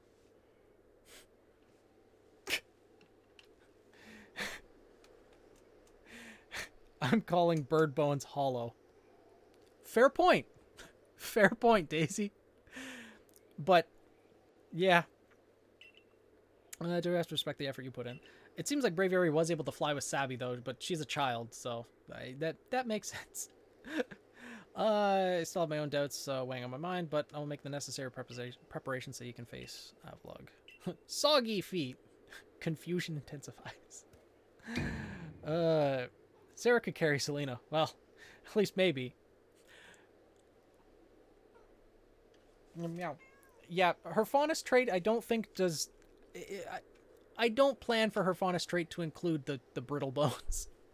The hollow bones. Don't try to repeat the wondrous feat you're about to see me perform. A tall leap like this can only be managed by highly toned bodies like mine. Yes, him and his rippling abs. Hollow bones and wings, maybe, but I don't know. When you start thinking about the actual like biology of things and how they would work, it doesn't all add up when you give a human character wings. Like, their wingspan would need to be quite large. Regardless, though, in Ruby, winged characters could use aura to strengthen their wings and compensate for any biological deficiencies in that respect, at least. But either way, Sarah, given her backstory and disposition, can't exactly fly to begin with, so... yeah, fragile traits like antennae, though when it comes to fragile traits, again, aura strengthening should be able to help.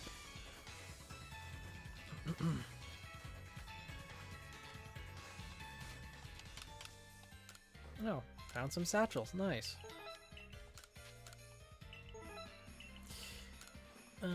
Let's save. Does anyone who's played this game, do you remember if after you beat the 5th noble, do they immediately force you to go back to town and report on it? I don't think they do. But I'm not 100% sure. So no more moose. What about people who aren't huntsmen? Well, you don't need to be a huntsman to have awakened your aura. It can happen through various means, though it's normally for combat purposes, I guess. But just because you have a fragile faunus trait, it doesn't mean that you'll always end up being damaged by it. Also, or being damaged because of it. But there's also the fact that just because something biologically exists, it's probably going to get passed down to the next generation. Though, now that I think about it, we haven't seen any insect faunus in the Ruby canon. That I can recall, at least. So I don't know if we'd ever see anyone with, like, butterfly wings, for example, because they would be very fragile. And just through the natural course of evolution, the fragile traits would probably get weeded out for more preferentially stronger ones. I guess arachnids, yeah. Yeah, Tyrion and Trifa. With the spinnerets in her hands, Tyrion with his tail. But, yeah.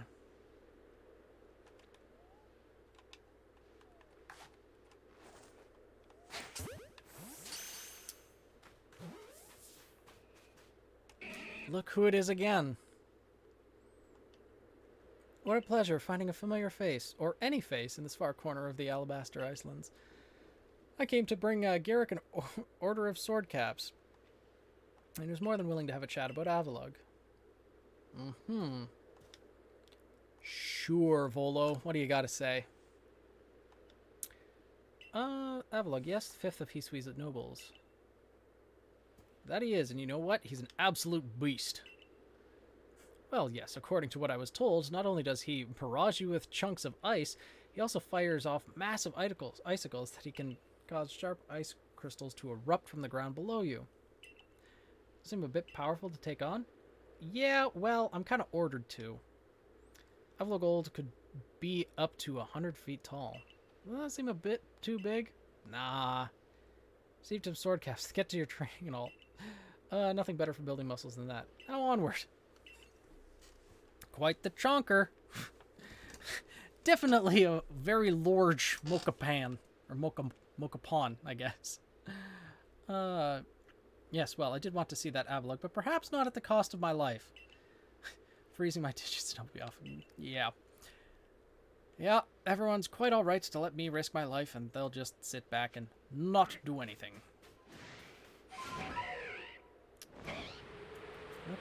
Oh yeah. The Alpha Machamp. The muscle definition on that thing's back. My god.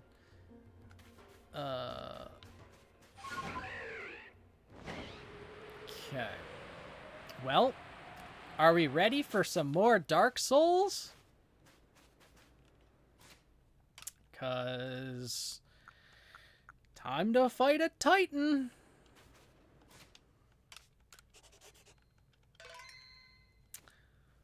Ugh.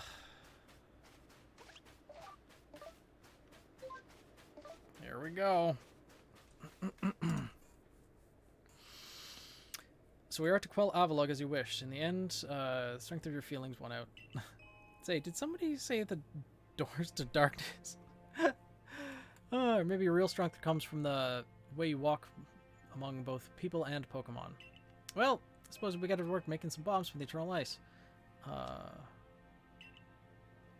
Him and his squats.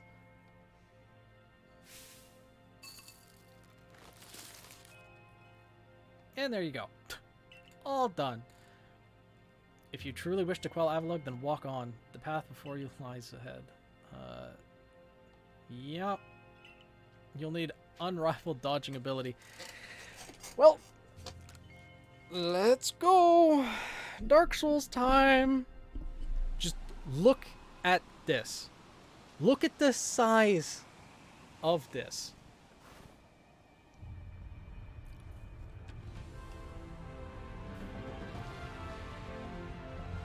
Yeah. Send a single girl to go face this. Good lord.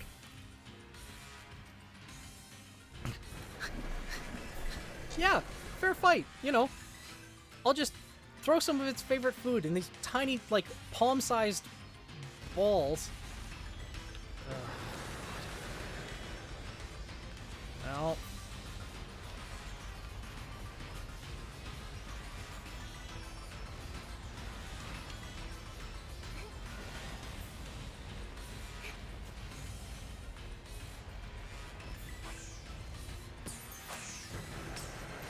Oh, okay. Okay.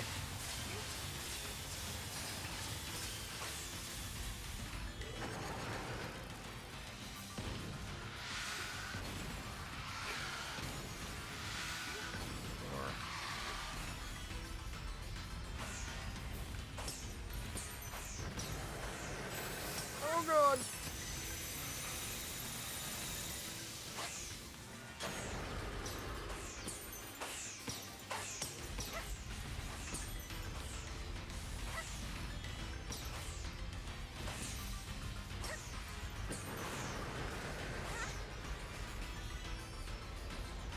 Good lord. And this is just phase 1. So...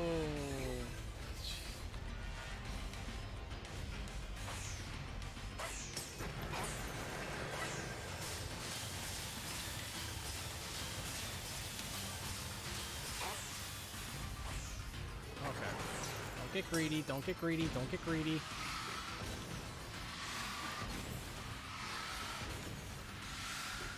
Those icicles are the things that can really mess you up.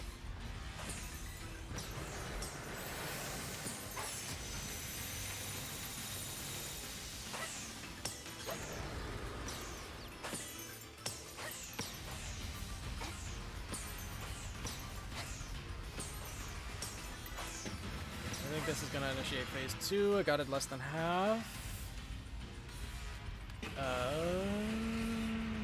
Yeah, this is phase 2 where he starts doing multiple attacks at the same time. How fun! God.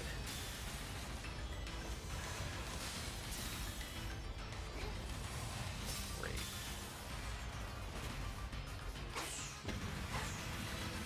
Yeah, and now that just start going everywhere. Doesn't reach the back row. Okay.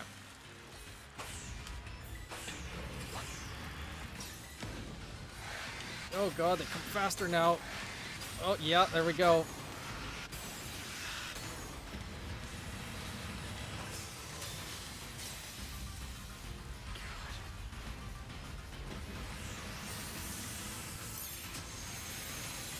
Does it sweep back with it?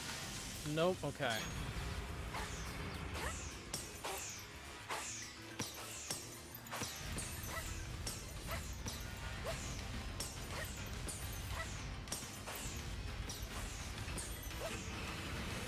To make sure not to get too greedy with it. Oh god, they're sending the icicles at the same time as this now. It's not fair. Ugh.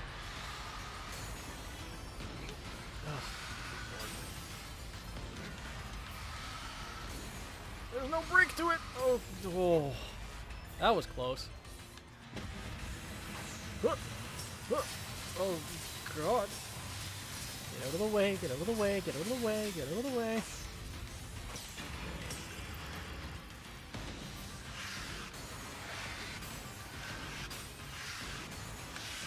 Oh. I don't know how I didn't get hit by that one.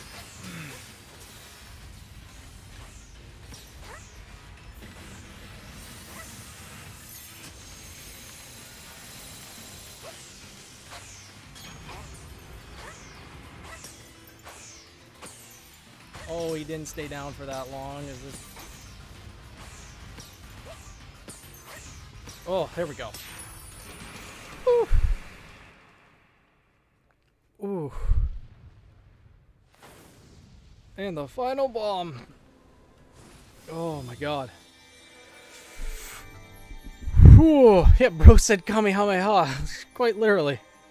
Aura Sphere kills Avalok, but, you know. Yeah, I know, Icicle Spear should only hit 5 times, but nope. Oh no, Daisy, did you lose sound in the middle of it?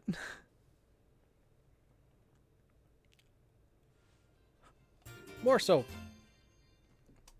With an even lighter blue one. Oh, okay. Oh no. Well, there's always the replay that'll probably have the sound if you want to, but I think the visuals enough are, visuals alone are enough. But seeing Almighty Avalok quelled, and by such a slight child that fell from the very sky. She's some kind of monster in disguise. I can understand how people would think that, you know, small girl versus giant iceberg monster. She's not a monster. She's the one who risked her life without a second thought to quell our frenzied, suffering nobles. Yeah. That's why I said, get in the ball. The bird asked with sound. You know, you make a good point there, Nin, but, it fixed itself? Okay. The internet connection over there is kind of weird, huh? Garrett cares about the Pearl Clan with all his heart and believes in Almighty Sinnoh just as deeply. If you get an apartment, hopefully there will be, better internet for you so that things like that won't happen, and ideally assignments for school won't get deleted as well. So he has feared more than any of us that you getting involved with the Diamond Clan and your Galaxy team could cause our people to flag in their devotion to Almighty Sinnoh. Okay. But that will change. I know your fears will change when you see what I've seen. She has much to teach us. She's shown how we can overcome all manner of strife so long as our Pokemon are with us. Maybe we want to help Glaceon realize greater strength as well. See my whole world grow broader. I know you can pull this off. Now, do they force us into the next part of the story, or can we actually, you know... can I start closing up now, or what? There's a little way of knowing for sure, though the rift does perhaps seem a bit smaller somehow. Let's hope. Well, things will settle down. So we alright as long as we got this. Okay. You know something? We may not agree on who's right about the Almighty Sinnoh, but you're not all bad. And world peace was established. Okay, they don't force us into the last part of the story right away. Hopefully not, at least.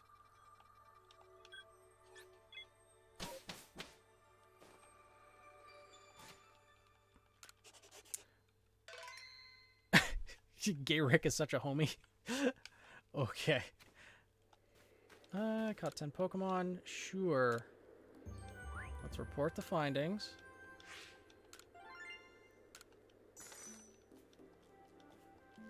Don't force me into the last part of the story. Okay. As always, I'm sure he's eagerly awaiting a report. Oh no. Yep, forces it to the village. Is it going to force me? No, it doesn't force me into the conversation. Good. Cool. We'll save the last part of the story for probably a stream after Scarlet Violet. What is your request, Chift?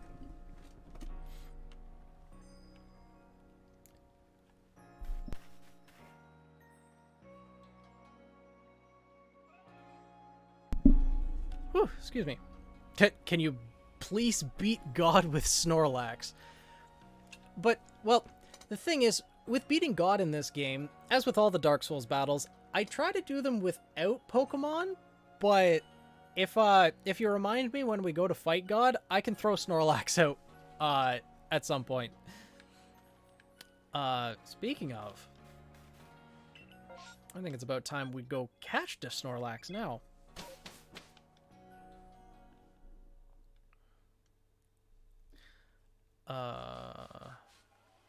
Now that we have Braviary, literally the entire game opens up. We need to go right there, which is the opposite direction we are currently heading. Cool.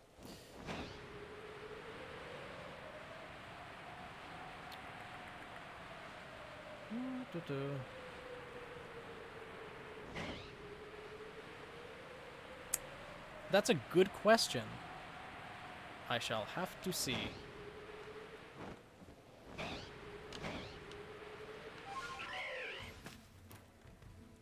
But first, we're going to strike the Snorlax in the back of the skull. Am I just not allowed to catch alpha Pokemon right now?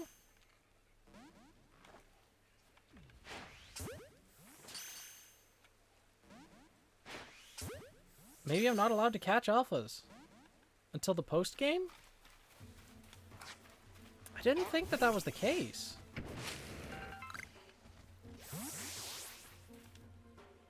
I've got Snorlax in a non-heavy ball before. Because this Snorlax is only level 40 something, isn't it? Yeah, it's 45. Ain't that strong.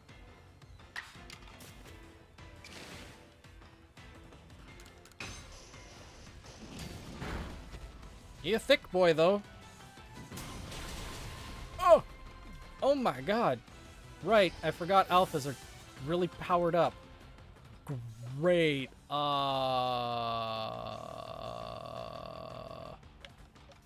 Well, Velvet, you may not like what's gonna happen to this. Happened to the bunny.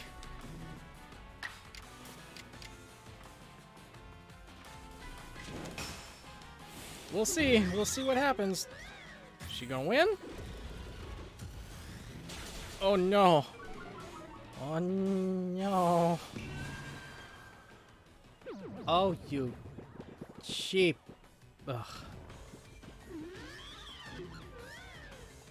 And it's too drowsy to move. Great.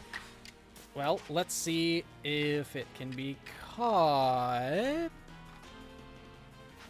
Snorlax finally stands after like 20 some odd years.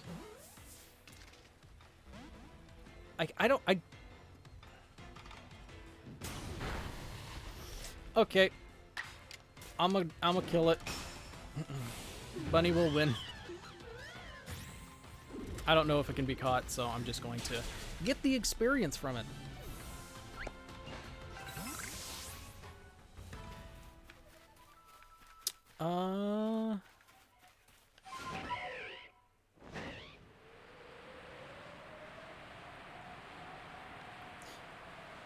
Yeah, I think...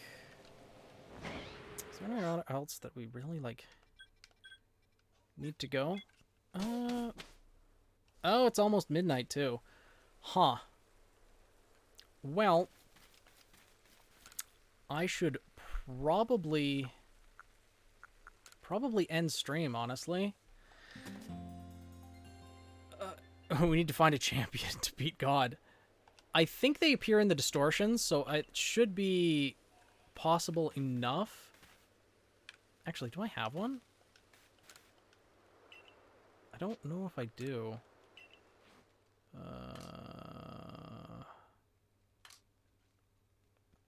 No, doesn't look like it. Unfortunate. But yeah, I think I'm going to end stream here. Just because it is getting late and I don't want to throw off my sleep schedule too much. Because next week I'm going to be streaming a lot.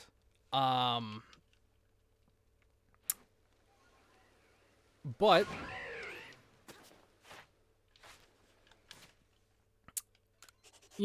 thank you everyone for joining in on stream. And remember, next week I'm going to be live not only Tuesday, but every day afterwards. Tuesday, Wednesday, and Thursday are going to be Ruby Arrowfell streams. And then Friday, Saturday, and Sunday are going to be like close to all day Scarlet and Violet streams. Gen 9 of Pokemon, and maybe a little Arrowfell afterwards, depending on how far we get in the first 3 days, and if we're close to completing it, or we'll play it by ear. But they're going to be a lot of long streams on Friday, Saturday, Sunday, and a lot to enjoy. So hopefully everyone will be able to tune in for that as well. But in the meantime, thank you so much everyone for joining in, and especially those who have been here for the entirety of stream. But good night, sleep well, and I'll hopefully see you guys in the next stream. Bye.